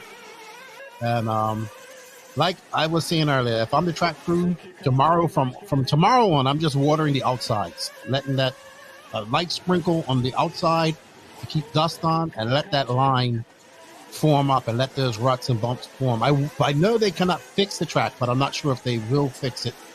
At night, maybe I don't know. We'll see. I know the rules say not to, but the rules also say not to water it. We've seen different approaches with that. Sometimes the holes get filled in with like a slurry mix of clay and dirt and water, and sometimes they just leave it and just water it, or sometimes they sweep it and that's it. It's I think the organizers of meaning EFRA just kind of leave it to whatever the club knows is best for their particular surface. Yeah, I think they would know their surface, so they should know what to do. We are currently following car numbers. I almost said 7. Let's see. I think it's. Oh, we were 9? on 7. 11. It looks like. You'll see now. Eagle-eyed Frank didn't get it. No, I cannot tell. I thought it was 8 for a second there. Me too. I was about to say every number. Oh, it's a 9. It's a 9. 9. We can see it now. That is actually David Shed. That's David Shed, who's being scored in 3rd. So that was wrong earlier. Somebody's running the wrong numbers, as Crunchy said. But just getting in the flow of things here. Ooh, wow, look at that. We have a whole plethora of cars together. So I'm pretty sure that is Stetson up there managing that part of cars. I really do like this track. I'm definitely going to pay it a visit when I get to Spain in September and just have a look at it. I'll come with you. So, well, I think I'll be there before you. All right. It's not a race. Yeah. Well, it actually is. But, this is, yes. What's up, Dwayne Billings? How you doing up there in the PNW, man? Say say hello. Say what's up to my boy Brady. Looks like you guys had fun at the Raw Nats a couple of weeks ago. Dead car. It's Ed Kyosho. Daniel Bubel. Marco Berti. Yeah, that's the term marshal was the Dane, Daniel Bubel. All right. So race. Someone in the chat was asking if there are any Mayako cars. I think that was a Mayako car that was just being held up in the air. Could have been, or Kyosho. There are a few Mayako cars. Top car to watch, that's a Mayako car. Bradley Baird, who's in the top heat, I'd say. The not so young Irishman anymore. He's been racing for a long time. Traveled around the world with JQ and Max and Volante. And the Majubes when they were running J. Wow, just thinking about that. That's a long time ago. Before my time with JQ Racing. Christian Villar out front. He's currently in a 2:27 fast lap, 3-lap pace. Followed by Loic from France, who's on a 2:28. So they're separated just under some seconds. Here's the A car guys. I really need to probably have this on so I can listen to what these guys are saying. Somewhere else. And saying hello. So whilst we take a look at our Spanish counterparts giving an update, we're going to take a trip down memory lane and have a little brief highlights of the 2023 Nitro Buggy Euros. Let's take a look. Oh, he's flipped. Oh my God, lots of pit lane. Oh, crashes in the pit lane. Crashes in the pit lane. The purple, who I think are, yes, well, it's an accident, that's always useful. The blue car we have. Oh, what's happening there? Gun goes in. Oh, that was on the edge of unsafe release, wasn't it? The Huddy corner. Oh, and you didn't want to do that. Oh, he's got on the inside, so get him in corner to go! Oh, you don't want to do that. You're trying to catch the car. 3, 4, and 5 are right together. And 3 and 4, oh, that's an accident and a half. And, now you're going to have to wait. Oh, and then there's a huge error off the side of the track there. Oh.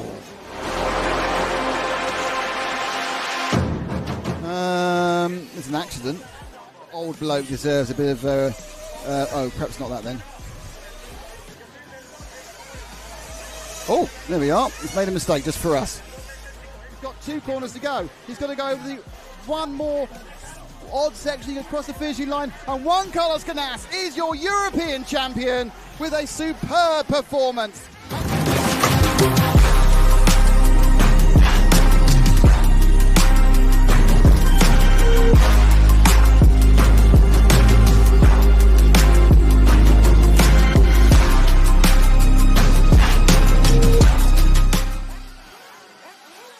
And we're back. Alrighty then. So I was looking at the Redovon surface. I mean, it looks like the same aggregate, but I'm pretty sure that they seal that track with a mixture of stuff over there in Redovon, because we saw them kind of patch it at the Worlds as well. Yeah. I bet you right now Redovon is very similar to this track, dusty and without the probably not having the glue or whatever they use. Mm-hmm. So interesting stuff.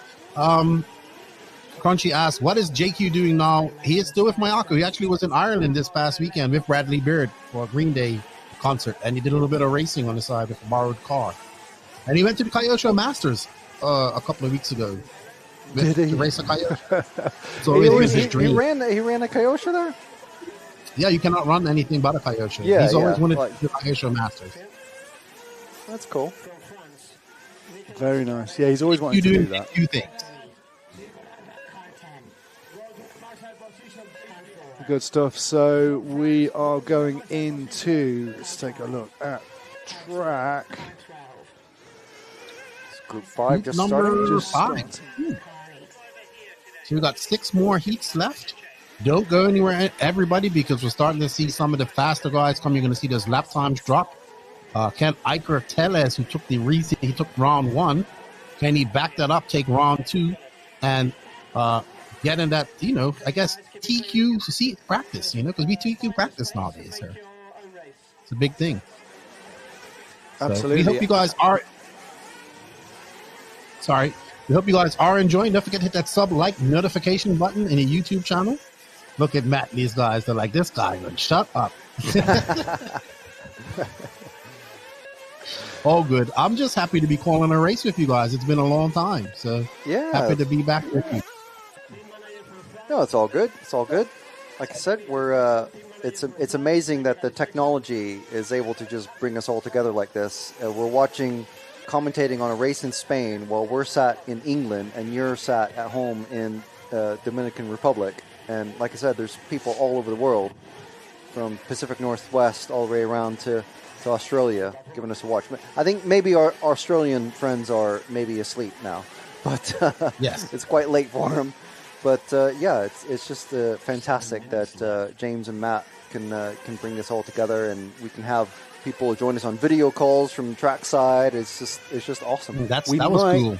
We might have one more caller today. We'll see. We're going to have to make it quick because people get upset. I know. If we miss the track action, which is, it's practice. Good, guys. It's practice. It's nice to talk to some people as well, but, we can have a really brief call maybe in between. Yeah. Maybe if we can tell them to shut up. And so people want to watch the car. Sorry. we may have one more guest today. We're not there, so that's how we get information and bring that information to you guys as well. And I get it.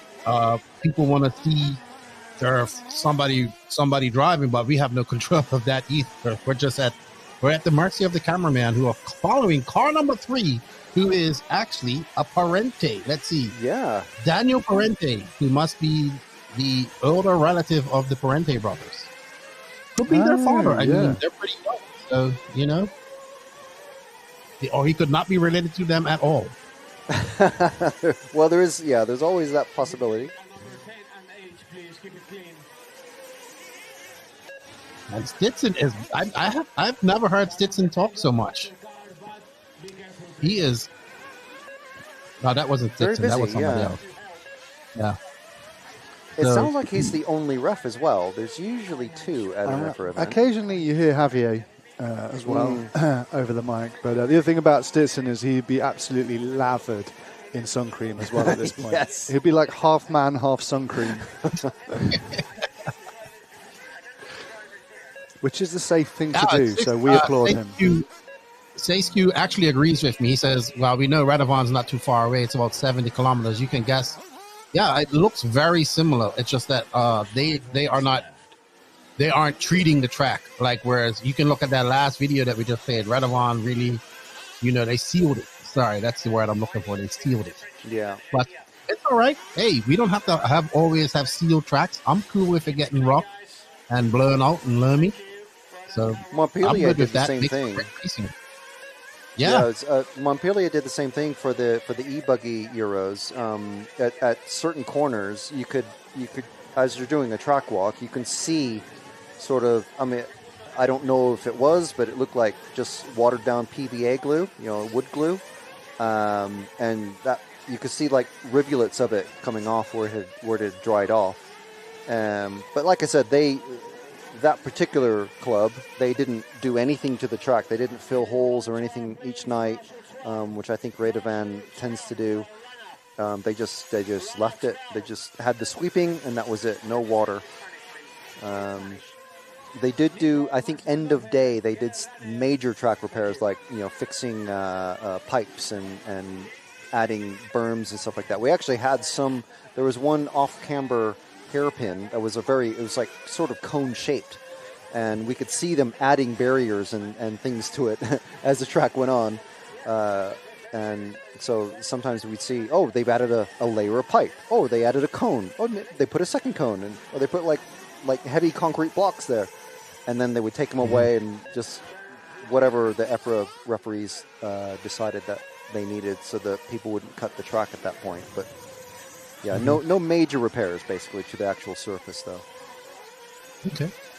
Crunchy. Ryan Donovan, 199 British pounds. He says, Director Sherwood, thank you for the super sticker. Good afternoon, Kevin. Thank you very much.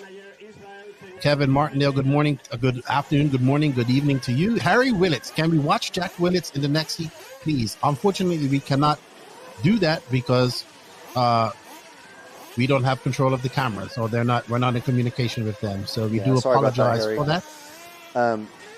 We're sort of taking a live feed here and commentating over it, but just like with the Olympics. Yeah, the Olympics. Just like with the World Cup, Formula One, World Cup, everything. Yeah. But we do want to thank our sponsors, though. EFRA, of course, for organizing the event and all of the European Championships that we'll be attending this year. X-Ray, makers of excellent model racing products. Hot Race Tires, supporting Hal Figueiredo, is on site and helping out the Hot Race guys. Meebo Sport, your all-in-one place e-shop for all sorts of RC electronics and everything. S-Works, another fine manufacturer. T-Works and Techno RC, more and just fantastic brands and supporters of amazing live broadcasts for RC fanatics and fans and friends. Absolutely. Thank you to the sponsors, and thank you all that are tuning in. I definitely enjoy interacting with the chat. And good question, Matt from Crunchy, and I love this question. Thank you, Crunchy. Matt, any word on RC Racing TV doing the Montpellier GP next year? Please say it's in the works. We are doing everything we can to make that happen.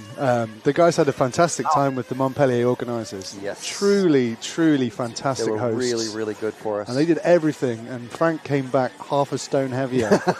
They did everything. I'll tell you, us. I mean, pate en croûte, love it. So, we're trying to make that happen because we've always wanted to do it.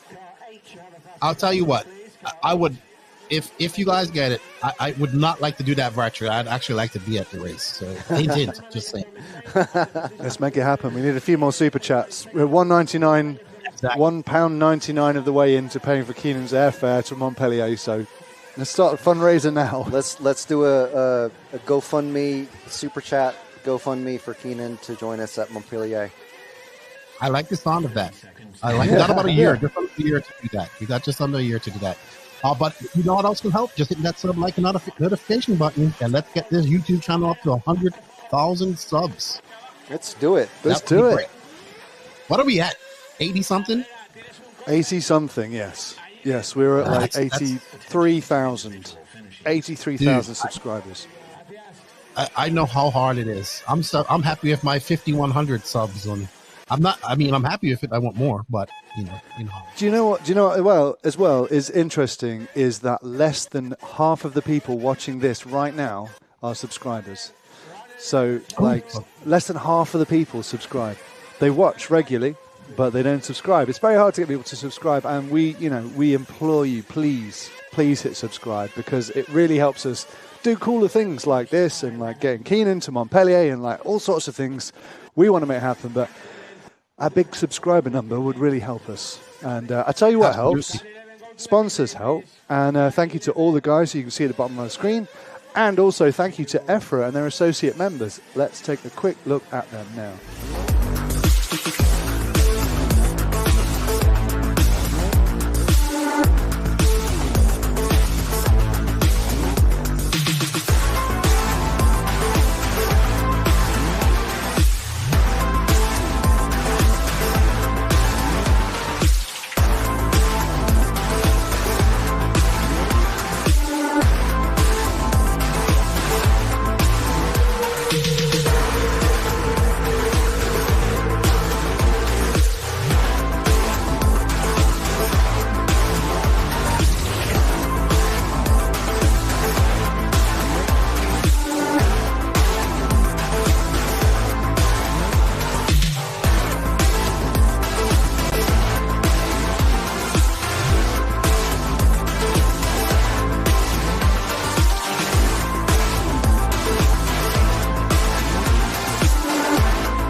There we go. Back to the I have a question for you.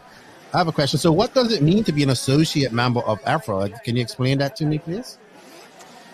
Yes. EFRA's associate members, traditionally they do it because they have a lot of homologation, and EFRA handle homologation for many classes, batteries, body shells, motors. You have to be homologated in certain parts of the car in order to compete. And the homologation takes a lot of work, and that's done by volunteers, often Mr. Paul Worsley, but he's not the only one. There's many volunteers who do the homologation, which means that the products get an EFRA stamp and are allowed to be used in the events. So to make that happen... So like, what's the word I'm looking for? Legal technical specifications. Yeah. Right, yeah, they meet specs of the competition. Gotcha. Exactly, and so there's a charge for making that happen, and the volunteers who do it, who work really hard in the background for EFRA, don't get paid. They do it as a volunteer, but EFRA charges, and that's one of the ways they pay for this sort of thing happening with the homologation money.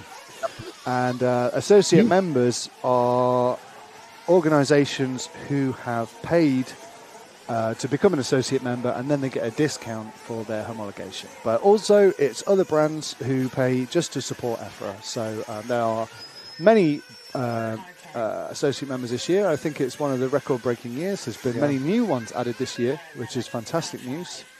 And a lot of those, the EFRA homologation, it transfers over to IFMAR as well. So a lot of the IFMAR legal stuff is also EFRA legal, but it's IFMAR legal because it's past the EFRA rules. Yeah. I think it's great. I mean, it gives, it provides funds to make this type of coverage happen. Obviously, it doesn't pay for all the coverage, but it helps, because time is money and everybody's time is valuable. So,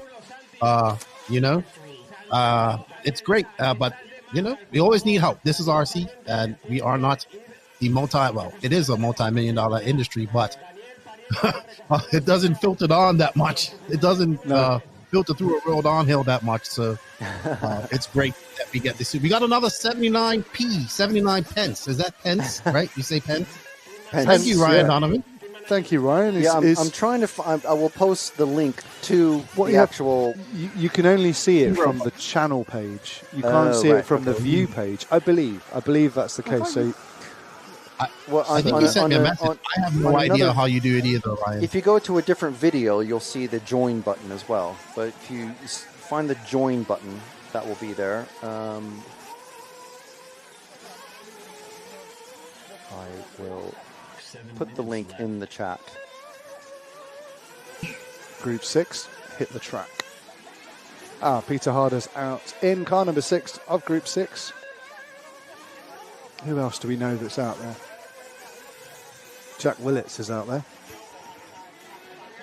Jack Willits, I guess that's his father, Harry Willits, who was in there earlier. Yeah, hopefully we get some of Willits. What number is he? He's in third, 9. so we might get him car number 9. So hopefully we get some action for his father. One thing I've found as I've traveled around and been doing this kind of more commentating steady is the amount of people that come up to me and say, hey, my mother or my grandparents and my whole family were watching this and they like that you know something about this person, like just regular racers. And it's always good to get that type of encouragement and know that somebody enjoys what you're doing. And, Absolutely. It's always good. It's not just for the pro guys here, it's also for the regular guys who paid. This is a regular guy. I don't think anybody in this race got paid to come to this race or had things paid for. So all out of pocket for pretty much 100% of these guys. We're on car number 7, who is Bola. Let's see what his full name is. Christophe Bola from France, who is currently scored in 4th. So hopefully they'll get up to Mr. Willits here soon. Car 12. Nope. Can Matt just apologize for what just happened? We had a miscommunication, and Frank thought I'd muted us so he could do a cough. A very big building huge cough. Yeah. Big cough. I didn't hear it. mute it. No. Okay. All right, we got Andre Bento, followed by Peter Harder and Jack Willits in third. They are currently on a Andre is on a 3-lap 2:30 right now, and so they are getting a little bit slower here, if I remember correctly. No, they're getting better. Harder on a 2:31, and Willits is on a 2:32, but they have 4 minutes and 30 seconds to improve on that, and they should be able to. Oh, somebody come in for fuel. Who's this? 12. Number 12. Asuna. It could be Ivan much more Asuna. We can see what inserts he's running. Yeah, I know. We can tell what fuel he's running. Jeez. I was just trying to figure out what the numbers on the bottom of the thing are, and those are to tell you when a particular car has crossed the timing line. Is that right? I think so. What, so 7 just crossed the timing line? Yeah. Okay. And 10, so 10 did is ahead of 7 on the track. Yeah. And 5's just crossed the timing line. And now 9 has. I That's just cool. noticed that. Pretty neat. Interesting. You got a full screen. Oh, no. Huh. Very good, Frank. Franklin, good job.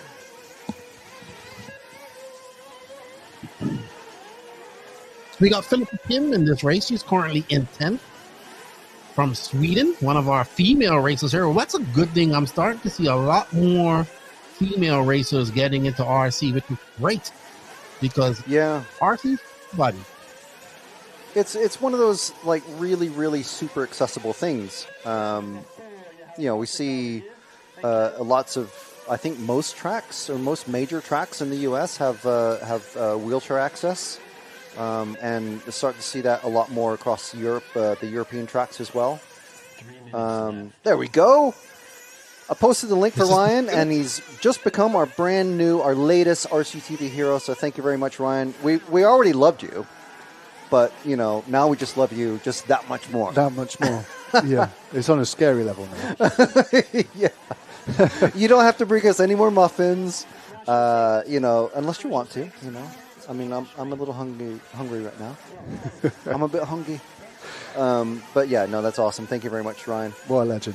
Thank you. Absolute legend. A good dude, Ryan is. Good dude. So he reminds me of like an older Conor McGregor. He looks like almost. He doesn't have the swagger. It's like I will punch you in the face if you look at me sort of swagger. He's a good dude up there racing. And I'm trying to figure out who we are. Sorry? Who we're following. I'm trying to figure out who we're on board with here. 10, I think? Cursus? I think it's... Yeah. 10. 10? Turzis. All right, so this is if this car number 10, it's a Greek name, and I have to go look up. It's Panagiotis Teres. That sounded good to me. Yeah. That sounded good. I will give you an 8 out of 10 on that one. All right, Duolingo. I didn't mention Duolingo to Mark. Mark is literally my friend quest for this week. Mark Rumble, who we talked to earlier on the live chat, which reminds me of a certain thing that I'll be messaging somebody about.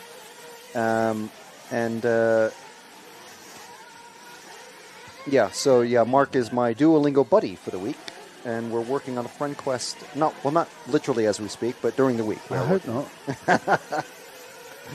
Are you lining up our final guest of the day? I'm attempting to. Yeah. We may have another guest to come. We may not. He's going to come at the sharp end of the field. Oh no, we've got 11. We've got 11 groups, haven't we? So we've got time. We've got time. Let me just look at when they're supposed to clean the track. When are we washing the track? 30 seconds to go.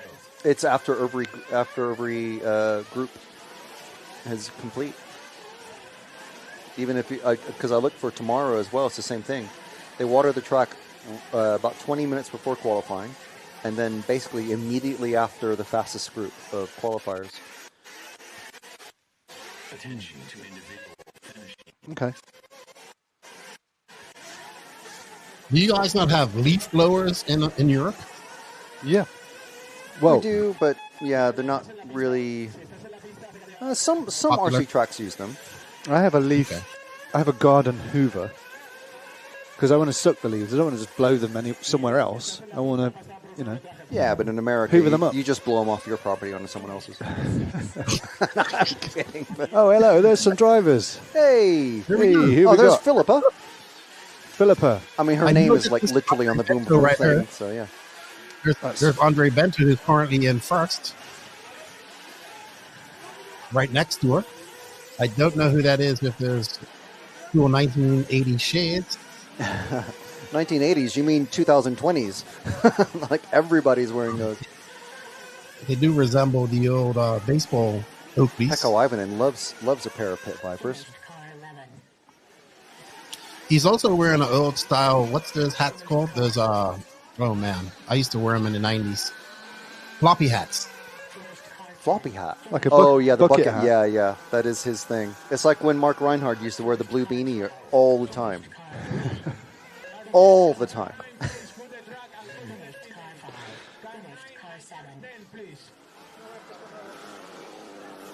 There we go. Coming in the opposite way again? It's just make your way to the pit lane. Either way is fine. They should have like a skateboard half pipe coming off of the main straight there. Oh, look, there's the camera. That's cool. Yeah. That's why. That explains the movement. And that's Philippa's car right there. There you go. Stefan must be dad? Well, young. He looks young for a dad. So maybe significant other. Could be. I know there is actually a couple here. What's the names? I wrote them down actually because they were at the e-buggy Euros together. The Fogs, I think. Christopher and Anastasia. Yeah, Fords from Germany. Okay. So they are a racing couple. Do you want to take another trip down memory lane? Do you want to have a little bit of EFRA Nitro Buggy European Championship history? Let's do it. Little brief snippet. Bring it on. Let's take a look. Probably that previous thing, so that's interesting. So it gives Broomfield a great bit of the lead, but he's going to get it over the line and he's going to take the victory as he runs. And Bloomfield is the European champion, the first British European champion. Yeah, it's unbelievable. I can't explain it. And he'll take the win. One more corner, and it's a win for Ronnefeldt. What a fantastic performance. You cannot write that. David Ronnefeldt, Kyosho, Orion, for Sweden, for Scandinavia. David Ronnefalk wins the European Championship. Line here, Elliot Boots is your European champion because he's the only person who will make this lap with 2 seconds to go. But this is a real lap of honour for Elliot. The only person, Elliot will win the European Championship. Elliot has won the European Championship. It was a tough race with the heat as well. Yeah, I'm just a bit speechless at the minute. It's a bit overwhelming. 2 corners to go. Boots going, then Boots is champion. Boots takes it. Wow, what an amazing performance from Elliot Boots. That is remarkable. If he completes this lap, he will be the European champion because no one else will be on the last lap. So this is going to be a lap of honour. When he crosses this line, that is your European champion. He's on a lap of honour. He knows he is. He's done it. He's spreading his wings and looks like he's going to become European champion in his hometown or his home country with a class which is the premier class in the world. Over the last time for the flag, corner 2, up and down the useless bumps. Burton now just needs to keep it on the island, but it's more easy said than done when the pressure of the world and the chance of a European championship is on your shoulders.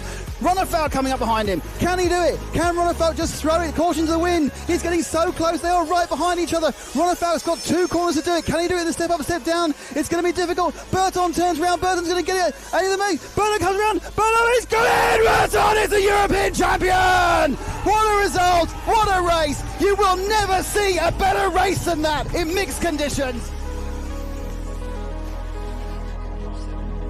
He's come up with a new chassis. He's come back with a new engine. He's come back with a new package. He's come back as a new David Ronnefalk. He's come back as your new European champion. 3-time winner David Ronnefalk takes the Euros in fantastic style. Yes, I still know how to win, I guess.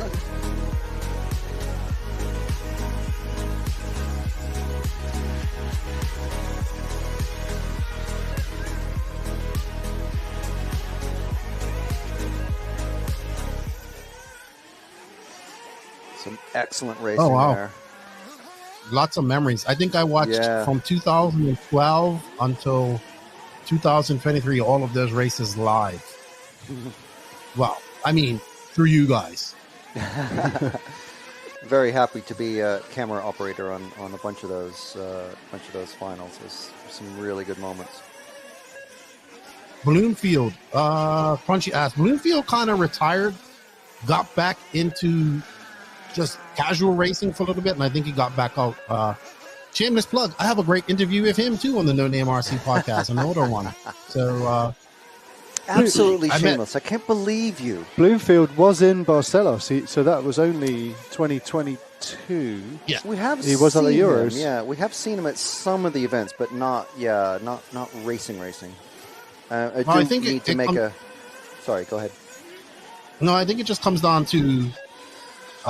In the end, is can these guys make a living off of this? And not everybody can, so they have real life, kind of getting a real world job and doing it. Yeah, and that's a lot of what happens to him. But day jobs, and they need holiday time, and all sorts of. They're not pro racers like I guess a lot of the Americans are used to seeing or aspiring to be. It's you gotta pay your way, and if you're not a consistent world champion, it can be very difficult.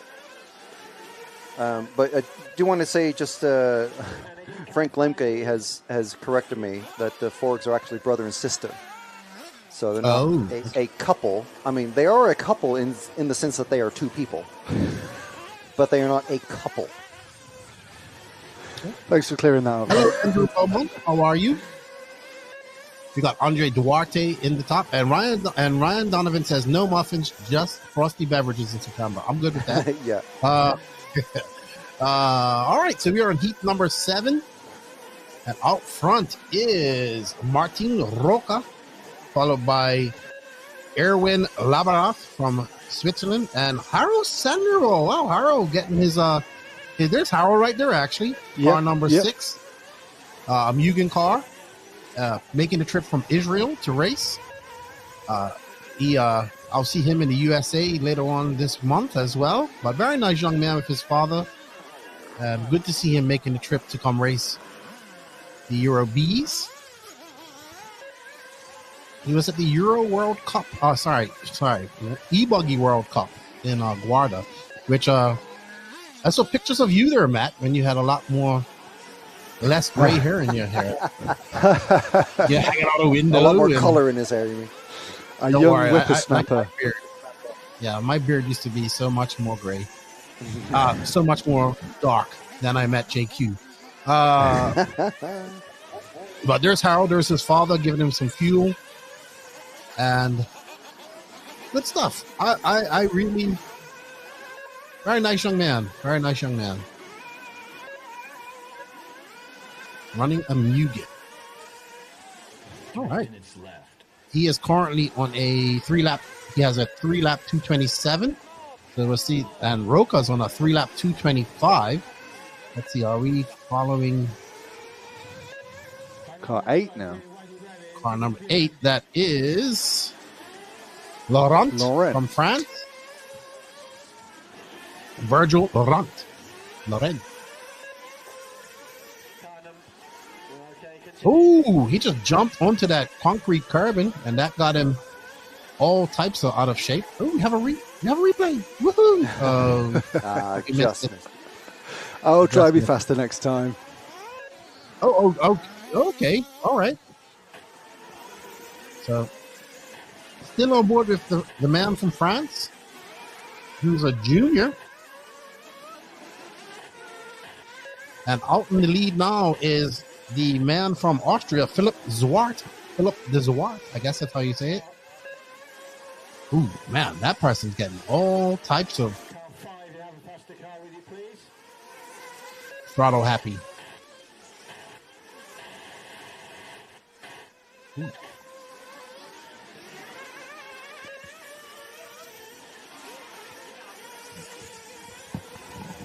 So I have a question from Crunchy D8 asking if there's any Nova engines at this event. Unfortunately, unless we have specific info on particular drivers. Don't really know.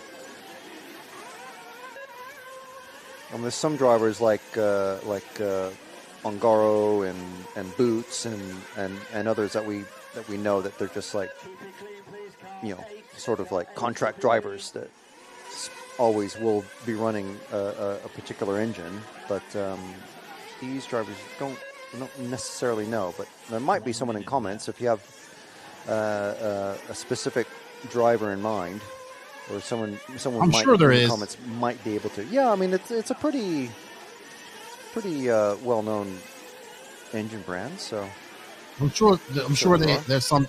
If there are people in the States running it, there are people here running it at some point. So Andrew Beaumont says, Mr. Windmill Hat. Actually, it's Pinwheel Hat. That's what it was, a pinwheel hat. His real name is Lee Carlton. He's the owner of Steven the Seagull. Now I need to go look up this Steven the Seagull thing. Right, yeah. Steven the Seagull on tour. And he's not quite hit the triple figure mark of followers. So go ahead and look him up on Facebook. He's probably on Instagram as well. Oh, I got him. There we go. And there is somebody letting us know their pitch strategy. I think that's the gentleman that might be a part of Seismic. I'm not sure of his name. Yeah, definitely wearing lots of Seismic gear. No, it's Labarthe. Labarthe, the man from Switzerland who's currently in second. I assume that's his pit man, who's car number 12. And is he one of these? Because car number 8, and there's car number 9. So that's Holger Like right there, I think.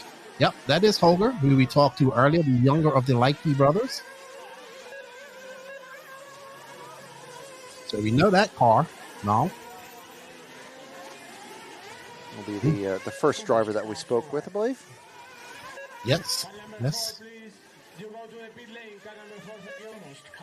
Oh. Somebody getting punished. Yeah, that was Javier's voice. Yes. There's Adrian. Let's see who Adrian's pitting. Yeah. Number 11. Yeah, I'm curious about that. Oh, that was our man from Austria. How do you know it's 11? Are they in specific? I don't see numbers on the pit. He's pitting 10. Oh, yeah, 10.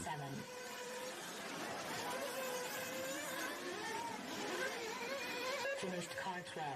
Finished car 9. Finished car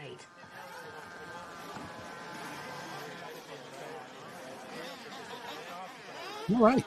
So we are done. That was the warmed on clock. Okay, this is the clock in between. Up next, Group 8. So we're getting to some of these fast guys coming up. Finished car 5.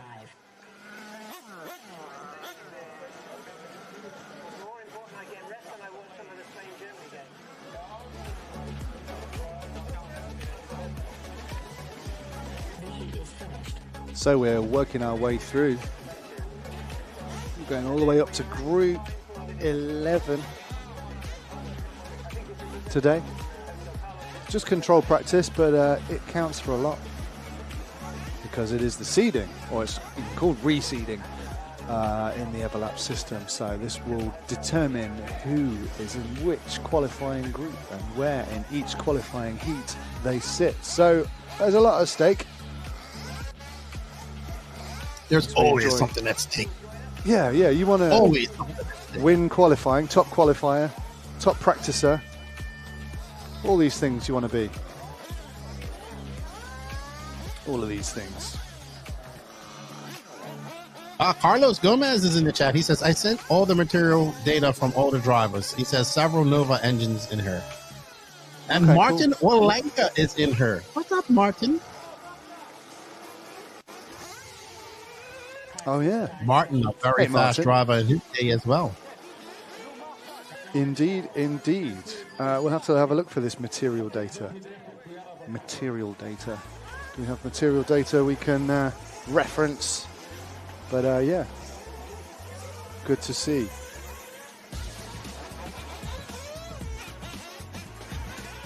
Good to see. Thank you to all of our sponsors.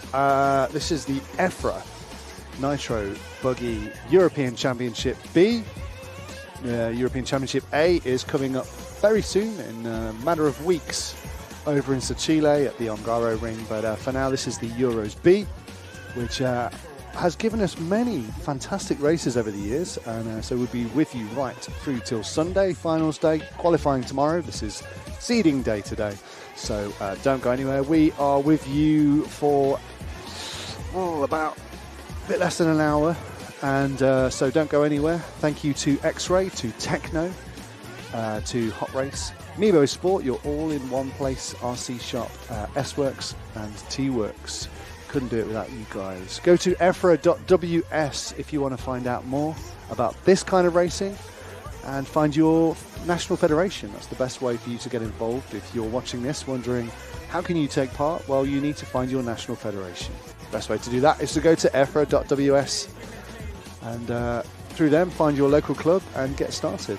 That's what I would say. If you want to take a step up from just bashing out in an open field and actually make the step into organized racing, EFRA.ws. Best way to do it. So Carlos Gomez from EFRA is telling us that there are 3 Nova engines in the field. There's Eric Besserell, Richard Corentin, and Luis Messe. There we go. 7 minutes left. Okay. What's up, Clay Keats? Hope you're doing well. Love your content that you and your daughter are producing on Instagram. Keep it up and keep her racing some Nitro. Carlos says top 24 will go to groups 11 and 10, and 25 to 48 will go to groups 9 and 8. Carlos, what about the watering? If I assume you're listening to this, we've heard that the watering makes it a little bit slower for some of those drivers. Will you guys manage that tomorrow? Let us know in the chat or via email. And we're up next, group number 8. And we are following. Let's see if I can pick it up one time, and I cannot. 4. Ooh, Endo. So after this one, there'll be 3 more groups, and the reseeding will be complete, or control practice. And we'll see what the qualifiers are going to look like. Car number 10, you have a faster car, please. Car 10. Thank you. You can hear what I like to call the verbal blue flags being called by the referees.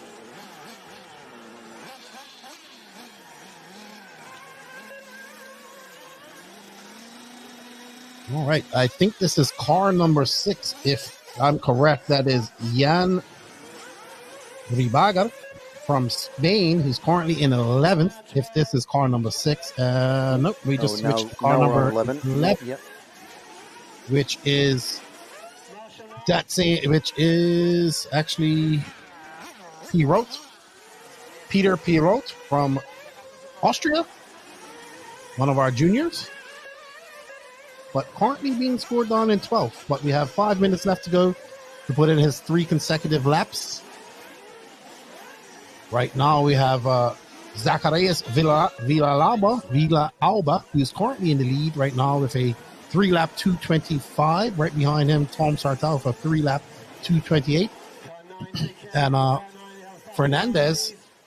Juan Fernandez with a 2:34. Ooh, somebody went for an off-track excursion safari.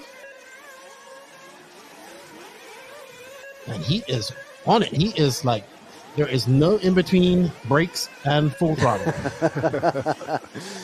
0% throttle to 100% throttle. 110%. The track isn't grooving up as much as it did in round 2. I would assume that's because it's probably cooling down there a little bit.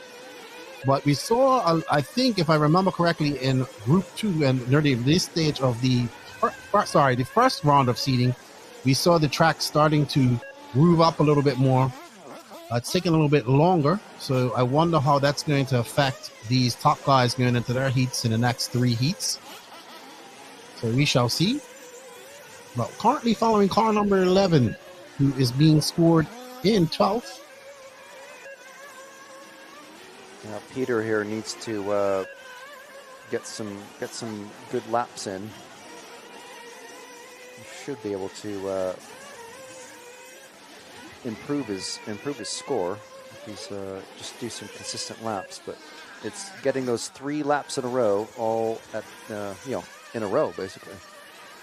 In car 7 now, Dan Robin. Yes. Wonder if he's related to Tom Robin. Quite possibly. Could be. He is from France. If he's driving an Associated, definitely, but I cannot tell from here. And Carlos says that the track, so Miguelo did build this track. Okay, so he says according to the guru Miguelo, it will be faster with the water, but according to our drivers, it isn't. So, but then again, we shall see.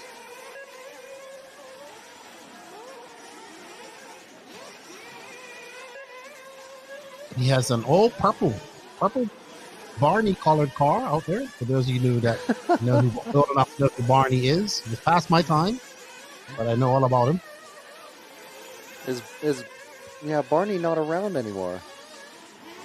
It's all about Barney doesn't love anybody right now or something, isn't it now? I have no idea what's going on in preschool I was a Sesame TV Street content kid, yeah. Tom Sartell out front, just in front of Zacharias, and Dan Robin, who we're currently watching, is currently in 3rd. He's on a 3. He has a 3-lap 2:26. So first, second, and third only separated by just over a second, just under a second. But Dan Robin's looking pretty good. Is that an Associated? I cannot tell.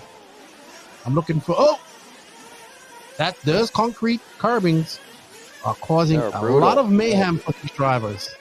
It's going to be very interesting when the racers are they're going out in groups and actually competing side by side going into these corners.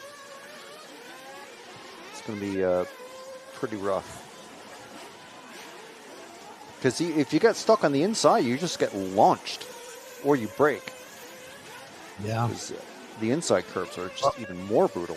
Well, if you look at like the curbing that they had at Montpellier, it kind of, you can use it as part of the track and go fast. Yeah. Here it's a little different, some of the curbing. So you'll see. Who are we following now? A pink car. I bet you this is... I just missed it. Car number 4. Who is Jan Saladurades, if that is car number 4. Let me see. Oh wow. Jeez. Oh, Stitson's, he's reprimanding the marshal. I think we all heard that burn. Jeez.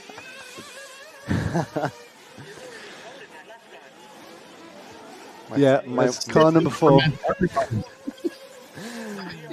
This is car number 4 of grandfather. Oh no.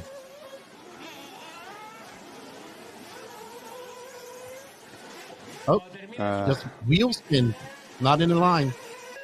Couldn't get the traction on. Paced the jump.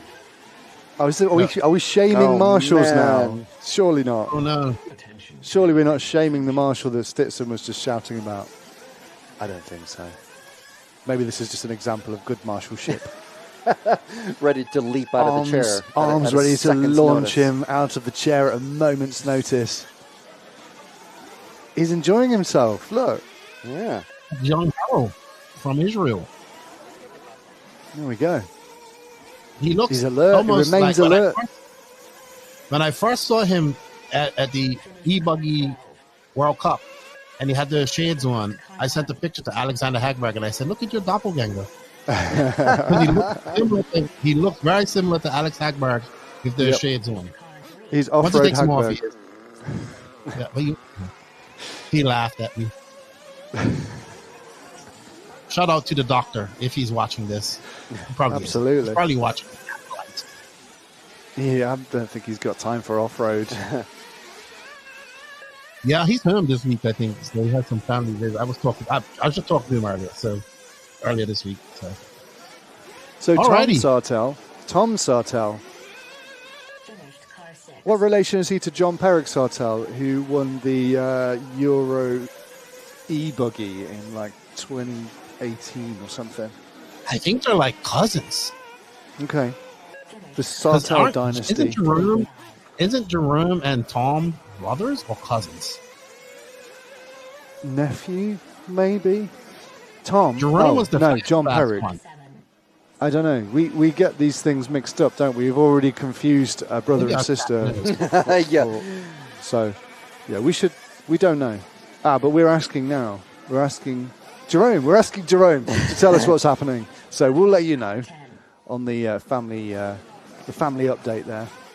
But I'll get the whole family tree. Yes, please. Yeah. Please. Maybe Carlos knows. Carlos, what is Jerome and Tom Sartell? He's in the chat. I mean, he will know. I mean, what is their relation? And Jerome, I believe, is the faster Sartell, right? Maybe there's another Sartell. I think we should get Carlos on because he's basically commentating from the comments or commentating. It's a thing now. Yes. Which is great. Which is absolutely fantastic. Statistics guy. Exactly. Here's our statistics. And we do have the statistics now ready, which we will be able to refer to throughout the weekend, which is great. Awesome. Which is fantastic. Carlos is on it. Exactly. And there's us. Oh, look. There's our last guest. That's not the guest I was expecting. No, unfortunately. I mean, great guest. Actually, series of guests. Yeah. 4 guests in one. Yeah. But no. Here we go. Both Tom and John Perrick are Jerome's nephews. The nephews. Yes. There you go. So that makes them cousins. That makes them Unless they're brothers. Unless they're brothers. That is possible. Oh my goodness. So here's my question. Is Jerome Sartell or Tom Sartell the S? Because one of the Sartells was at RCGP, if I'm not mistaken. Jerome. That was Jerome. He worked for S-Works. Yes. Or was he at least a major part of the someone S-Works else team? as mentioned in the chat. Seb, thank you very much, Seb. That's what's his name? The young racer from France. That's his father, I think. He runs S-Works as well. He was names on the tip of my tongue. Who are we talking about? Sorry, I missed that. Seb Muir is the father of another young fast racer from France. He runs S-Works. He was at RCGP England. Okay. You know his name. He was just at the E-Buggy Euros. Oh, man. He was good too. Jerome was also racing at the E-Buggy Euros a few weeks back. No, but when Muir... Yeah. Muir... Who are we missing? No. I looked at the comments for help and it did not come. But anyway, this is Group 9 on track. Jerome is watching us right now. Always good to watch you. Oh, So wow. we have multiple answers, like from Jerome directly, and then Carlos is telling us, and then Seb Muir telling us also. And then, can I do this? Yeah. This is, I don't know if this is going to work. Look, everyone, this is, oh, no. Message from Jerome. This is Jerome's TV at home. Jerome, what fantastic TV you have. Thank you very much. And what a great thing he chose to put on the TV. Merci beaucoup. Salut. Oh, sorry. Seb Muir is saying, no, I am not the father of Clement Boda. I'm just his mechanic. Clement Boda. That's what I was thinking of. Just his mechanic. Sorry, I couldn't get his name. Are there any Nice other young man. RC relation questions that we can ask and have answered by the RC racing community? How amazing! Let's get the Igons. Let's get the. It must be France and brothers, because then we can go talk about the Igons, right? Because isn't it two of them as well? Yep, Jerome and Yannick. Another Jerome. Yannick. There you go. That's a guy I want to interview. So Jean-Pierre Sautel won the electric e-buggy Euros. It was his home track. I remember that. That track had a very special toilet. I will say no more. I'll say no more. Is it the famed and feared toilet that the RCTV crew usually... I've just been to Glastonbury and it was... No, but it was sawdust. It was a sawdust one, so that's a good, like a composting thing. Okay. So it's good in theory. It's good at the Glastonbury one. Both. Right. Okay. There you go. Well ahead of their time. Back on track. It's Group 9.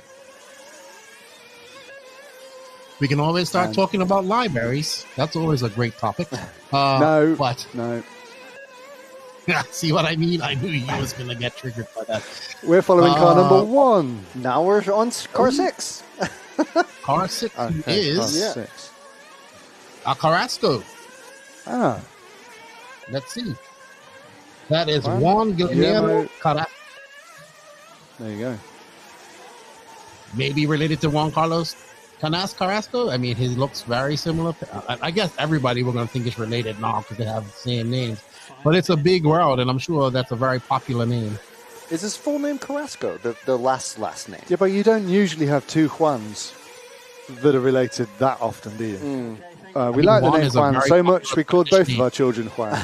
You know who's going to know the answer is Carlos. Uncle, he might be a distant uncle. He might be related by, I don't know, third, fourth on the line. I don't know. It could I wonder be if Canas is there though, considering it's in Spain.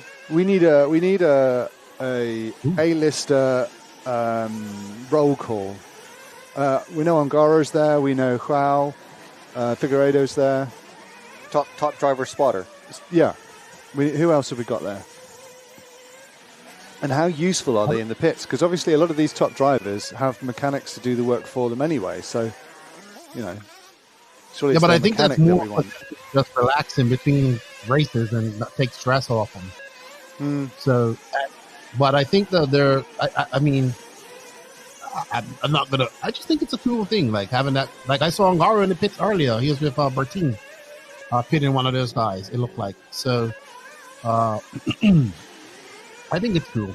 I think it's a way to interact with these guys and make them feel like a pro driver for a week or a weekend. So always a good thing.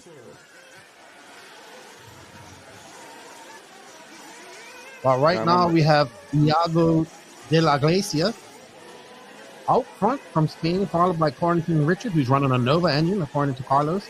Luis Messi, another Frenchman, in third. Alejandro Gual in fourth, and Javier Leon in fifth. So it's Spain, France, Spain, Spain. Your top five. Ooh, somebody's car is running out of fuel in pit lane or very lean. And they got 3 minutes left to go, according to our timer. I do wonder in this sort of heat where it's over 30 degrees, how lean the engines can run, because you need to have a certain amount of cooling oil going through the engine. So that means you can't run them too lean when it's quite hot.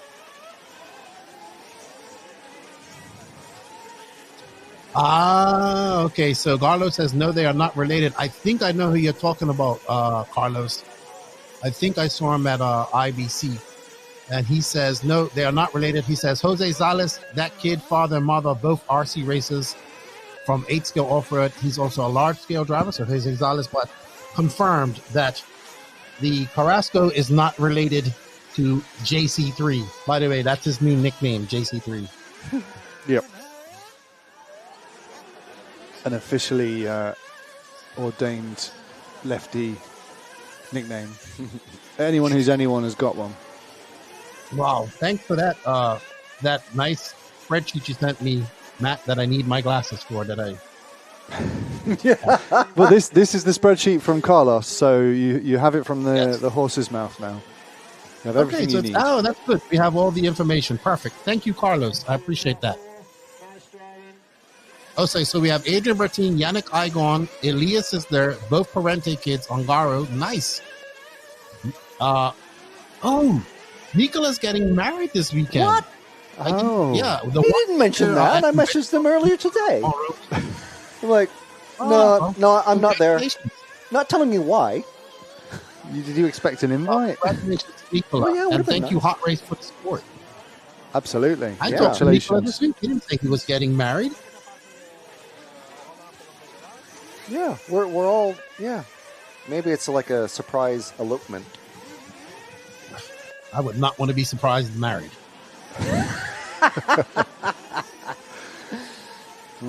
Yeah, I don't want to be surprisingly unmarried. I want to be surprised. Indeed. Thank you to all of our sponsors, X-Ray, Hot Race, Meebo Sport, the all-in-one place, eShop for all your RC needs, S-Works, T-Works, and Techno RC. Fantastic to have all these guys on board. This is an EFRA event. EFRA.ws is your place to go. There is an EFRA broadcast channel, which is the perfect place to get some updates about everything that's happening here. Well, the key results that you want pushing through to your messenger.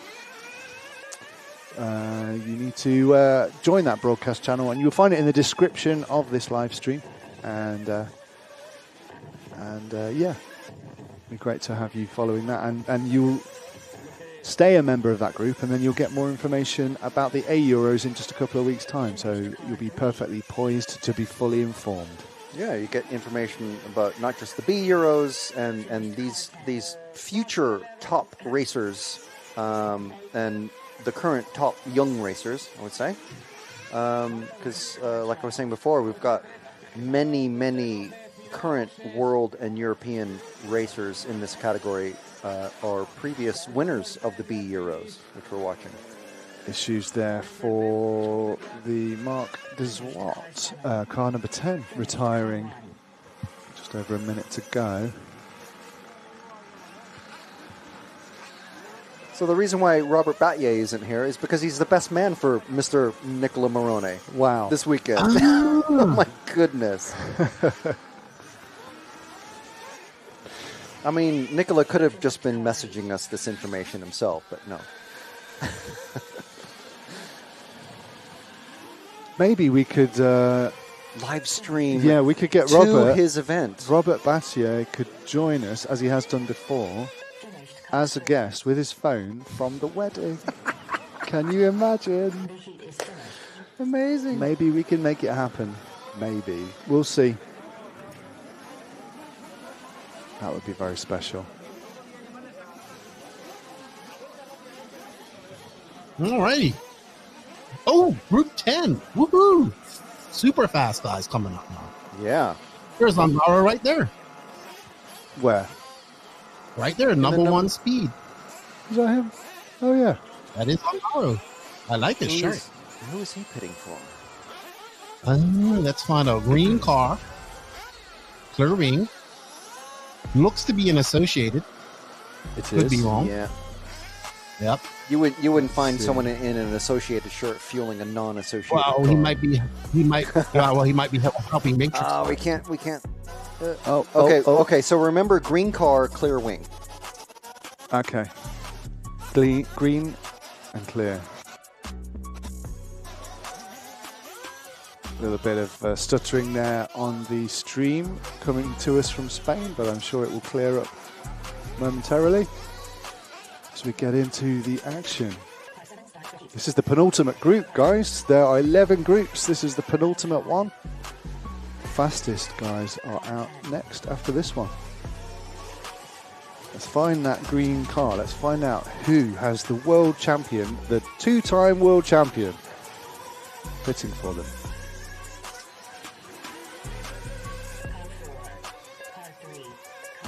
Alrighty then. Almost.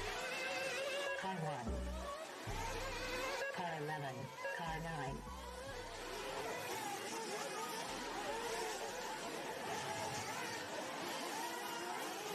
Almost all cars have checked in now. Let's hit the track. Lewis Jones. He still runs WIRC, I think. Bring up Who's that? Brindley definitely does. Yes. Lewis Jones was running it for a long time. I believe he still might be running.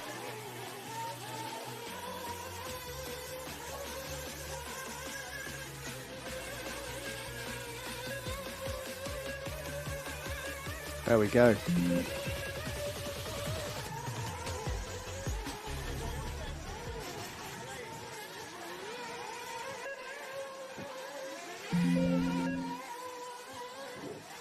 At car 3 of Manuel Iniesta.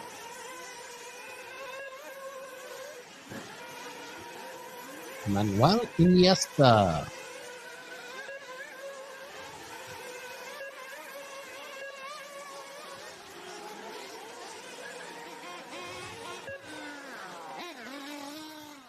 Let's see what Manuel can do. Dale, dale, Manuel.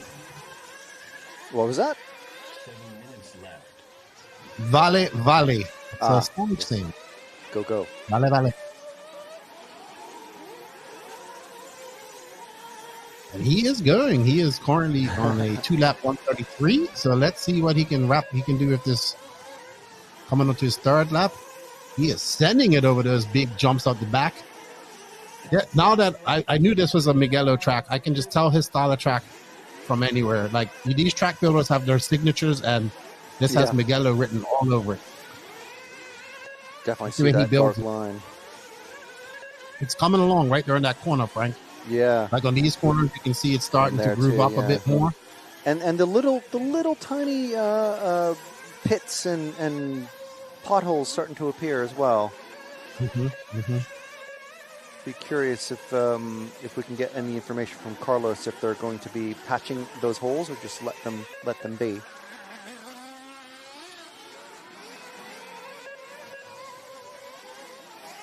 Nice. Carlos, will they be patching any holes or fixing the track at nighttime? Let us know in the chat. Por favor.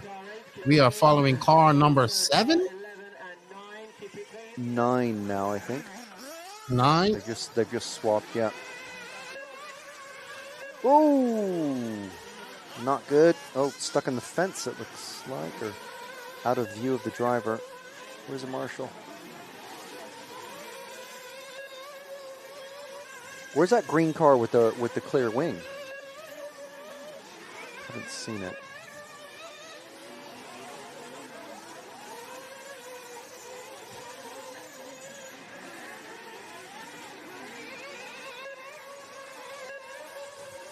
Car number 9 is the car of Billy Grinley, who we're following right now. Okay, so this is a WIRC car. Previously known as WRC, but then the World Rally Federation, World Rally Championship kind of heard about it. Sent them a cease and desist. Is that what happened? Apparently. Seriously. I just assumed that. I just made a joke about that happening. I didn't know if it really happened. Cool. He is currently scored.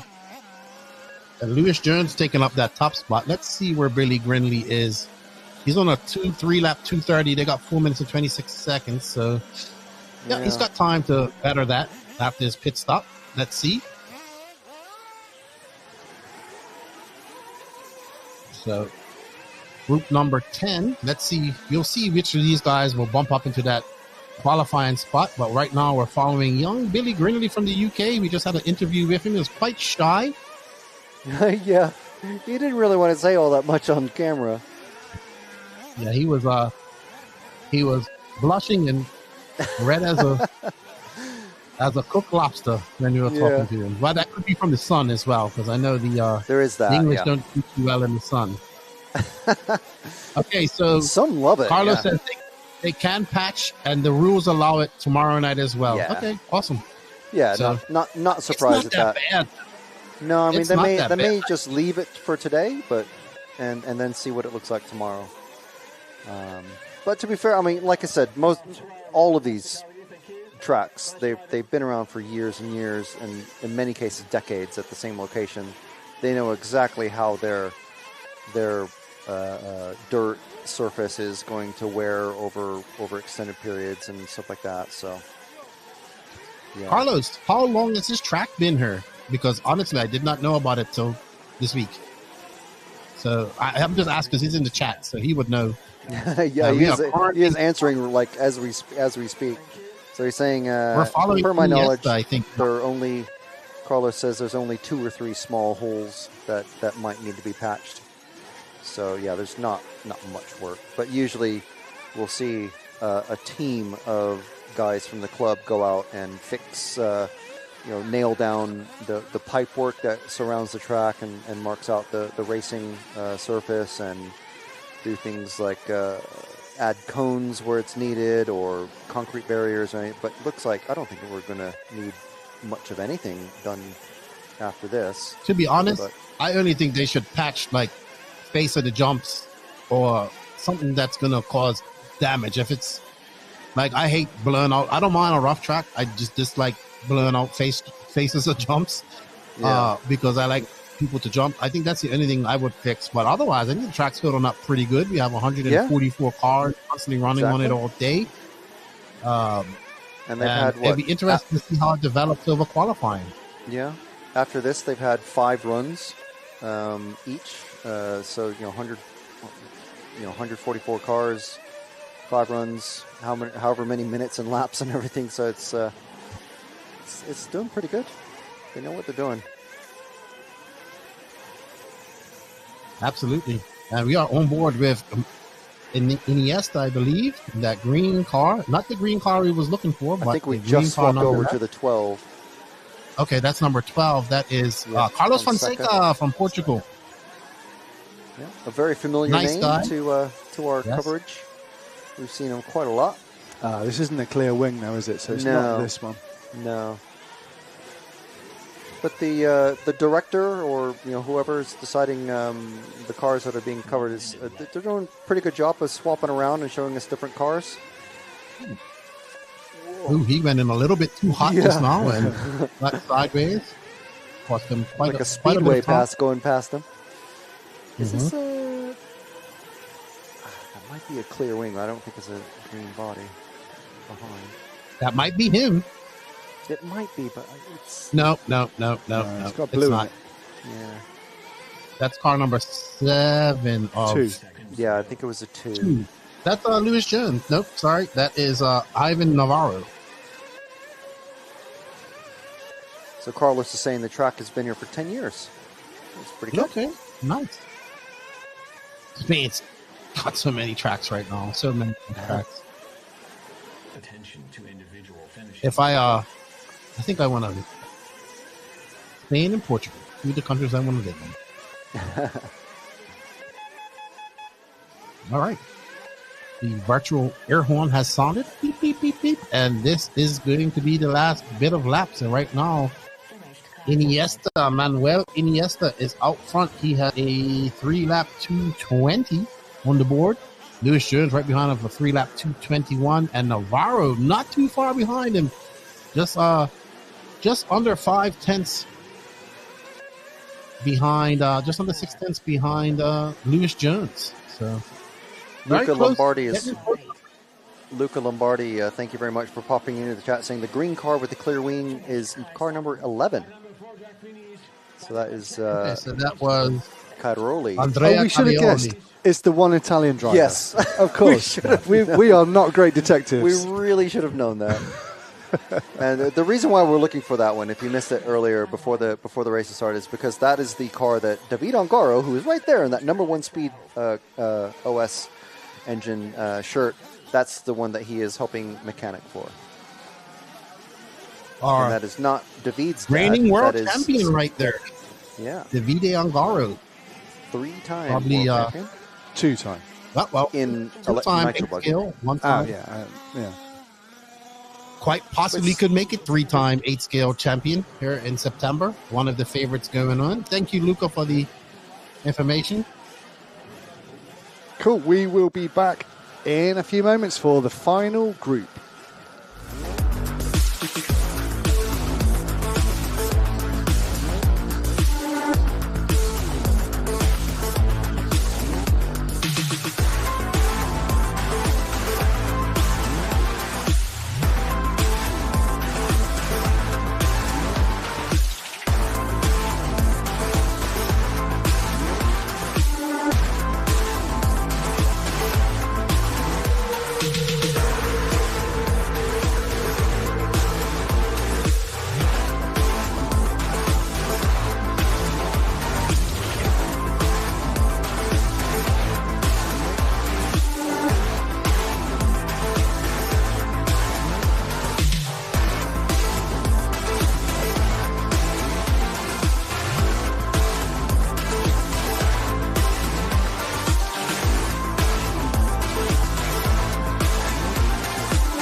We're for back. the last and final group of racers going out for their reseating control practice. So it's the final run of the day. 9 minutes of intense 3 consecutive lap pre-qualifying seeding action. So these fastest 3 laps consecutive are going to set the qualifying order for everybody tomorrow.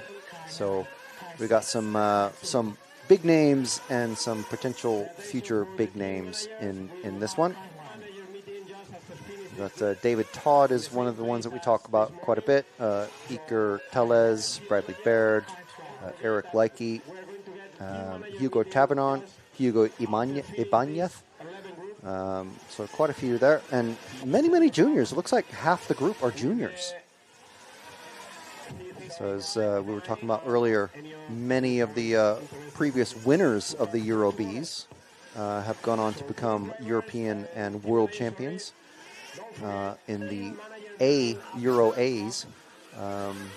Names like David Ronefal, Juan Carlos Canas, Ricardo Berton, Marco Barufalo, Ricardo Monteiro, Lee Martin, all these fairly major names, and also a lot of younger names. Remy Bermudez won last year, Max Gotzel, Daniel Bernabe, Mattia Palotto, and Mika Widmeyer. So you win this one, you're potentially on to very big things. So fastest 3 laps, consecutive, all in a row. And we'll see what happens here over the next 7 minutes.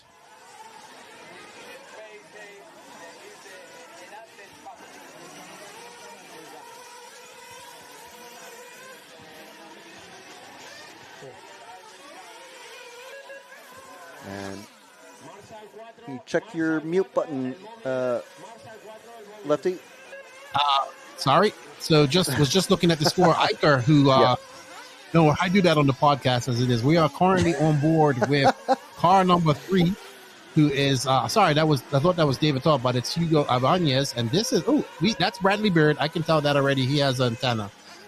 So I know that is a JQ inspired car because it has an antenna too.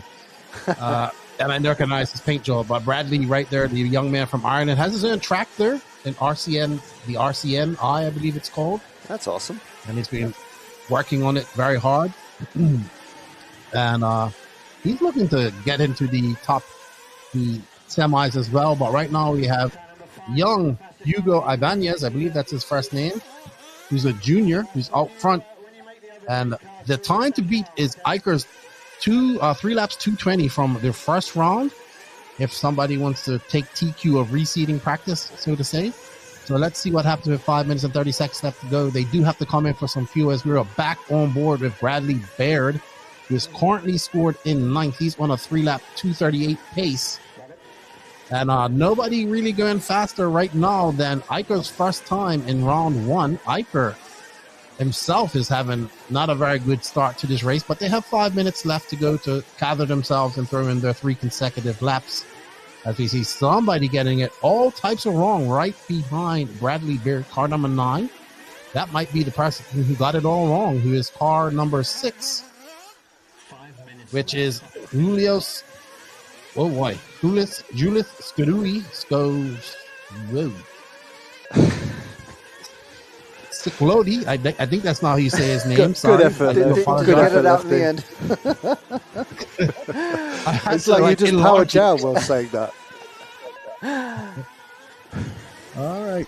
36 juniors in this race, there's Carlos, and the Eurobeat hasn't been in place for 19 years. Yeah, it's a really good system, and obviously works really well to we see this with things like karting and junior racing for motorcycles and stuff like that. It's if you have a step up to where you're not just dumped into a single massive group where everyone is racing against the pros from the start. It's a really good system, and obviously has worked very well, and arguably is one of the reasons why Europe has again arguably maybe the stronger selection of drivers than America. I think their youth drive. Yeah, well, that's a whole 5-hour that's argument. A whole podcast on its own. Don't get him started. But I do really applaud the. It seems to be that Italy, Spain. I was just talking about this. Italy, Spain, France, and the UK are producing some very fast young racers, and it's showing her. I mean, look at these guys. Eicher now moving up our TQ. He's now in that 2:20 pace, and so is Mr. Matisse from Spain, from France. So let's see. I think it's a good thing. Promoting the youth is definitely something to help keep them motivated to do this. So always good to see. And I mean, it's not about youth because it's the older guys there too. Oh, look, they're using some medium-sized tires. Yeah, that's a pretty meaty lug on those. You could see for these sorts of track conditions. But we'll get I'll try to get an update from Mark and a couple other people about the tire choices towards the end of the day. I mean, every country and region has its own way of doing things, which is all fine. But it's a bit of a shame that you only really see the racers come together and really compete head to head at things like the Worlds and a few of the really big U.S. races. It'd be nice if the U.S. drivers could come over for some of the bigger races like Montpellier. It would be nice if the European racers could get together. It would be nice if the European racers could get together and race more together. That's something that they lack, I think. Races like the Dirt and Silver State and stuff like that. You mean? Yeah. So in the USA, pretty much all the top drivers will go to all the big races, like the big major races, like the race time events, Joey's races, and a few others. Whereas I don't see that too much in Europe anymore. I do understand that the season is a little shorter. They also have national races going on as well. And Invisible Speed RC, who I assume is none other than a green-haired man from Finland, asked to see Bradley Baird. And we did show him earlier, but unfortunately, quite a lot of him. We did have him. If you just rewind a bit. When he was doing well, we had him. Yeah. But unfortunately, we have no control of the cameraman there. So it's so just scroll back to the beginning of this run, and you could see some of it. Let's see. Will this time be enough to beat Iker's time? David Todd has leapt up from, I think Todd was running like 9th or 10th, and now he's popped up into 3rd. That guy's fast, man. Yeah. He's good. Telez, wow. 219. Yeah, Telez is very good. Oh, 219. He's blast. He's ahead of his own time. So it looks like he might TQ practice, or whatever you want to call it. Pre-TQ. Well, I mean, it's all confidence, right?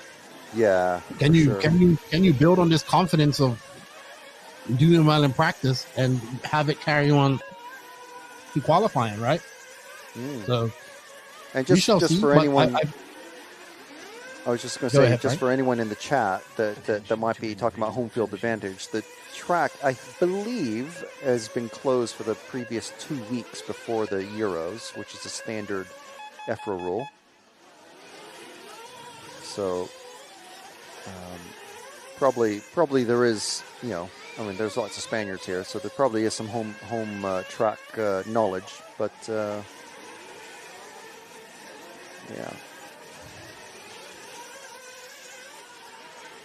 All right, but I think we are currently following. That might be Iker right there. That looks like his colors. Yep, he's green and white, and that's car number. Yep, that's Iker. Ooh. Let's hope we still coming from the. Wow. That was awesome. So Iker's young. He's about 15 years old, and he used to race 5th scale. That's how he started. 5th scale on road. His father used to race it, and he got into it. And they just recently got into off road in the last 3 or 4 years, I believe. So. Really? Mm-hmm. Maybe less time. Driving that Techno car. Got on the Techno chassis at the end of 2023. And he is going to keep you seating practice. Yeah. Well done, Iker. There's his dad right there with the glasses on. And there's Liam with Bradley Beard's car. There you go, Invisible Feet. There's Bradley Beard's car. Right there. Good to see Liam out there turning some wrenches and doing some stuff. That's good. Well done, Liam. Hope this happens more. Car number 1, there's David Todd. So let's have a look at how this is all going to wrap up. Yeah. Okay, so